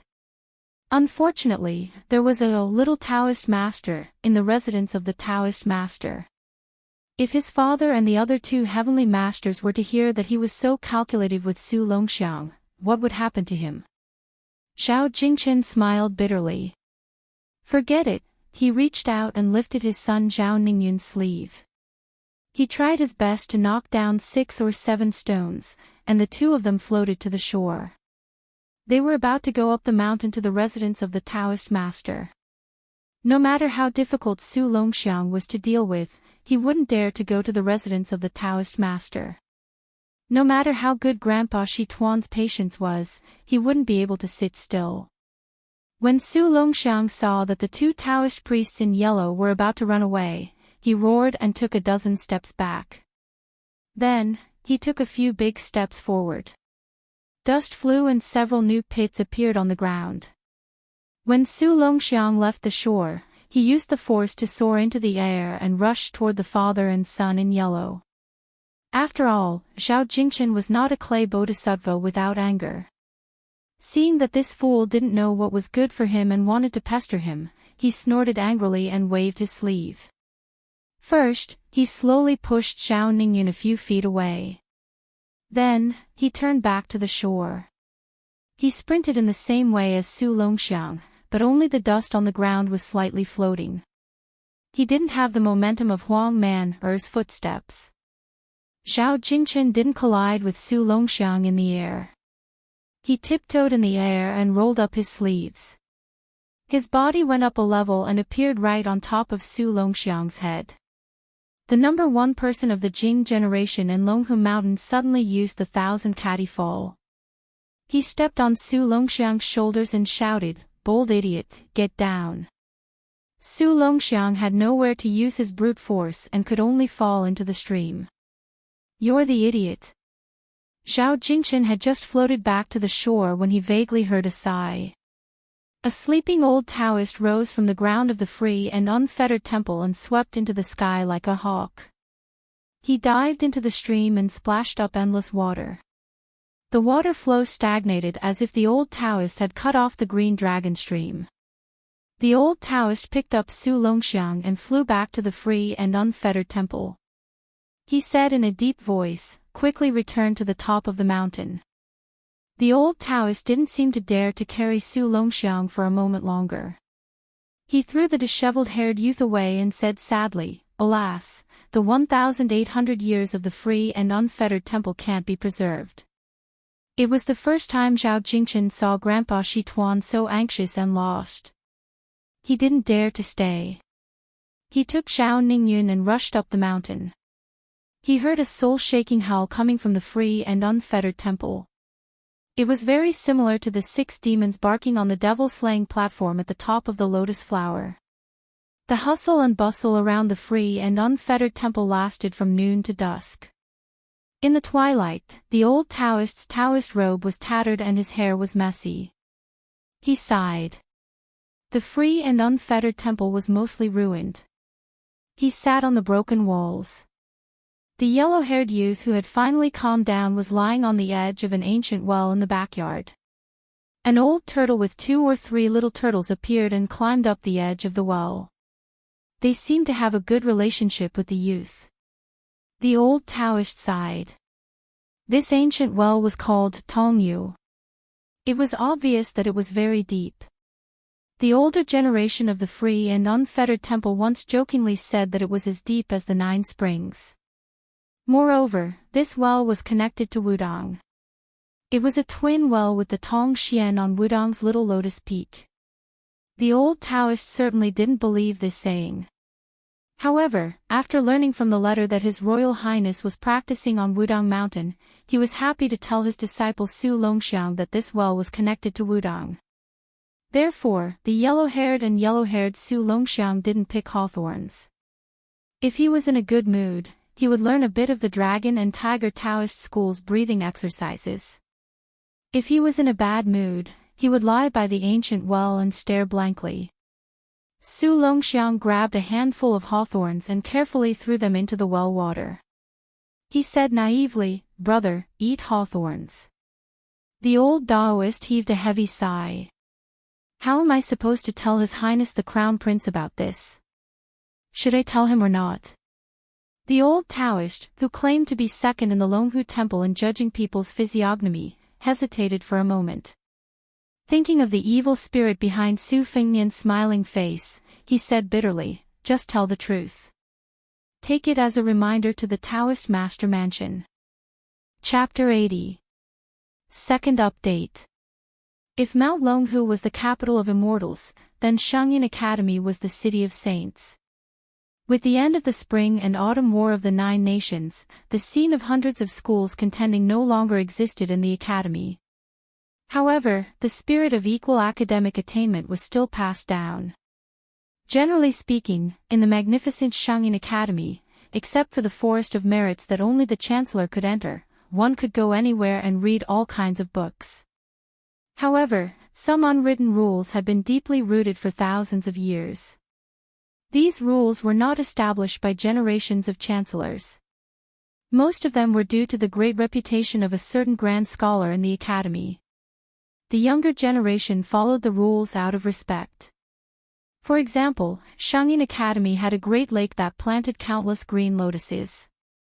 The lake was not deep, only 2 people deep. One could see the bottom clearly. The branches and roots of the green lotuses could be seen clearly. Sailing on the lake was like a floating boat in the sky, like a fairyland. Ordinary scholars of the academy did not dare to come to Great Lake to admire the green lotuses. Firstly, it was the place where Huang Longshi became famous. Secondly, a lady lived in a loft by the lake. For the past 5 to 6 years, the limelight of Shangyin Academy had been stolen by her alone. When she first stepped into the academy to study, she showed the advantage of her family background. She was directly apprenticed to Chancellor Wang and a military leader. Both of them taught her everything they knew. Some people were not convinced and came to Great Lake to provoke her. This lady who brought a sword into the academy did not argue with them. She directly pulled out her sword and cut off the hair of the leading scholar. The second time, the battle formation was even greater. She pulled out her sword and killed one on the spot without saying anything. Although she was grounded by the academy, no one dared to provoke her. This lady who was not very good-looking was capable of killing people. Later on, she founded the Zongjing 19 Paths and it was widely spread. Later on, she commented on the achievements of the world scholars. Compared to people who played the 10 divisions on Great Lake, there were half praise and half criticism. In recent years, many scholars from various countries who came to study in Shangyin came for her. Regardless of how much criticism she attracted, the biggest fact was that how many people in the world could be criticized by her. There were only a handful. Don't be fooled by the scholars and poets outside the palace who scolded the most fiercely. The young men who had played the 10 bureaus with her had already seen through her. Those who scolded the most fervently would definitely turn the fastest when facing her. Their character was like wild grass, bending over and over again. The loft by Great Lake did not show the style of a noble family. It was made by the academy's craftsmen with mechanisms and spiritual chi. Outside the building were some chickens and ducks, separated by a few vegetable gardens, all of which were used to fill the stomach. There was not the slightest bit of elegance of the old students raising geese, cranes, chrysanthemums, and plum flowers. This was Su Weisheng. Today, Su Weisheng had finished listening to the lecture and returned to the building to have a self-sufficient lunch. Then, he began to write the 1,000-character classic of warning. He first wrote it in Bailiang Palace. At first, he had nothing to do. Since he had a brother who was always idling around, he wanted to write a piece to admonish him. Later, he saw that it had no effect at all, so he put it aside. Later on, when he went to Shangyin Academy, he picked up the brush again and wrote a few sentences about his comprehension of the 1,000-character classic every now and then. There were already more than 600 words in the 1,000-character classic. When the first 70 or 80 words were read, it was very enlightening. The family had been prosperous for generations. A clan accumulates merit and benevolence, repaying it back in 100 years. A country values its people more than its monarch, never declining for 1,000 years. How to die prematurely, how to speak unkind words, how to do unkind deeds, how to be unkind, how to be unkind, how to be unkind. How sinister, how sinister, how sinister, how sinister, how sinister, how sinister, how sinister, how sinister, how sinister. Today, I wrote, how to be armed with a sword, a gentleman is firm and unyielding, while a villain takes risks. How to drown oneself in a river, men are short-sighted, while women are arrogant. When he wrote this, Su Weisheng was stunned for a moment. He smiled slightly and his thoughts surged, but his brush did not stop. How to die of sudden speed, how to be hollowed out by lust, how to die of poisonous sores, how to be greasy. On the contrary, Su Weisheng snorted coldly and the tip of the brush paused. Therefore, the last hook of the word greasy was particularly dense and dignified, full of sharpness.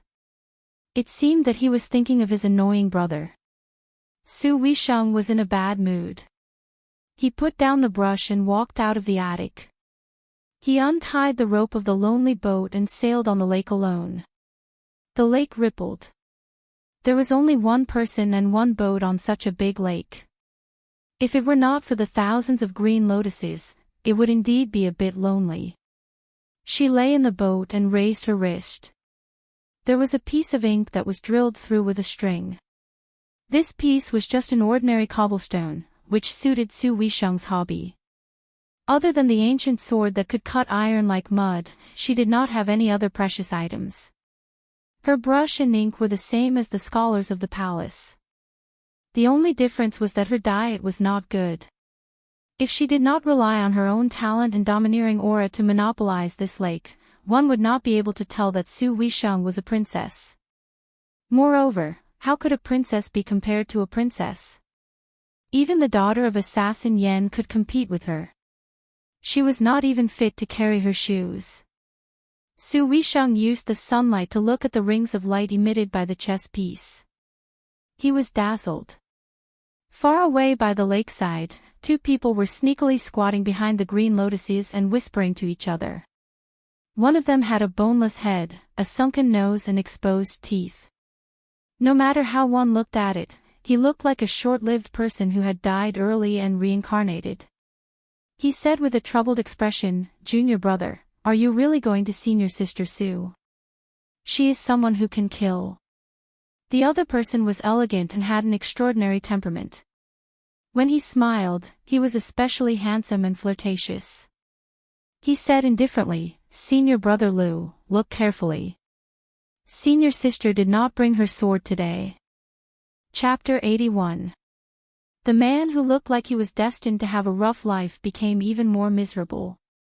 He advised in a trembling voice, "Little junior brother, you haven't been in the academy for long. You can't make senior sister Su unhappy. The first day I entered the academy, I saw with my own eyes how senior sister Su killed people with her sword. So when I met the teacher and the other senior brothers and sisters, my legs went soft." The handsome man who had just studied with the same teacher as this timid senior brother joked, "Senior brother Lu, do you have 2 legs or 3 legs?" Senior brother Lu's face was full of righteousness. He thought carefully and then answered in a deep voice, 3 legs.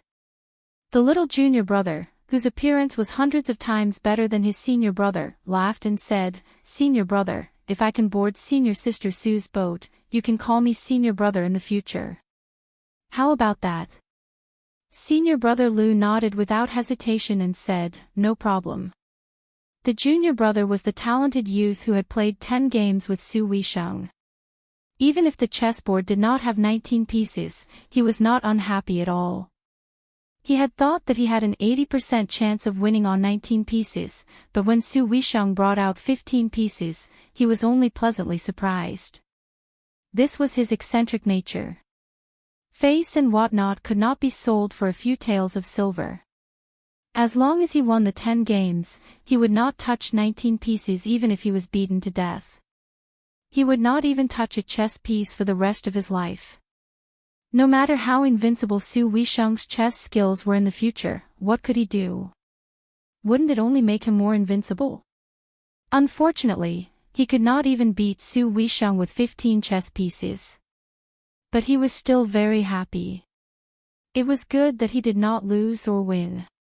He had a reason to stay in the academy. Based on his style, it seemed that there was nothing in the world that was not worth being happy about. He dove into the lake like a fish and approached the small boat. Senior brother Lu was dumbfounded. He did not care about the bet. He only said what would happen if the little junior brother won, but did not mention what would happen if he lost. Little junior brother is really bold. None of the senior brothers in the academy dared to pester senior sister Sue. Senior brother Lu stared at him intently, ready to save him at any time. At the center of the lake, Su Weisheng frowned and pulled back his wrist. He subconsciously wanted to press down on Hong Yi, but when he discovered that he did not have a sword with him, he stood up and uprooted a green lotus. With lightning speed, he stabbed the fish that was a little too large to the bottom of the lake. When Su Weisheng saw that there was no movement, he said calmly, "Don't do it again." Senior brother Lu, who was peeking out from behind a pile of lotus leaves, was even more nervous than the two in the game. He was afraid that senior sister and junior brother would start a fight at the slightest disagreement. This great mind lake was a rare quiet place in the academy. Everywhere else, there were many students of Jixia Academy who were talking loudly. There were also lunatics who jumped off buildings, jumped into the water, and even ran around naked. To senior brother Lu, who used a normal heart to do normal things and write normal articles, this was really unacceptable. So when he occasionally heard that senior sister Sue had defeated those lunatics, blind, and deaf who were unwilling to cultivate diligently, he secretly felt quite satisfied. As for the mysterious junior brother, he did not have many interactions with him, but they were not shallow. Senior brother Lu quite liked this outstanding talent who spoke and acted without restraint. Senior brother Lu stared with his eyes wide open as he saw junior brother swimming away. At this moment, his stomach was facing up as he leisurely swam back, looking like he was still glorious even though he had lost. Climbing ashore, junior brother who had a bump on his head chuckled, "Grand Chancellor nagged me last time about only allowing dogs in the water and not being able to look at free and unfettered people. I think that's bullshit." Senior brother Lu said in a panic, "Junior brother, be careful, be careful." Junior brother did not mind. After standing up straight, he shook lightly to shake off more than half of the lake water on his body. He turned his head to look at the woman who had left the boat and come ashore. His eyes were filled with undisguised adoration, but there was no fear or worship in the eyes of ordinary scholars. Senior brother Lu said worriedly, "Junior brother, be careful not to catch a cold." Junior brother put his arm around the shoulder of his most compatible senior brother from the same sect and smiled, "Senior brother Lu, when are you going to the capital? Let's go to the highest hall of martial heroes in the imperial city to admire the moon." Senior brother Lu smiled, "How can I?" but he didn't dare to. Junior brother said shamelessly, "There are many connections in the capital. With senior brother Lu's looks, it wouldn't be hard for you to casually marry a princess or princess. I'll be the matchmaker for you. When the time comes, you'll climb up Hall of Martial Heroes, then Hall of Literary Splendor, and Hall of Preserving Harmony." Senior brother Lu touched his face and nodded, "It's indeed a way." Su Weisheng entered the building alone. She did not have any thoughts about what had happened in the lake. That young man's background was treacherous. She had 15 paths as a lake and 10 rounds with him. That was because of her arrogance, but it did not mean that Su Weisheng really liked her. When he had broken the rules and passed the examinations of several teachers to enter the academy, he had also entered her unhindered arcane gate. Su Weisheng had increased her vigilance a bit. Su Weisheng could be unbridled in Jiangnan province, using his father's tiger skin as a banner to abuse his power. His actions were dissolute and disregarded the consequences.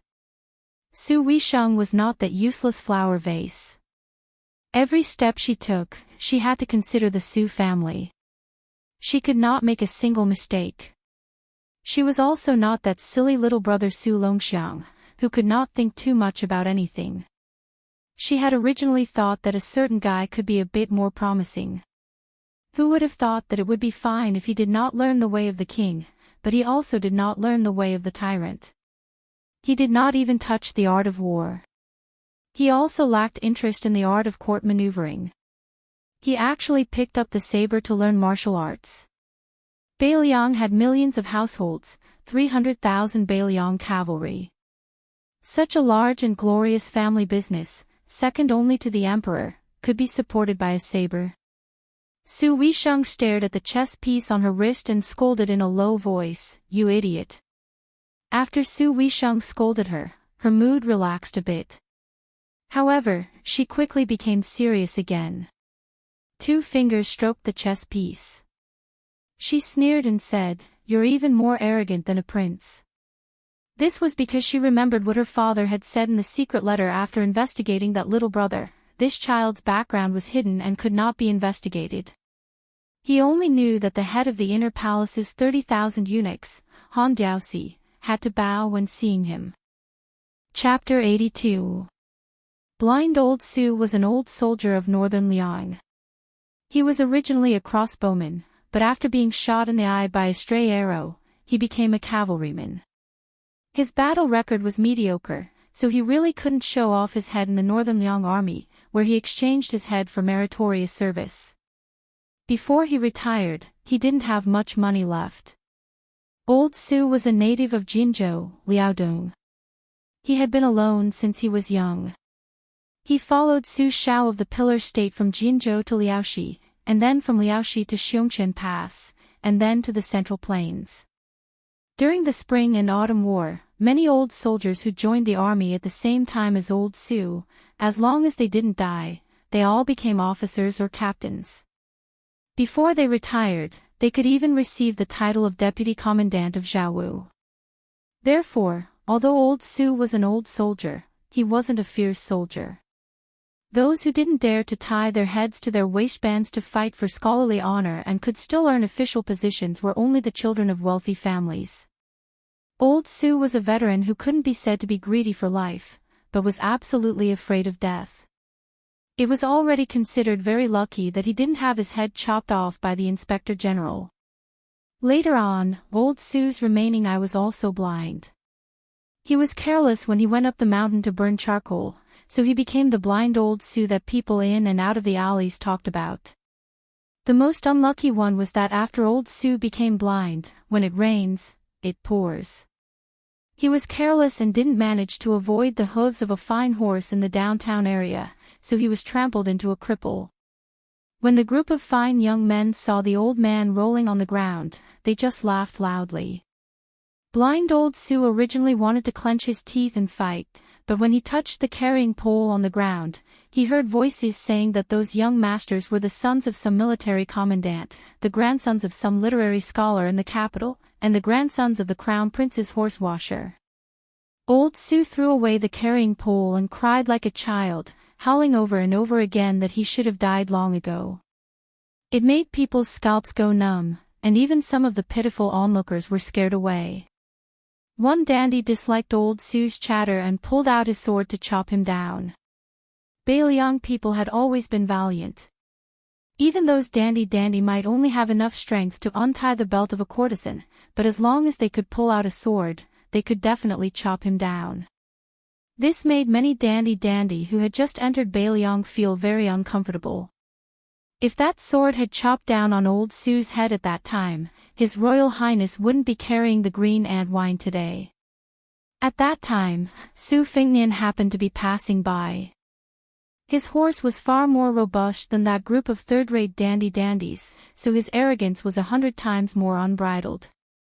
He didn't want to get involved in this mess, but he was hooked by Old Su's heart-wrenching words. "My legs weren't broken by those bastards from West Chu, but they were crippled by my own people. God, your mother is as blind as I am." Su Fingnian didn't say anything and just let the evil slaves disperse that group of bastards. As for the broken arms and legs of those pampered young masters, how could His Royal Highness care? If they had the ability, they should just drag their families to the prince's mansion and ask Su Shao for compensation. It would be best if they went with an imperial edict. Later on, Old Su didn't die. For some reason, he was taken to get his legs treated. However, how could an old man's legs withstand the force of the horse's hooves? They were completely broken. Just as the blind Old Su was about to sit in a small thatched hut by the riverside and wait for death, someone suddenly came from the yamen and said that he would be given a tael of silver every month. Old Su trembled in fear. After receiving the money for half a year, he finally mustered up the courage to ask that official. The official said that this was a new rule in Baelyang's army to treat the old soldiers well. Later on, Old Su asked an old fellow who was also half dead and learned that this was true. However, they all needed to go to the yamen to receive the money. Old Su was puzzled. Good people get good karma. But no matter how you look at it, I don't think I'm a good person. When I was young, I burned, killed, and looted a lot with the pillar state. Old Su's legs were broken, but he could still barely walk with the help of his self-made crutches. The thatched hut had been repaired by the yamen's high-ranking official.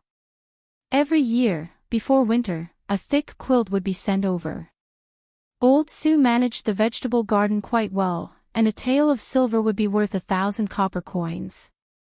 Old Su wasn't picky with his food, so he could still buy some meat wine with the spare money at the end of the month. He was living a good life. Today, Old Su was sitting on a wooden stool outside the hut and dozing off when he heard a loud voice shout, Old Su, let's drink.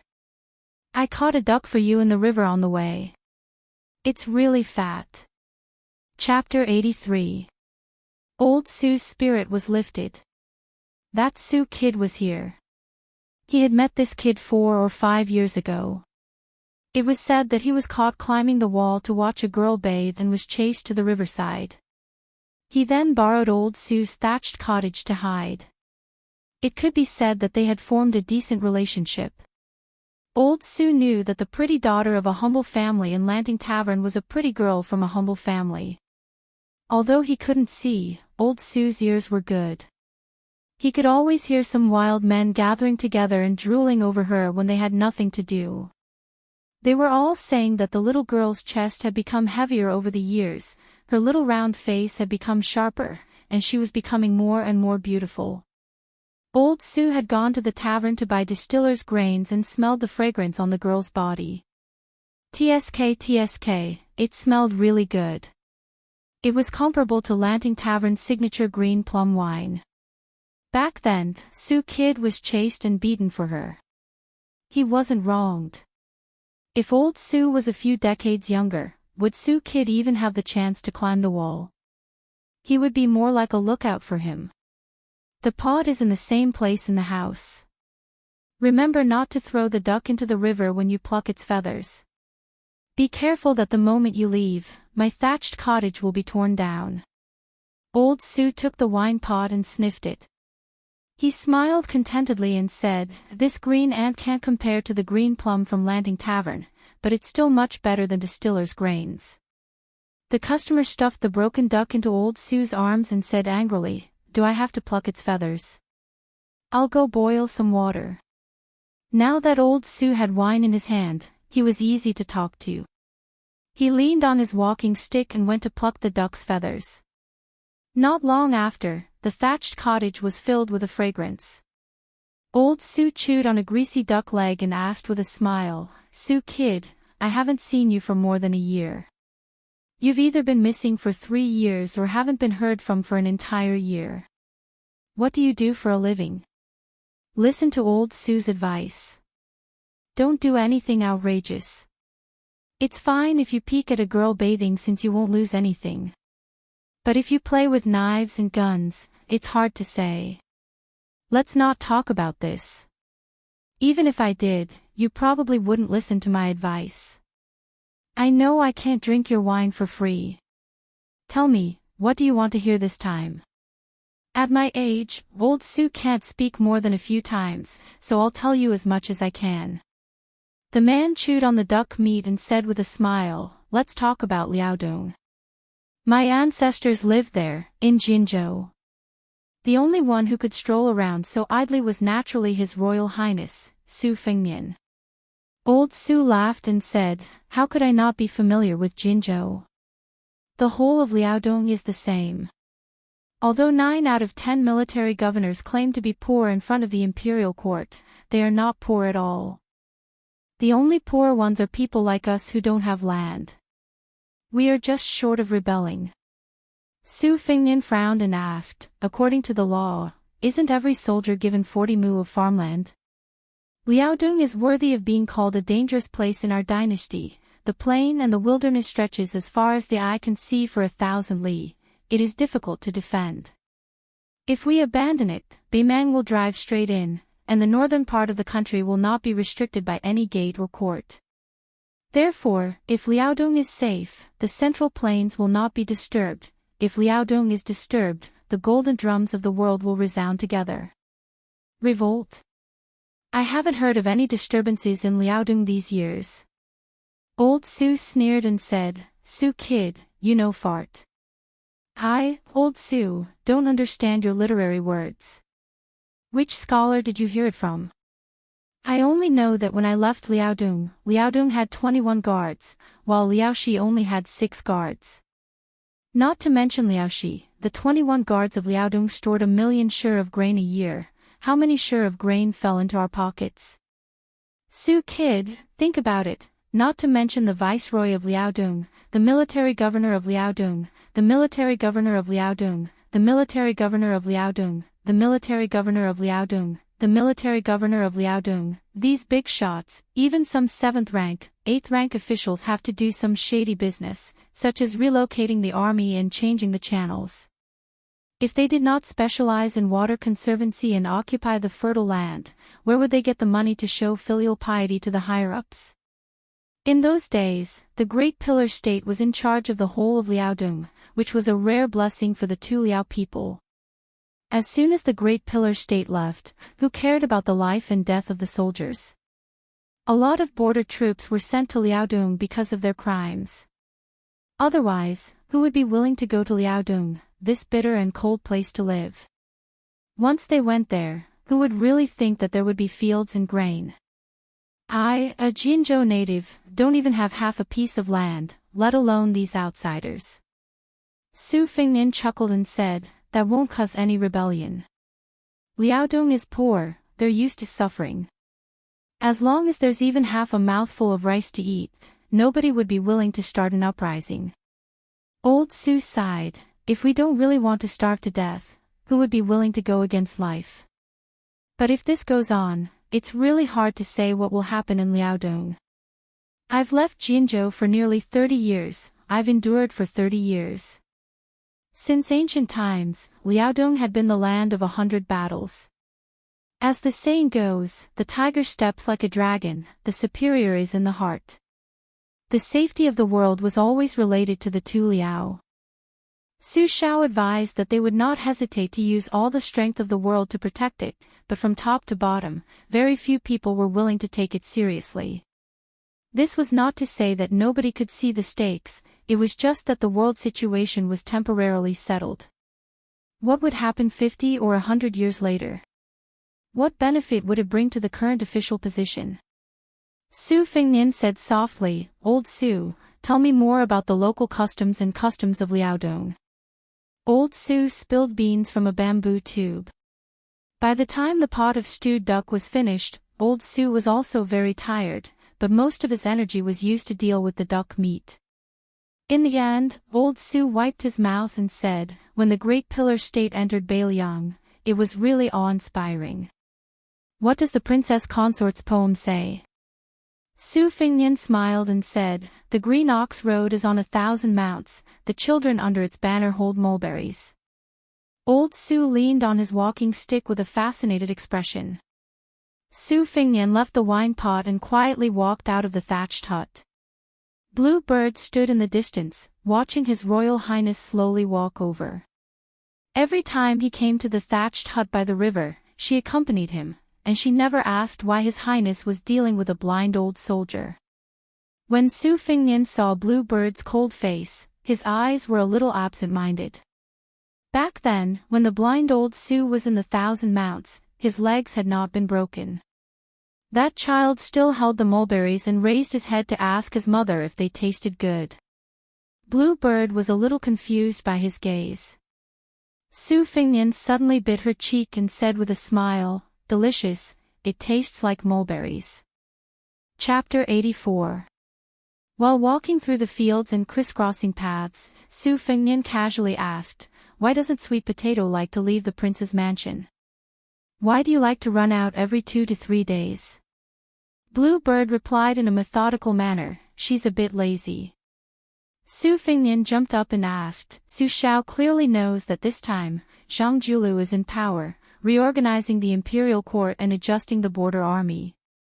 Since the beginning of last year, he has been clearing up Liaodong's land, the path has been bumpy, no less than 10 geography department officials have died from assassinations, the number of people who asked for leave even more so reaching 30. However, Zhang Julu still found out that Liaodong's governor Bai Huai, guardian eunuch Lu Taiping, Yuji General Fu Han, chief commander, and more than 10 others forcefully seized the land, at most 600 hectares, at least several dozen hectares. Even though quite a few of these people came from Beiliang's old military departments, 20 years have already passed. Why is Su Xiao still joining in the fun, insisting on challenging Grand Secretary Zhang? Isn't this going against the general trend?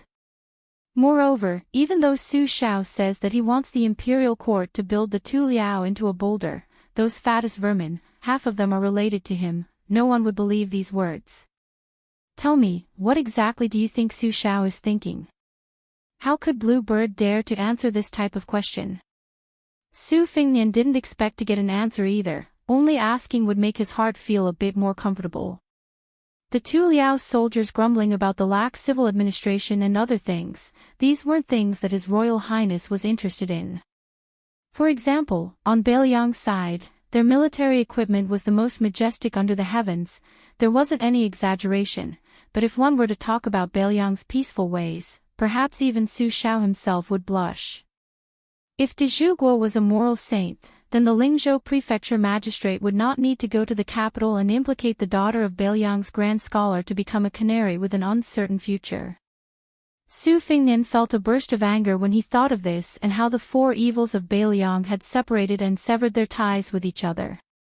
In the end, only the bastardly Hanlin remained in Beiliang. He sat down on the soil by the edge of the field and said in a muffled voice with a dark face, Bluebird, help me have some fun. Bluebird calmly said, spiced beef. Su Fingnian stood up and said with a smile, Bluebird still understands me. The two of them, who were master and servant but did not act like master and servant, walked for a while before sitting in a grand and beautiful carriage. The decorations of the carriage were secondary. Most importantly, the two colorful horses themselves were worth thousands of taels of gold. In the dynasty, no matter which province it was, the most direct way was to see the wealth of a hedonistic son and the price of the horses. Of course, there were some idiots who would puff themselves up at their own cost.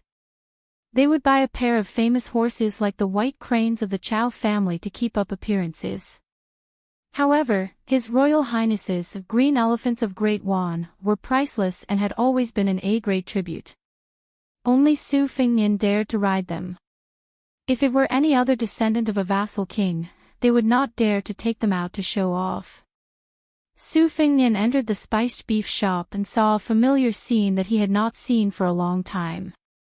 The shop owner, old merchant, was busy with his business while Miss Jia was sitting on the stairs in a daze. She was holding a green bamboo branch between her fingers and slowly twirling it. Old merchant loved his distant relative's daughter dearly. No matter how the shop was doing, he did not want her to help. It could be assumed that the childless old merchant treated her as his own daughter. After all parents had the same heart. The little girl's name was very interesting. Her surname was Jia and her given name was Marrying Family. What was more interesting was the big cat that she led when she entered the city. It was a pity that it had not appeared in the past 2 years. It was unknown whether it was lost or dead. Bluebird went to get the beef from the shopkeeper. Naturally, she would take it. Did she need to buy it? In Beiliang, whatever His Royal Highness wanted, there was no such thing as buying, stealing, robbing, or borrowing.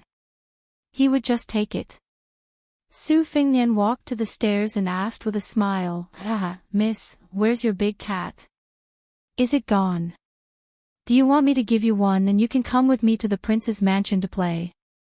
The young girl nicknamed Miss Haha by Su Fingnian had always been ignorant of the ways of the world.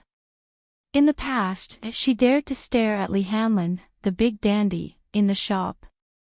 She was also indifferent to His Royal Highness and did not have much fear of him. However, she seemed a little strange today. When she saw Su Fingnian, she subconsciously shifted her butt.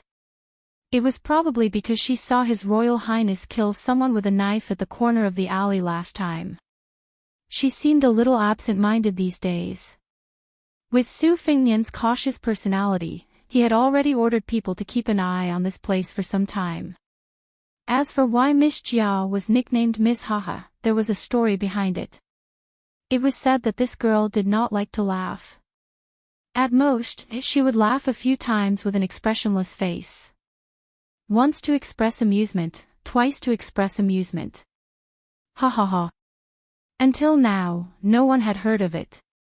Su Fingnian saw that she did not move. A one-man show was always boring, so he awkwardly turned around to find a seat. The shop was empty in an instant. Old Merchant's wrinkled old face squeezed out a smile as he stood beside the table in a flattering manner. In fact, there was nothing for him to do. Blue Bird had already arranged everything. The bowls and chopsticks were brought down from the carriage. The ivory chopsticks, the jade porcelain bowl, and the marinated beef were all neatly cut with a small silver knife and piled neatly in the bowl. Su Fingnian did not use the chopsticks. He grabbed a few slices and stuffed them into his mouth. This was the taste he wanted. It was rich but not greasy. The sauce was authentic, but it did not cover up the original taste of good beef. After Su Fingnian finished the beef, he leaned back on the chair as if he was about to fall asleep. He closed his eyes and lowered his eyelids. His tongue touched the roof of his mouth and his knees together. He gently knocked his teeth 36 times. His chi returned to his Xian acupoint and his breathing was natural. The shop owner, Old Merchant, did not know what was going on. He only thought that His Royal Highness was a little tired and did not dare to flatter him blindly. He only hoped that he was not dissatisfied with today's beef. Su Fingnian's breathing was abnormally stable. Just like the so-called true essence of Buddhism was nothing more than eating, drinking, and defecating, the Heart Sutra of the Su Fingnian was ultimately an unremarkable skill of breathing. When Su Fingnian could listen to a person's heartbeat, he would be able to ascend to the second level of the 6 heavenly pavilions. Su Fingnian suddenly turned his head and looked towards the stairs. He only saw the young girl staring at the bamboo stick in her hand with a pair of lifeless eyes. Su Fingnian stood up and smiled. "Old Merchant, give me 2 more portions." Old Merchant's face was full of joy as he said, "All right, I'll go right away." Su Fingnian did not have to wait for long before Blue Bird took the 2 portions of cooked beef. Returning to the carriage, Su Fingnian lifted the curtain and looked at Old Merchant who was still bowing at the entrance of the shop. He frowned and said, "There seems to be something wrong." Blue Bird shook her head and said, "This person's background is clean. He's just an ordinary merchant." Su Fingnian dismissed it with a smile. Old Merchant returned to the shop and wiped the sweat from his forehead. For a while, there would be no customers in the shop. He took the time to sit down and rest. He massaged his waist and sighed when he saw the young girl still sitting on the stairs. It was fine that this little girl was freeloading in the shop, but she did not even smile in front of His Royal Highness and the others. If she was his biological daughter, he would definitely scold and beat her. The young girl left the shop with the bamboo stick and went straight out of the city. She walked slowly. It was already dusk when she left the city. After walking for another 2 hours, she walked into the lush green Mount Biweng. It seemed that she did not intend to return to the city. Beiliang had always been under a strict curfew. She was not His Royal Highness and could enter and leave the city at night as she pleased. Was a girl going to spend the night in the mountains? Mount Biweng was full of wild beasts. The deeper they went, even hunters had to form groups before they dared to travel at night. After walking for an unknown period of time, the young girl still walked on the lonely mountain path with a straight face. The full moon was in the sky. There were no traces of the path under her feet, but she was still walking. She came to the edge of a pool and bent down to drink some water. She was only 30% full. A strange sound came from the dense forest behind her, startling a few jackdaws. The young girl stood up and looked at the dense forest. A black bear that was perhaps half as tall as her rushed out, stomping on the ground until it shook. It stopped in front of the young girl and let out a roar. Its fangs were exposed, and its mouth was full of filth as it sprayed the young girl's face. Her black hair was blown up by the wind. The young girl still had a straight face and was indifferent. The giant bear seemed to be annoyed by this young prey and opened its mouth to bite her. Boom! An even more powerful earthquake came from the dense forest. When the grizzly bear turned its head, it was its turn to be sprayed with saliva by a bloody mouth. The grizzly bear's fur stood on end, and it was so scared that it did not dare to move. In recent years, in Mount Bewang, hunters would be able to pick up the bones of some large beasts every once in a while, including tigers and bears. They really couldn't figure out what else could occupy the mountain like this. Mountain ghosts? Demons and monsters? The answer was here. A big cat, that was even larger and more majestic than the grizzly bear, lowered its head and roared at the little grizzly bear. The little girl finally spoke. He.